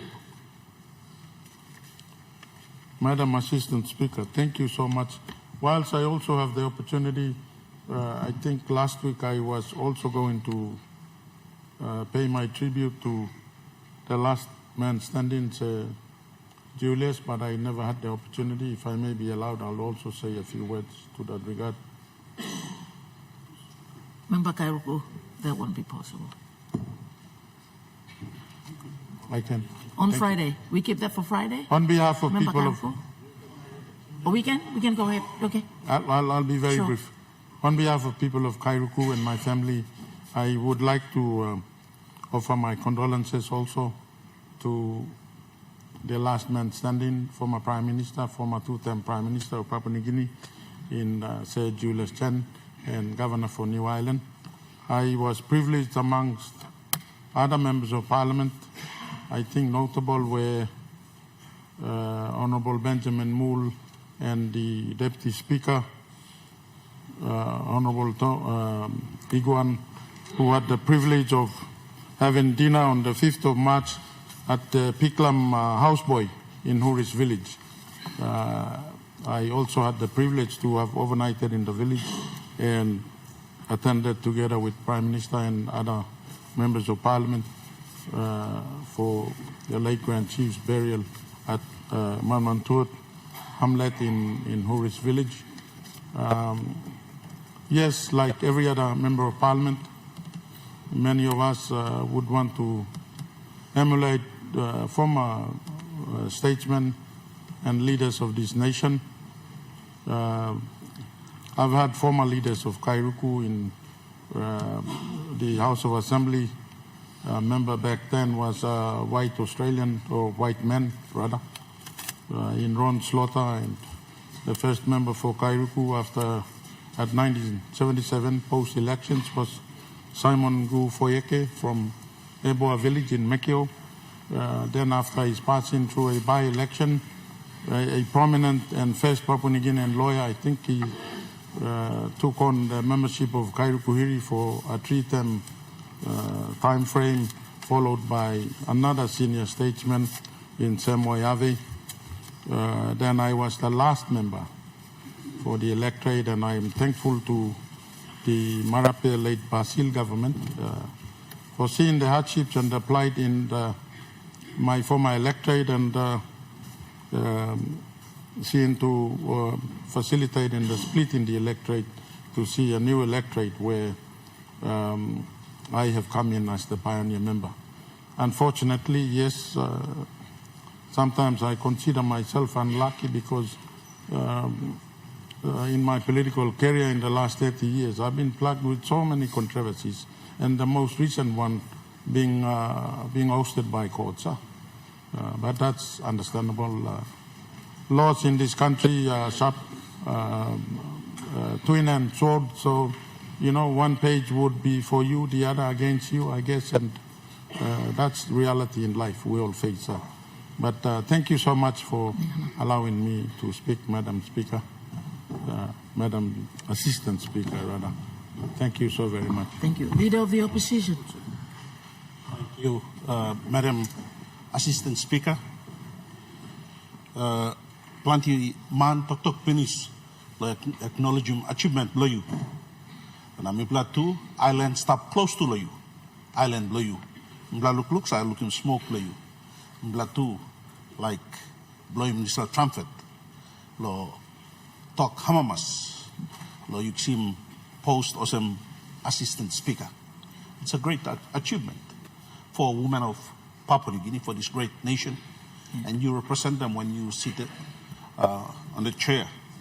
You make a lot of young women and women of this nation proud with you seated out there at the chair. Thank you. Me too, me like acknowledge my visitors, blame or sit down lo backside, blah. Now all students, young men and women, future leaders of this nation who are seated up there and listening to this debate on a subject that needs to be debated on. And so, as the young leaders seated out there, listening to the voices of leaders here on this floor, it is important that we address this issue of gender equality.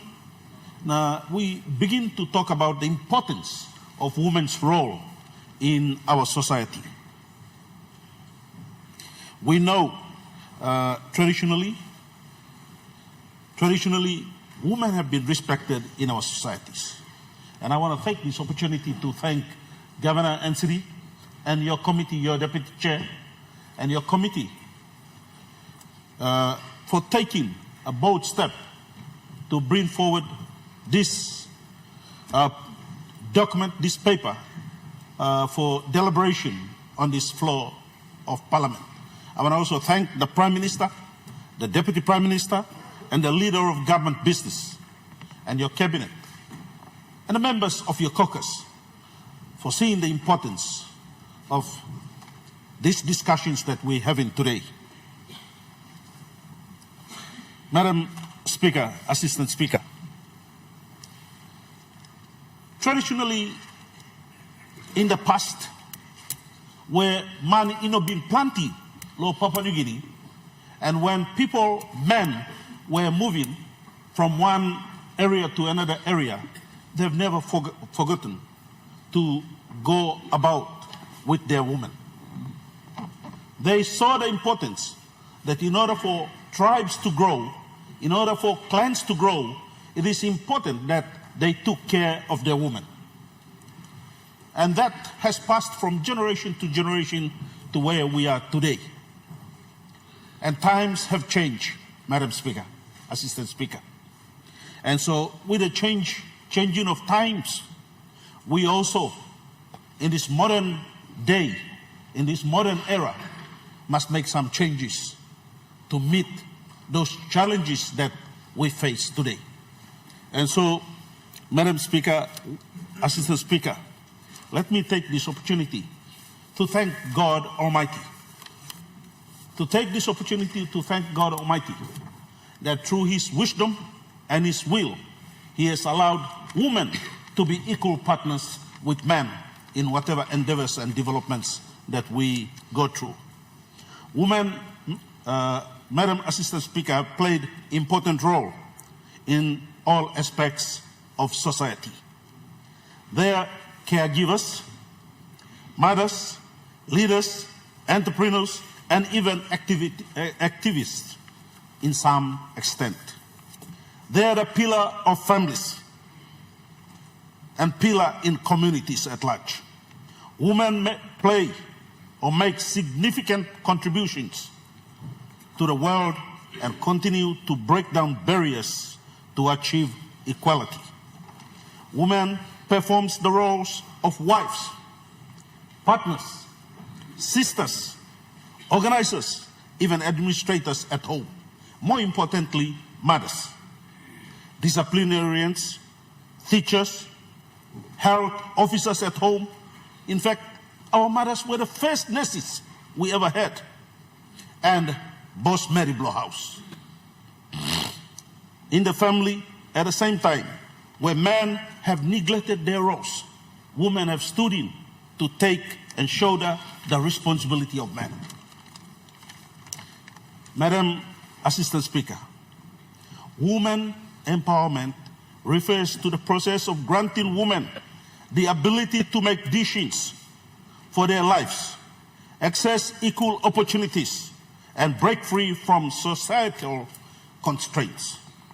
For centuries, women have faced discrimination and inequality in education, employment, and social status.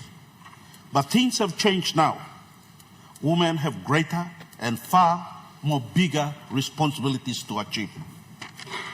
Madam Assistant Speaker, a woman plays various roles in a man's life, starting as his mother, supporting his early years of growth and success. Our woman is also his sister, guiding him through moral values despite the complexities of gender. Later, woman becomes wife, life partner, and eventually the mother of our children. So there is a distinct difference between having a wife and a mother. And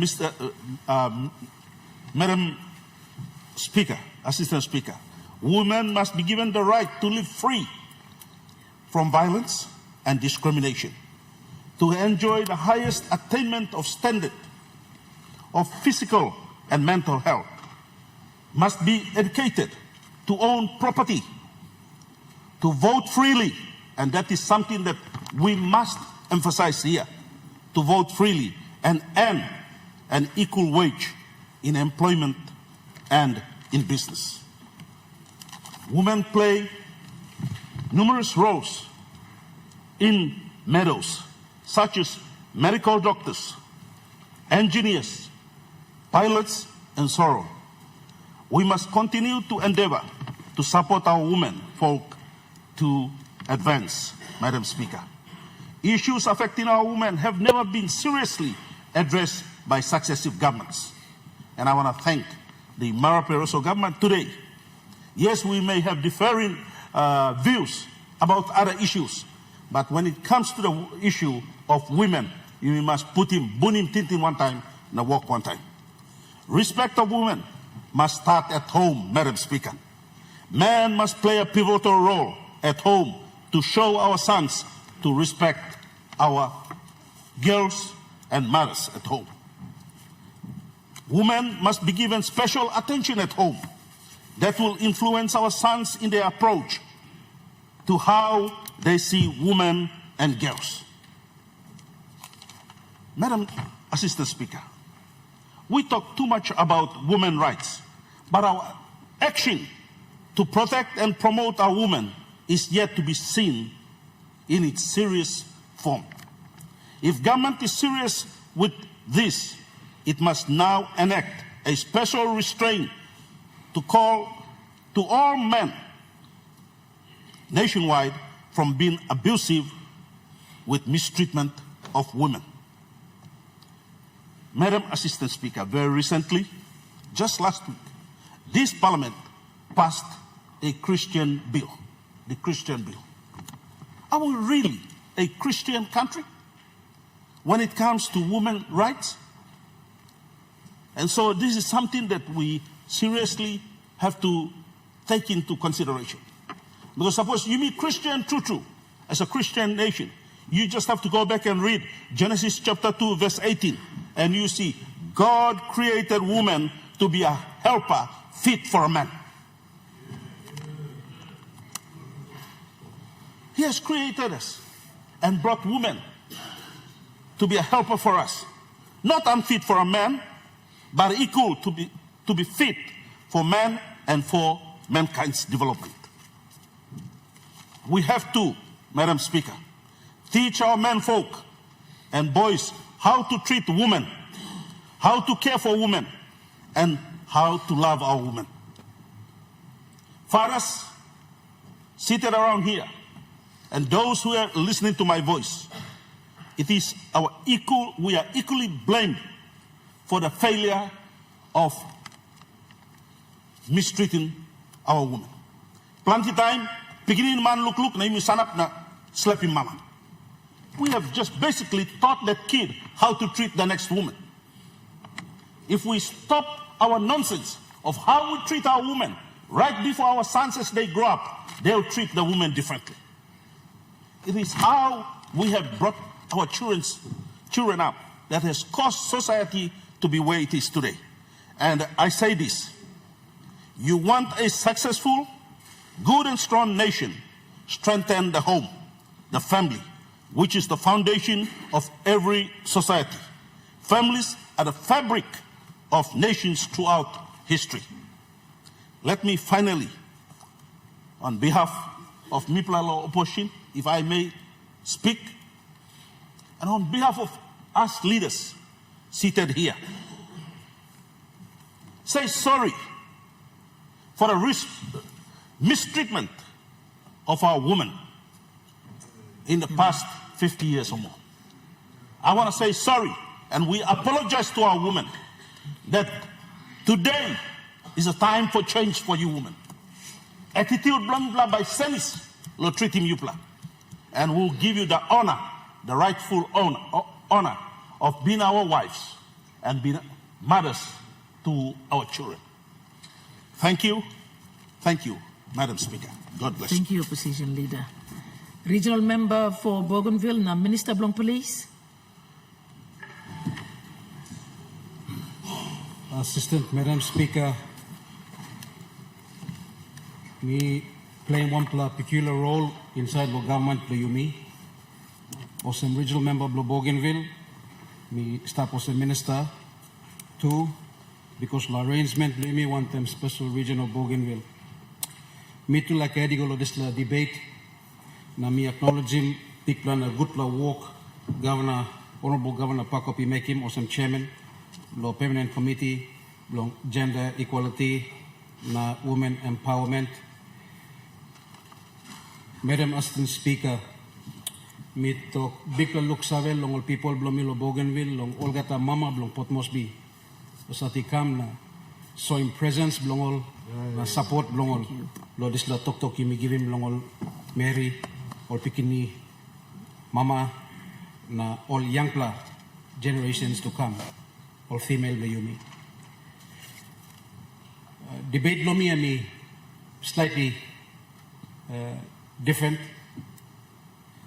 Madam Assistant Speaker, me kisim this la time long. Me like extending talk sorry long opposition leader. Long all mama Bayumi, all sisters Bayumi. Particularly long all mama Blomi go long Bougainville. Bougainville want a special case because Bougainville and we been experiencing civil unrest. Now inside long this last civil unrest, you been looking 10 years of blockade where you know been got access long service into Bougainville. And the repercussions of the blockade had a tremendous impact on our women and girls.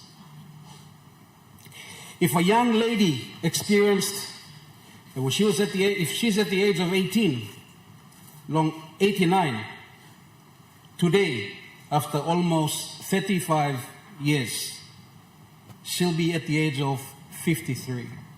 That means she's no longer a young mother, she's now a grandmother. If she was 21, she'll be 56 today. If she was born during that crisis, she'll be 35 today. Assistant Madam Speaker, I wanted to just point out these facts, particularly with our women of Bougainville, because there are special, unique people in the region of Bougainville. During the blockade, they experienced gender-based violence. You talk rape, sexual offenses.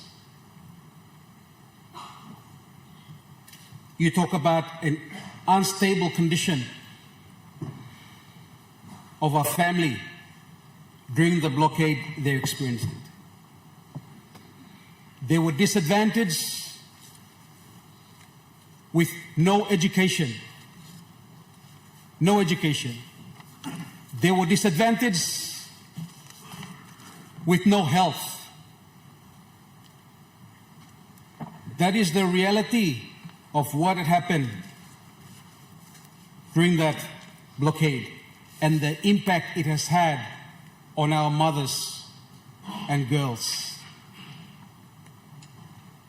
They truly are a resilient women of the Pacific.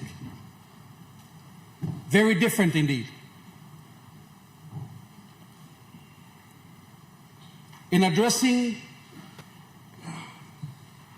the needs of our women, I commend both the Papua New Guinea government and the ABG government in their wisdom in providing 3 special seats, reserved seats for women, which today we speak of on the floor. Bougainville has done that to give that special extra touch to the needs of our mothers, to the needs of our women of Bougainville. Asked Madam Speaker, Mikisin bisla time long, ask him government bloy me,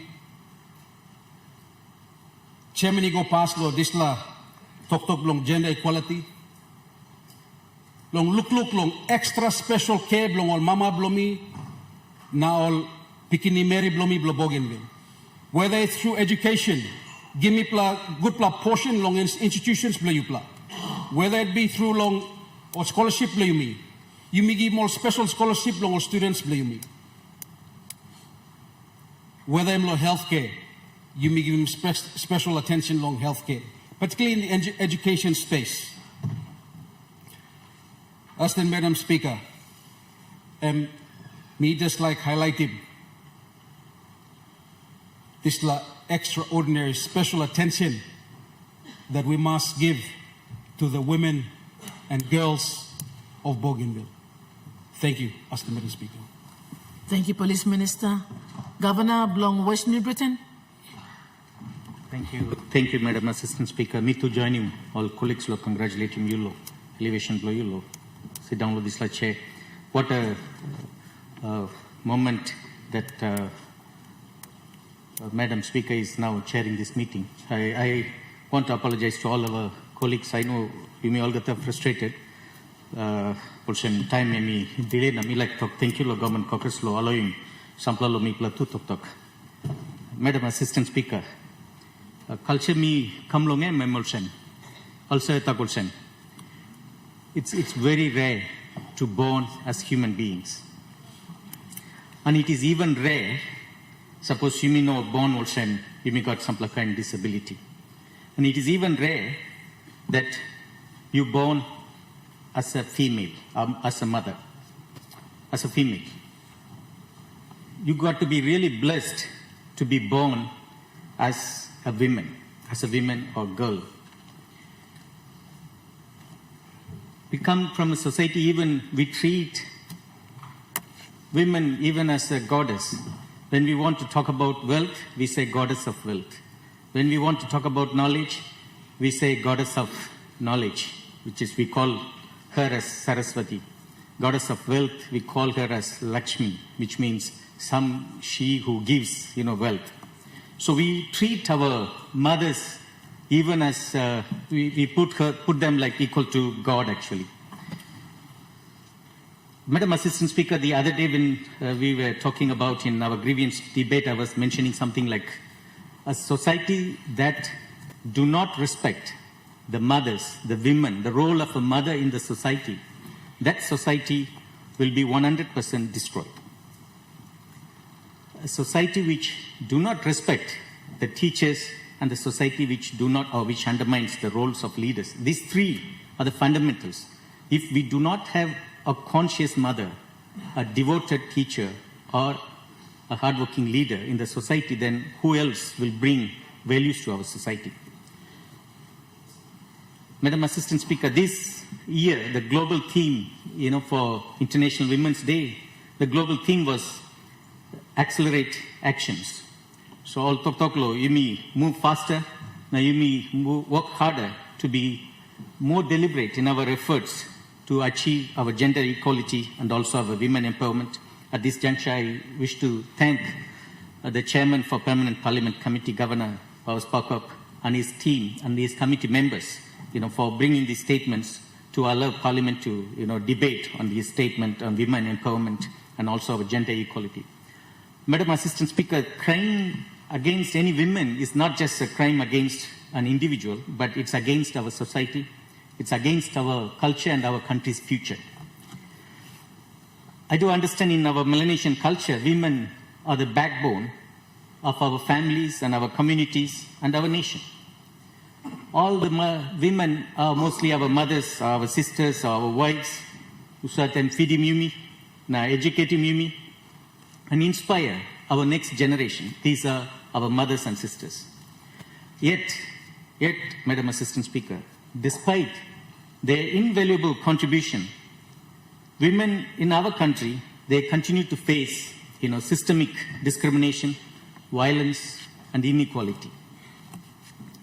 There are many incidences where, even as a province, we experienced the incident about some rape cases.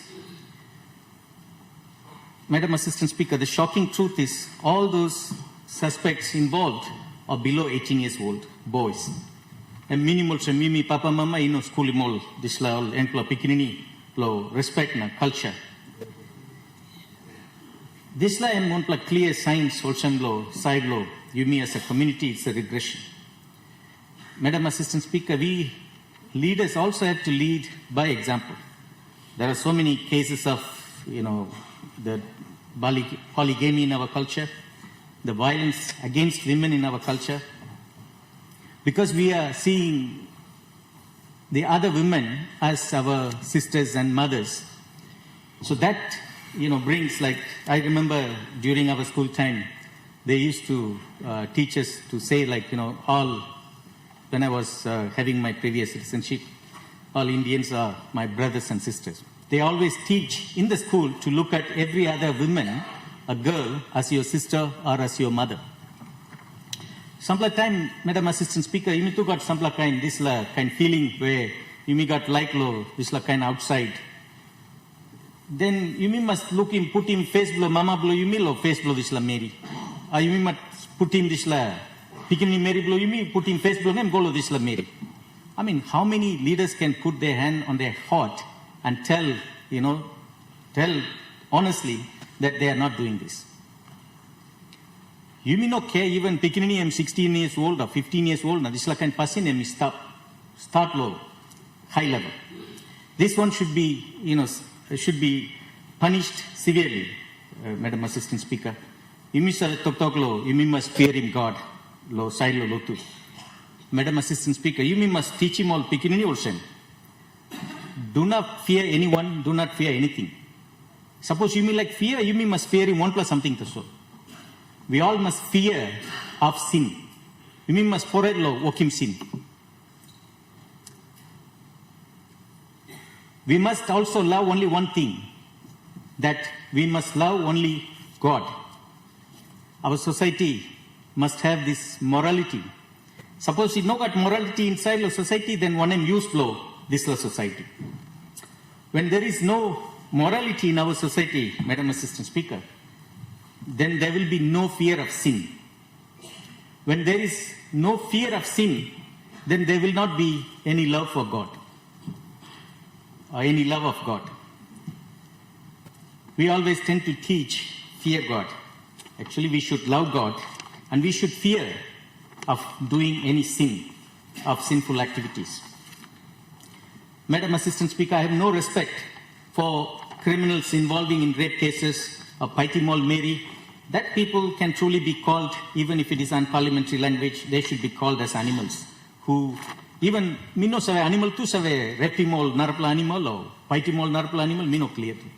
Because animal you got 5+ senses threshold, but you got 6+ senses. Whether animals are working this like and passing way, I can compare them with animals, Madam Assistant Speaker.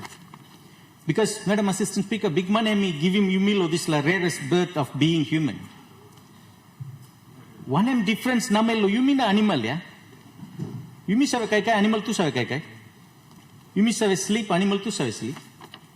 You mean make him pikinini, animal tu make him pikinini. You mean save defend time enemy come attack, you mean animal tu save defend.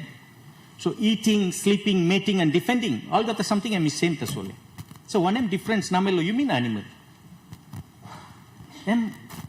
One play difference tasole big man am give him you bless him you mean this la power of thinking, yeah. You me can think animal in on think. You me got something also me talk intelligence or consciousness or this la something stop na. We are called as human beings and we are expected to behave differently because animal you got 5 senses na you me got 6+ senses. Madam Assistant Speaker, when time employer beginning man all disrespecting Mary na fighting Mary, they are not just attacking any individuals, but they are attacking the very fabric of our society. Society that does not respect women, as I said, that society is regressing or that society will be destroyed, inevitably. Today, you know, Sanaplo, Landman Tasolo, these are challenges, and me are in plenty solutions where our leaders work offering. Today, we must call for action. We must call for urgent, collective, and sustained action. We must now act low, protecting all women and also to empower them and to ensure they can live with dignity, safety, equality. Madam Assistant Speaker, you must got zero tolerance approach. This is gender-based violence. You must strengthen all laws. You bring all perpetrators. Bring them to justice. Natu imi must give him this support service. All gata this survivors. Me take him this opportunity. Thank you. All gata volunteers who sat all running this Mary Safe House inside Western Britain, inside the whole country. Look out him all this victims because of this gender-based violences. You must address him to this root cause flow, this violence where you work this society where we got this can passing also toxic masculinity.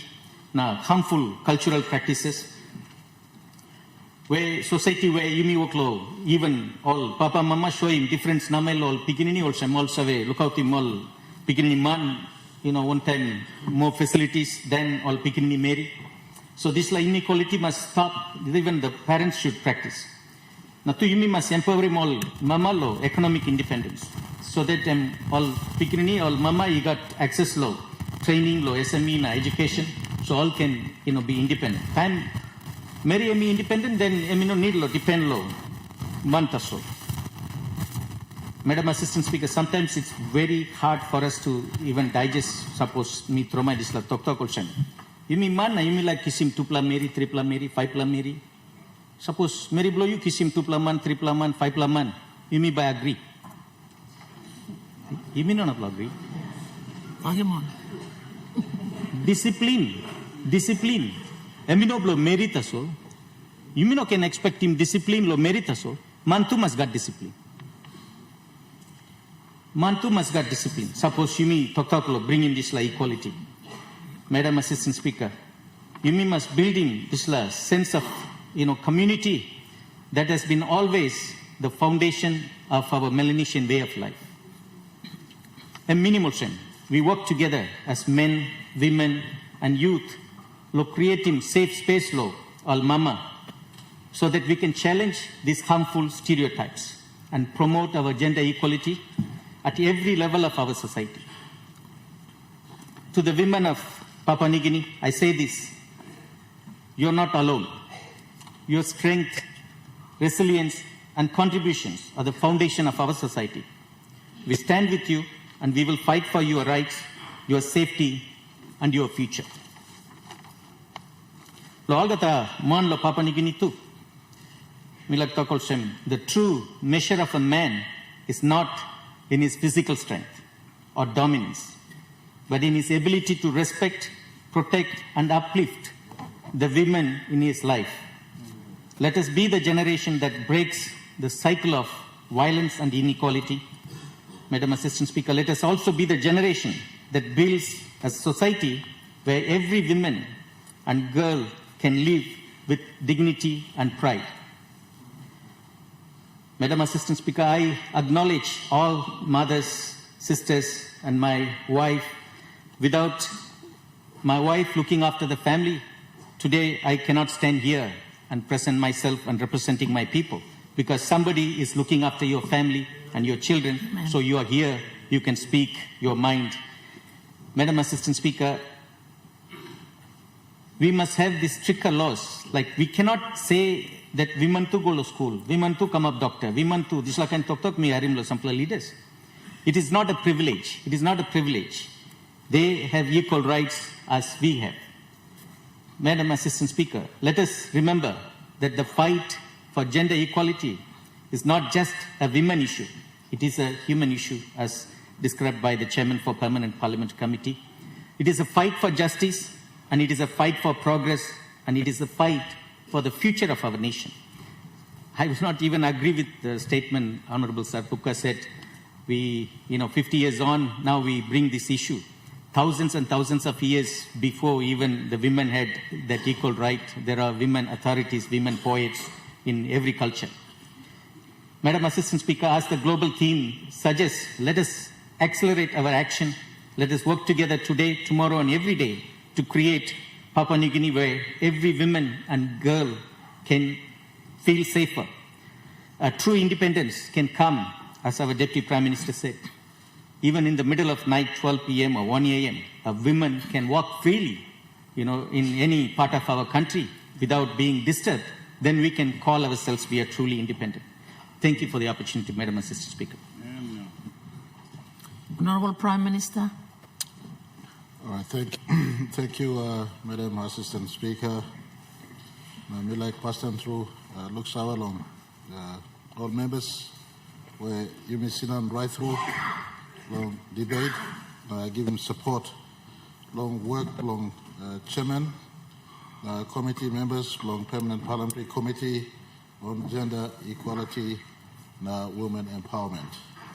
I want to congratulate Governor Pakop and his committee for not just sourcing information and leading in that committee, but more importantly, bring this into the Parliament for us to raise and amplify what has become an epidemic or what has become a scourge among us, to address this issue once and for all. I want to prefix my statement in support with a question or two. Madam Assistant Speaker, will you or will I or will us, are we going to be here if it weren't for our women in our lives? Where will we be if there was no mother in our lives? My second question is, do you love your mother? I am sure all of us love our mother. I love my mother. She's the greatest woman in my life. I do pay respect to my wife, Rachel, who's in the public gallery. But my wife is important to me. But without my mother, she would not have me as a husband. So I do love my mom. I currently have her in my house under my care. The point is, women are mothers. Mothers are mothers of human generation for life to carry on. A society will not prosper, Madam Assistant Speaker, if men don't respect women. In fact, a society degenerates and will die if women continue to be attacked and feel unsafe. God, our Creator, in His wisdom, created man first. He pronounced that we must create man or humankind in our own image. Genesis chapter 1, verses 26 to 28. And He pronounced, be fruitful and multiply. I am not a pastor, but I'd just like to point some reference to Scripture, because we all believe we come from God and PNG. Last week we promulgated the fact that we are a Christian country, and most of us, over 98% of us, in one way or another, find affinity to a church. We claim to be Christians. And I want to point back, it's rightfully so. God, the Creator, gives us life, and we are here because of God. Chapter 2, God said, chapter 2, verse 7, God made Adam from the dust. So Adam was first to be created. Verse 8 of chapter 2, God put man in the garden to work. Verse 15, God gives work to man.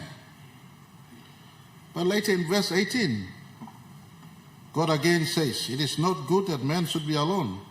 I will make a helper. And I'd like to, that is a commentary that my brother, the opposition leader, made mention. So woman was introduced after man was made first. When there was a feeling of loneliness, when there was a feeling, God purposely, was God stupid? God in His wisdom as Creator made Adam first, so that Adam can feel loneliness. Adam can feel the need for a helpmate. Yeah. And then God pronounced in verse 18 of chapter 2, let us make a helper. Woman, a helper. Woman, a helpmate. And so, in verse 19, if you read on, God says, but for Adam, Adam needs a suitable helper. So God did not create another male. God did not pick from the dust as He made Adam out of to create the woman. He could have. He could have completely picked from the dust a new clay, shaped into a woman that presented.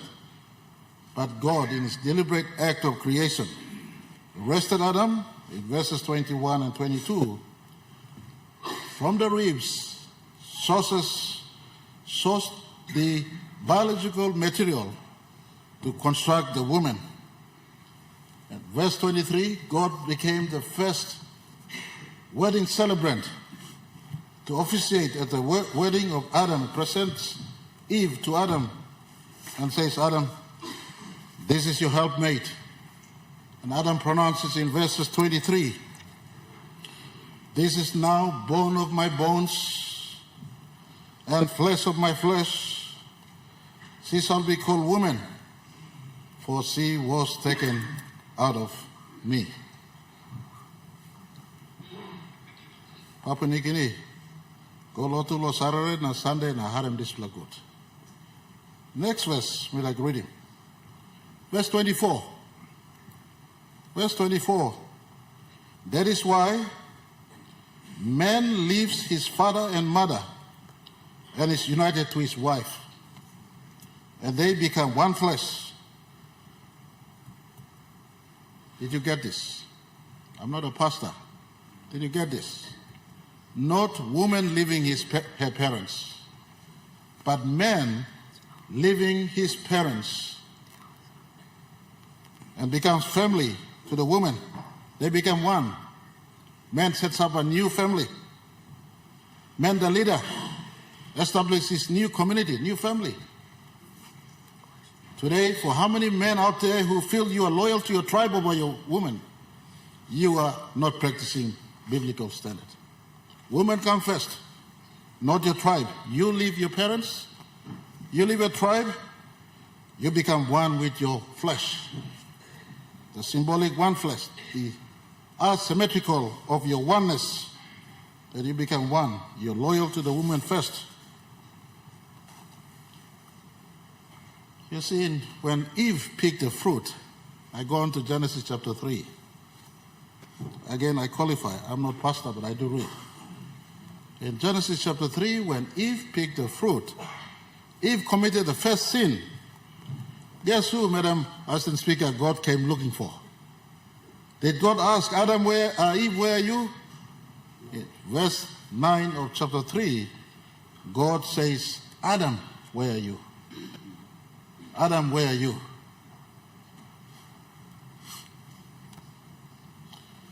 To all the sons of Papua New Guinea,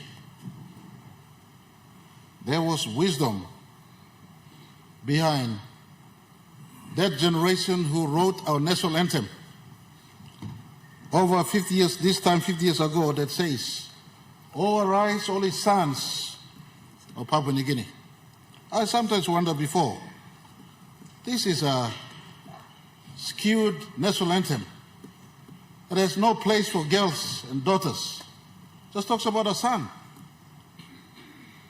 Madam Speaker, I put to you and to this House, the rationale of All Arise, All His Sons cannot be more clearer, more truthful, more necessary today, that the sons of this country are the biggest cause of stress to the sisters, to the women, and to the daughters of our country 50 years on.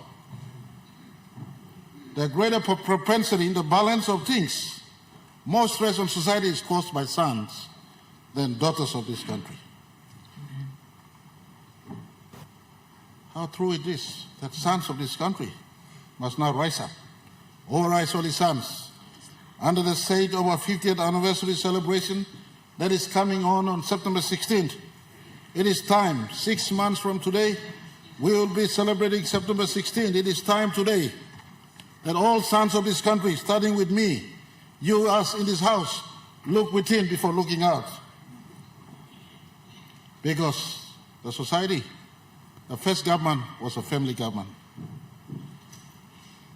The first government was a family government, Adam, Eve, and then their children. So it is time now we're looking. I want to point to us, the authentic Papua New Guinea culture was never bad.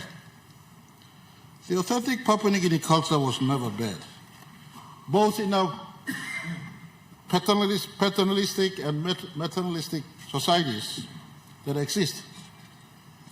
We upheld a special place for women. If you look at the eastern part of our country, where, for instance, Bougainville, most part of the Milne Bay Islands, New Ireland, a greater part of East New Britain, the eastern part of our country were maternal society. They placed women as leaders. You know, some say wise people come from the east. So I think the fathers before them were wiser on the eastern part of our country. Women held assets, more so land. Women had land rights. Women were leaders. Women had the final say in society. The maternalistic part of our country had special place for women. About 20 to 30% of our country traditionally had women leadership. The balance of our country, those of us interland and west, also had respect for women. In my own Huli society, the Hulis die for women. They fight over women because women are assets. Women sit on the house, married up the house, money got peak of making work. Man kiss him strong of making work. So the Hulis are common saying, Hulis die for land, women, and pigs. So women were important. They never abused women. In the pure, authentic, traditional culture of Papua New Guinea, both paternalistic and maternalistic society, women were held in sacred awe by men and society. So what is happening now in the midst of our quest to be independent and our continued march going on almost 50 years, are we losing the plot? I want to point to you in my own life. Madam Speaker, I'm not a good reflector and example, but I just want to point to you in my own life from a Huli man's perspective. In my own life, I have women supporters. They voted for me the greatest. Since 2002, in my first election, women were a great part of my support base. My sisters, my cousin sisters, my aunties supported my childhood, my youthful life, and right up to political life. I acknowledge them. My wife has been a helpmate since I first met her in 1995. Sacrificed their own life as a qualified, certified practicing accountant, holding master's degree on the side, sacrificed their own life the last 20 years to support me in my career as a politician.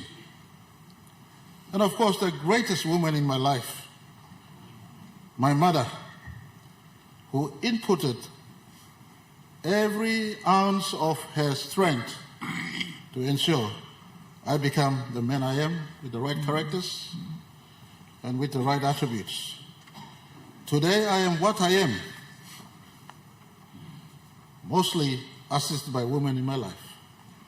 My friends and my supporters, my sisters and my cousins, my mother, my wife, and now my adult daughter, who supports me, giving her time and her knowledge and assists me in the quest of my work. Our society will not be where we are if we sons of this country do not respect our mother and our women. They play indelible part in shaping the construct of each and every one of us wherever we are. Most times we do not acknowledge them.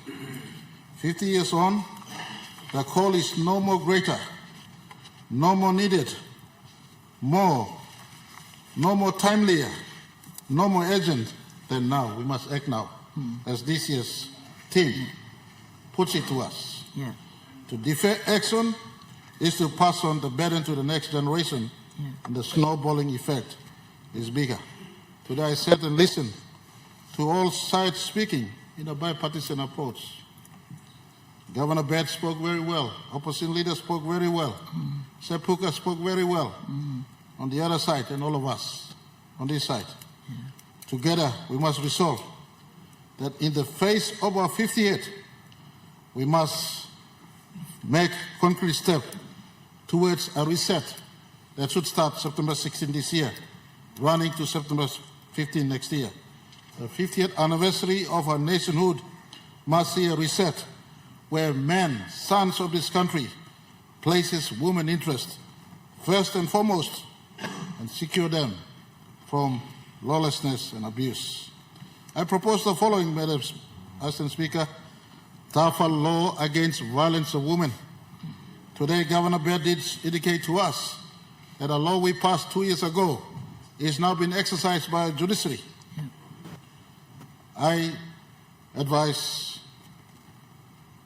I've received advice that tougher laws must be passed still. There's room for us to increase tougher laws against those who exercise any form of violence against our women. We must pass in this Parliament before September 16 and right up to September 16. My second recommendation is free education for all our women. Studies show that a society with educated women yields national dividend. Society prospers. It simply puts, the woman is the mother of the base of society. If she's educated, she passes the education to her children. Fortunately for me, I had a mother at the time, she was only up to grade 3. My father was never educated, so she used a grade 3 education to bake and cook and assist my dad in his mission work. I benefited from a woman who had a basic education, was able to teach me basic fundamentals early on in my life. And so I propose free education for our girls. As Education Minister in 2010, I proposed the first education subsidy in our country. Today we're rolling out big-time free education. And this one I propose, even to higher education, all forms of education, all daughters of this country must have access to fund for free education for them. I propose, thirdly, having listened to all, I want to commend our Labour Minister. Safer workplace for our women. On equal, meritorious term, women must have same workplace condition and a safer place for them. I propose our fourth proposal, easier women access to credit finance so that very micro business, small business, medium business, and big business, women of our country must be given easier access to credit finance. Of course, men too. But for those women who want to go the next mile, we must support. Third one I propose, Madam Assistant Speaker, safer election process, 2029, including us, this Parliament, looks into the provisions of Section 101, subsection 1C, and Section 102. There are provisions for special appointed members. We need not to wait or debate. We can make special move in this 11th Parliament. And part of our appreciation to our women folk in our country, find a fairest way to bring appointed members into this Parliament so that they could be advocate with us on women's rights as well as other country issues going forward. I put this to this House. I put also other laws that we can look at. You know, sometimes we hide behind Section 5 of our 5 principles of national goals and we say Papua New Guinea ways. But some Papua New Guinea ways can be made redundant, especially the bad ways. Sanguma, polygamy, all this. There's no utility in polygamy in a modern world today. Polygamy is a big cause. Polygamy is a big cause for society disturbances. These are some things that we must look within, so we look out. Some of these things can be done. Maybe limiting number of children so that families are responsible. 3 children, 4 children per family. These are things that we could look at, other subsidy laws that anchor the fundamental pillar in our society, and that is strengthening the family unit. And of course, lastly but not the least for this time, police prosecution. I've already given instruction clearly. The police minister and police commissioner that there must be a special registry path and prosecution path for any offense against women. It must not be part of everyday crime reporting. A special path. A woman, if she has an issue, it must be prosecuted in a special path. And I took note and I wrote down the pointer referenced by Governor of East Sepik on sometimes cases being withdrawn. We'll look into the recommendation that it can become, or it must become, a police matter instead of a complainant matter. I want to close by saying today's sons must rise up and get rid of this scourge, fight this scourge, this pandemic or epidemic of violence against women. Women are not our enemy, they're not your enemy. They are your mother, mother of your country, the helpmate of men. For this country to prosper, all men, not just the Prime Minister, all men, right down to the basic leadership unit in society, which is the family, the head of the family. Don't wait for the Prime Minister or Governor Pakop or the police minister or the police commissioner. But all men, and I repeat, all men must respect women. It is simple as that. It is simple as that.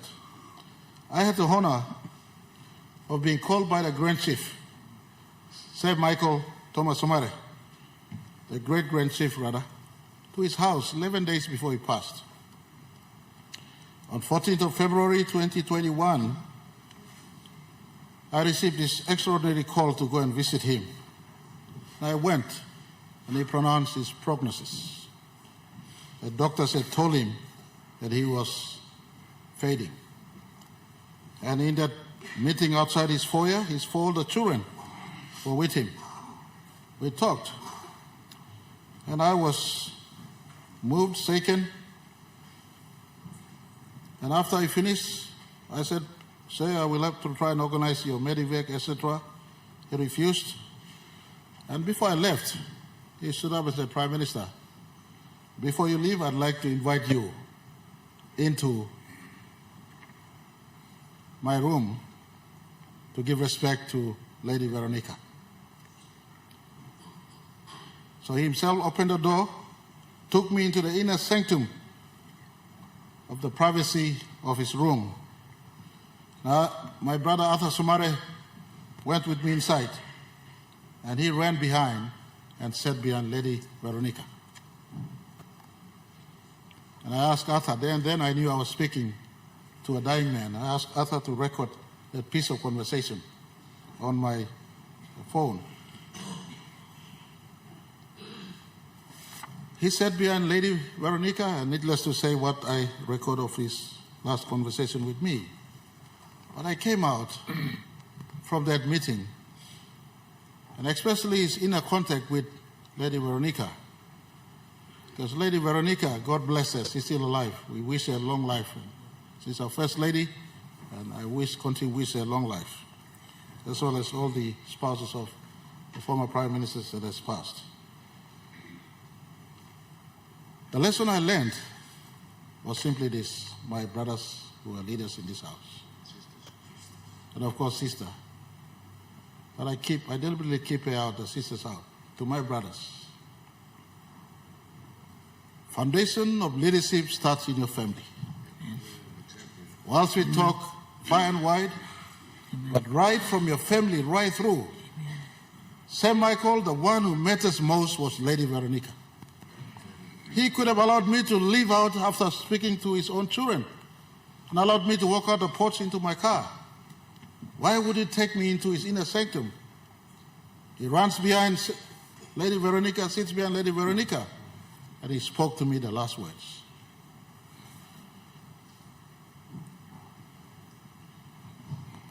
He was someone I looked up as a role model for leadership.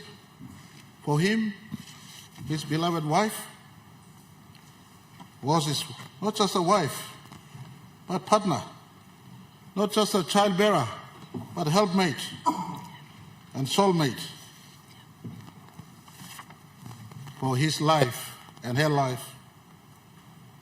Together gave him the Michael Thomas Sumare we knew that saved our country from 1968 to 2017. To the sons of this country, if Sumare can teach us, if our culture respects women, if our constitution compels us to respect women, if God our Creator teaches us to respect women, if our national anthem sings to us to rise up, it is about time at the 50th anniversary of our country, all sons of this woman, my sister aside, all sons of women of our country, all sons of this country, it is about time we take leadership from our home, respecting our wives, wherever you are. I put to us, first step is back in a home. First step is back in a home. For respecting home collected by every man, the sum of it is the respect of women in our country and the positive effect on passing on to the next generation. Our children, our sons who grow under our shade will know that our fathers respect our mothers. We too must respect our wives. At successive generation, we grow into the habit of respecting women amidst us. At the 50th anniversary of our country, we stare in the face of these challenges, but it can be overcome. I want to ask all of us, put our laws correctly, let's prosecute every man who chooses to offend a woman. And Mr. Police Minister and Mr. Police Commissioner, your special task is to make sure prosecution of everyone who offends a woman is made at haste. Our society will prosper if all of our sons and husbands respect our mothers, our daughters, our sons, our women amongst us. In 2019, I made a fundamental statement when I became Prime Minister. A measure of success of my leadership, our generation of leadership together, will be measured when my daughter is able to walk safely to Morocco in 2029. Today, 2025, Morocco is not yet safe. Governor Pakov and ourselves are working on a safe city, but Morocco is still not yet safe. I'm under the pump. We got 4 more years to go. But it is not just about 4 more years. It is this generation taking ownership of what we must do and shaping for the better. I want to conclude by saying not all has been bad too in the last 50 years. Right after independence, as I conclude, we had the Honorable Josephine Abaja and the Honorable Nahuruni becoming member in 1977. 2 years after independence. Just to give you some context to all our sisters and mothers here and all our brothers here and listening right across our country, Australia took, you know how long it took Australia to have first woman? 43 years. 43 years for the first woman to be elected as member of parliament.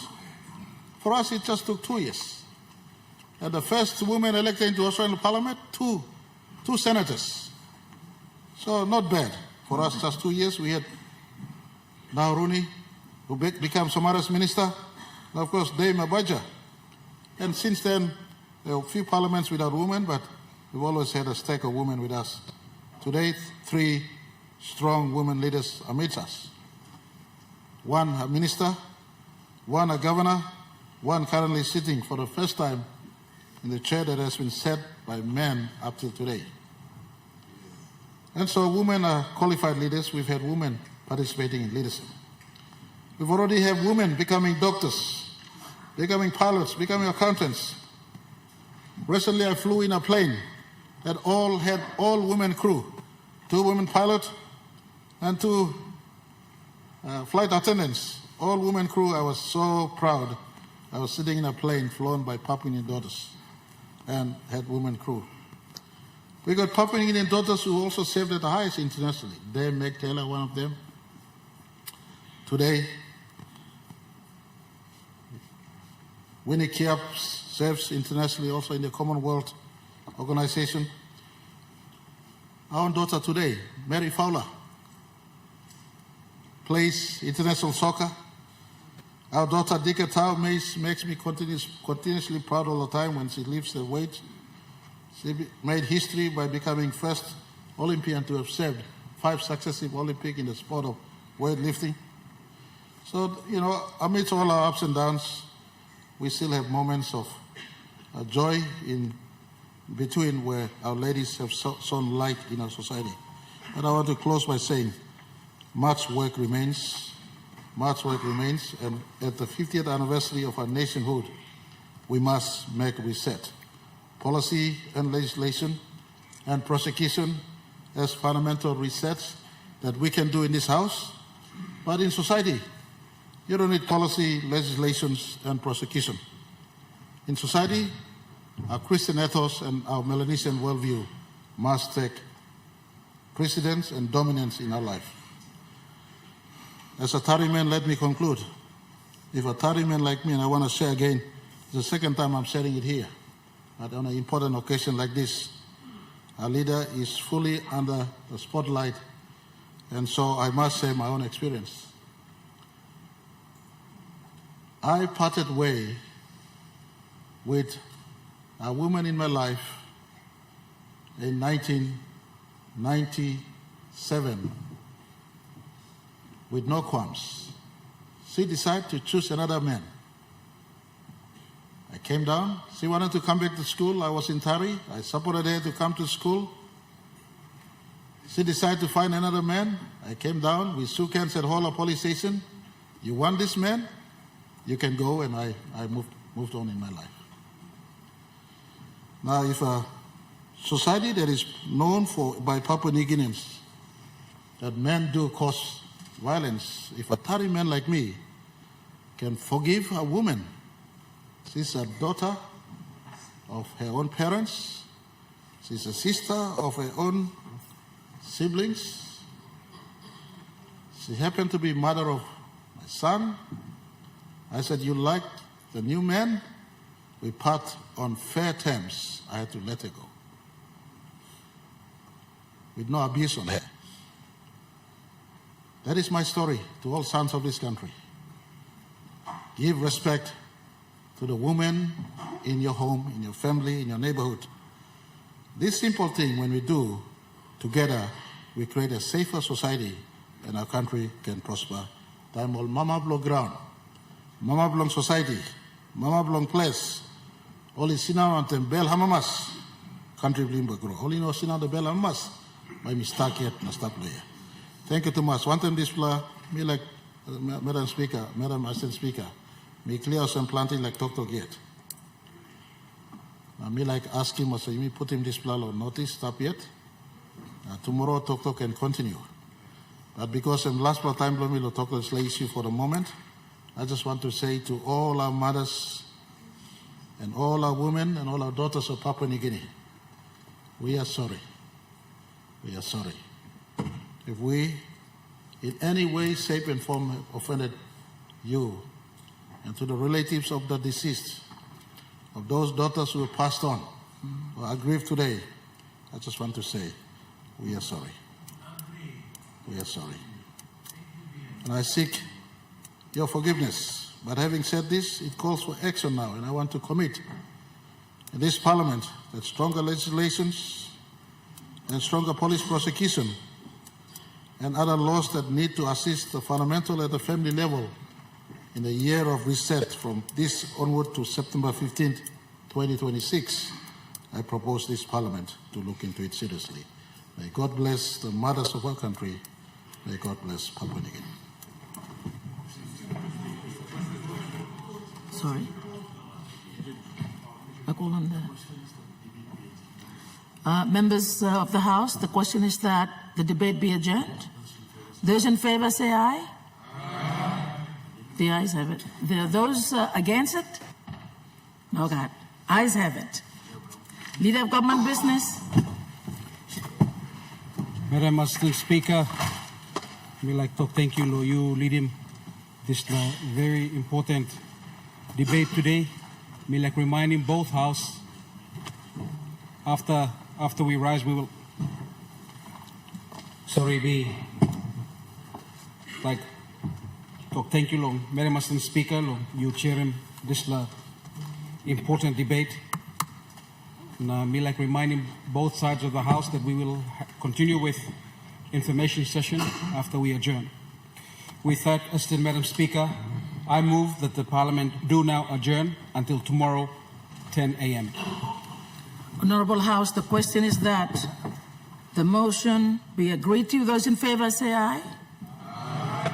The ayes have it. Those against it? The ayes have it. I think this is the time me like to thank you past them.